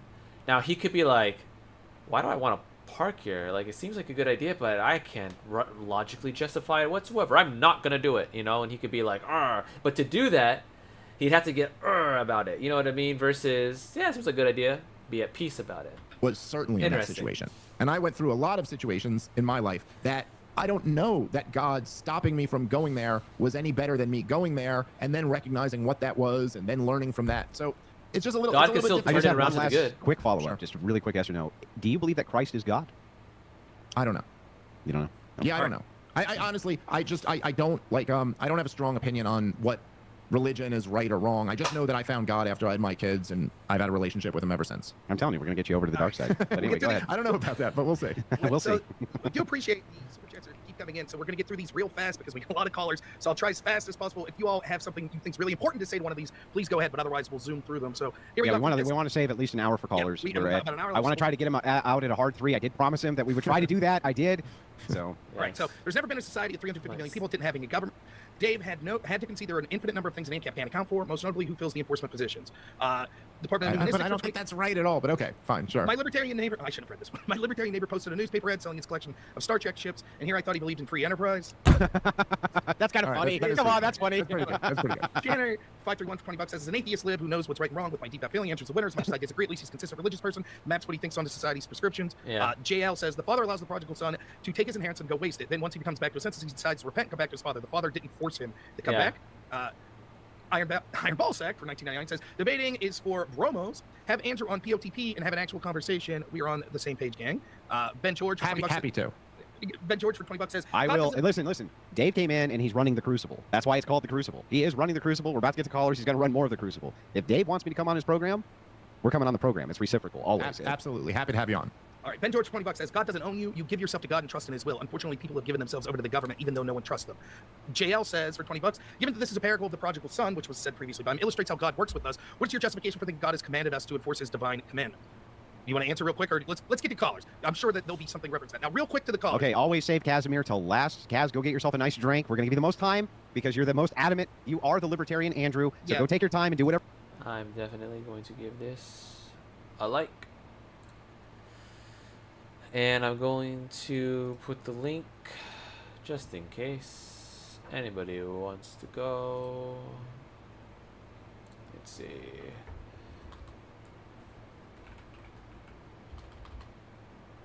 Okay.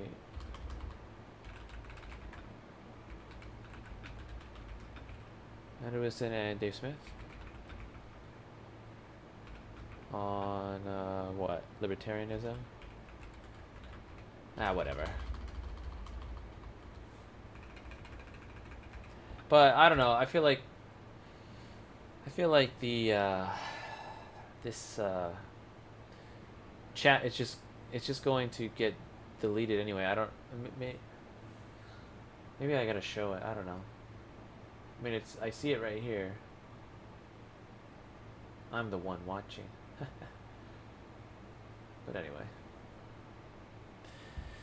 So yeah, I think that was a good debate. Overall, yeah, I feel Andrew's closing statement kind of summed everything up. Basically, a note that I made, I think I made it in the chat earlier. There's a difference between the two, yeah, the non-aggression principle is based on self-ownership, meaning you have, I guess the concept of you are in possession of yourself. But there was a contradiction to that because you can't actually demonstrate what it means to own yourself.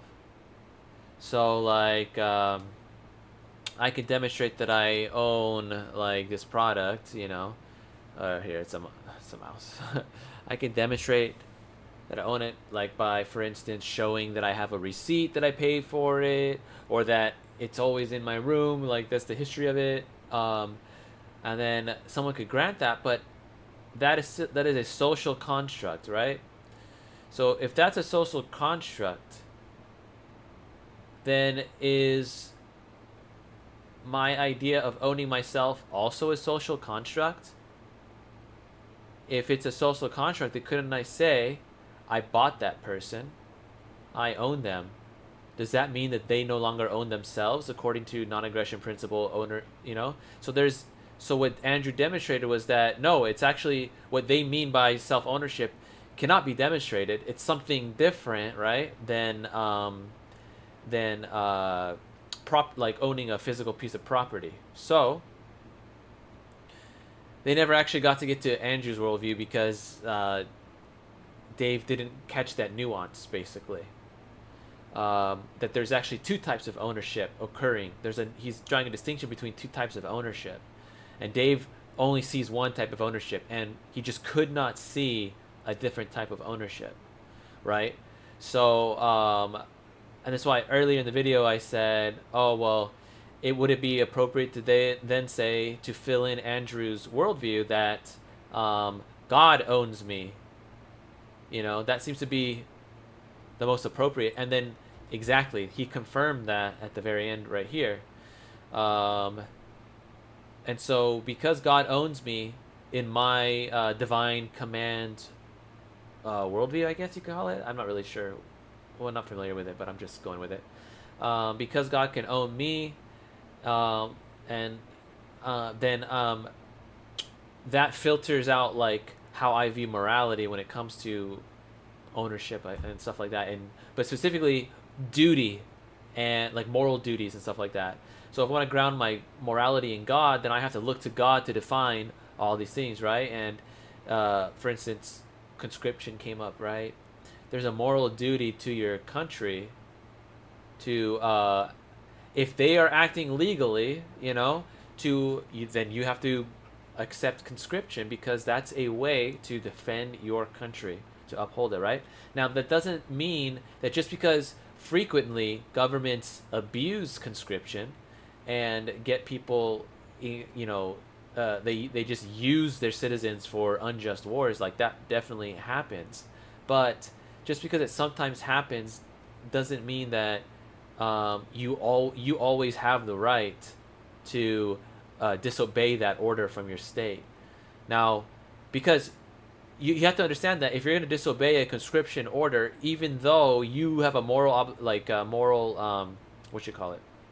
moral qualm with it, I guess, you still deserve to be punished by the state if you ever get caught. That's why if you're going to go AWOL from a war that you don't believe in anymore, that you're fighting in, you usually can't go home, bro. You know what? It's actually really interesting because oh shoot, I don't know what's going on. My cable is. There's actually a very interesting movie. If you guys want to look at this topic a little bit more, it's a Korean movie that just came out a couple of weeks ago at a local theater. To me, at least, I don't know how widespread it is, but it's called Land of Dreams. I think it's called Land of Dreams, not City of Dreams, which is a completely different movie. It's a Korean movie. And in it, if I have the title correct, I don't know if I do or not, but in this movie, the scenario is that a group, I think it actually is based on a true story in the 70s or 80s, where a group of military men in South Korea, basically the equivalent of the Korean CIA, the head of that gets a group of men to go and kill a different, like a president or something, like the South Korean president or something to that effect. And so when they're all put on trial, so they kill him and then they're all put on trial.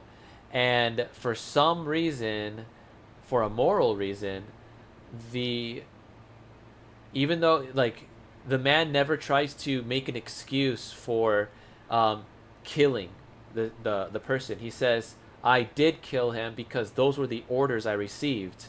I knew that it was an illegal order on him, but because I am in service to the CIA head or whatever, I had to obey his order because I'm a soldier. I have no choice in the matter. And dude, that just gives me chills to think about, because he could have easily said, disobeyed the order. But the thing is if he disobeyed the order from the CIA agent, that would have justified the CIA agent being able to kill him or punish him in some way, like, because he's a soldier disobeying an order. But he's caught in that irony of no matter what, he's going to die. But at least he gets to die with honor, because even though he, killed this guy, it was a soldier's order. Like, he received it as a soldier's order. So it's kind of like Socrates almost, So anyway, I thought that was a very, very interesting movie that kind of fits in with that. Like, you still, like, what is the higher moral good, and where do we get that from? And so divine command theory says we get it from God. But if it's just subjective, like the libertarian point of Dave, then you can just do, like, at any time you could just say, oh, it's just my opinion. I agreed with the war up to this point, and then now I don't agree anymore, and it's dishonorable to do that. But you're going to be like, oh, well, actually, it's dishonorable that they acted like that. Well, yeah, they might have acted like that, but you took an oath to be a part of this military. Whether or not they're wrong, you're still dishonorable. Now, I don't know how I feel about that, because that's kind of wild. But after seeing that movie, like, it made me really reconsider, like, reconsider what I should think of as my moral duty and stuff like that. Anyway, I'm gonna cut the stream off right there.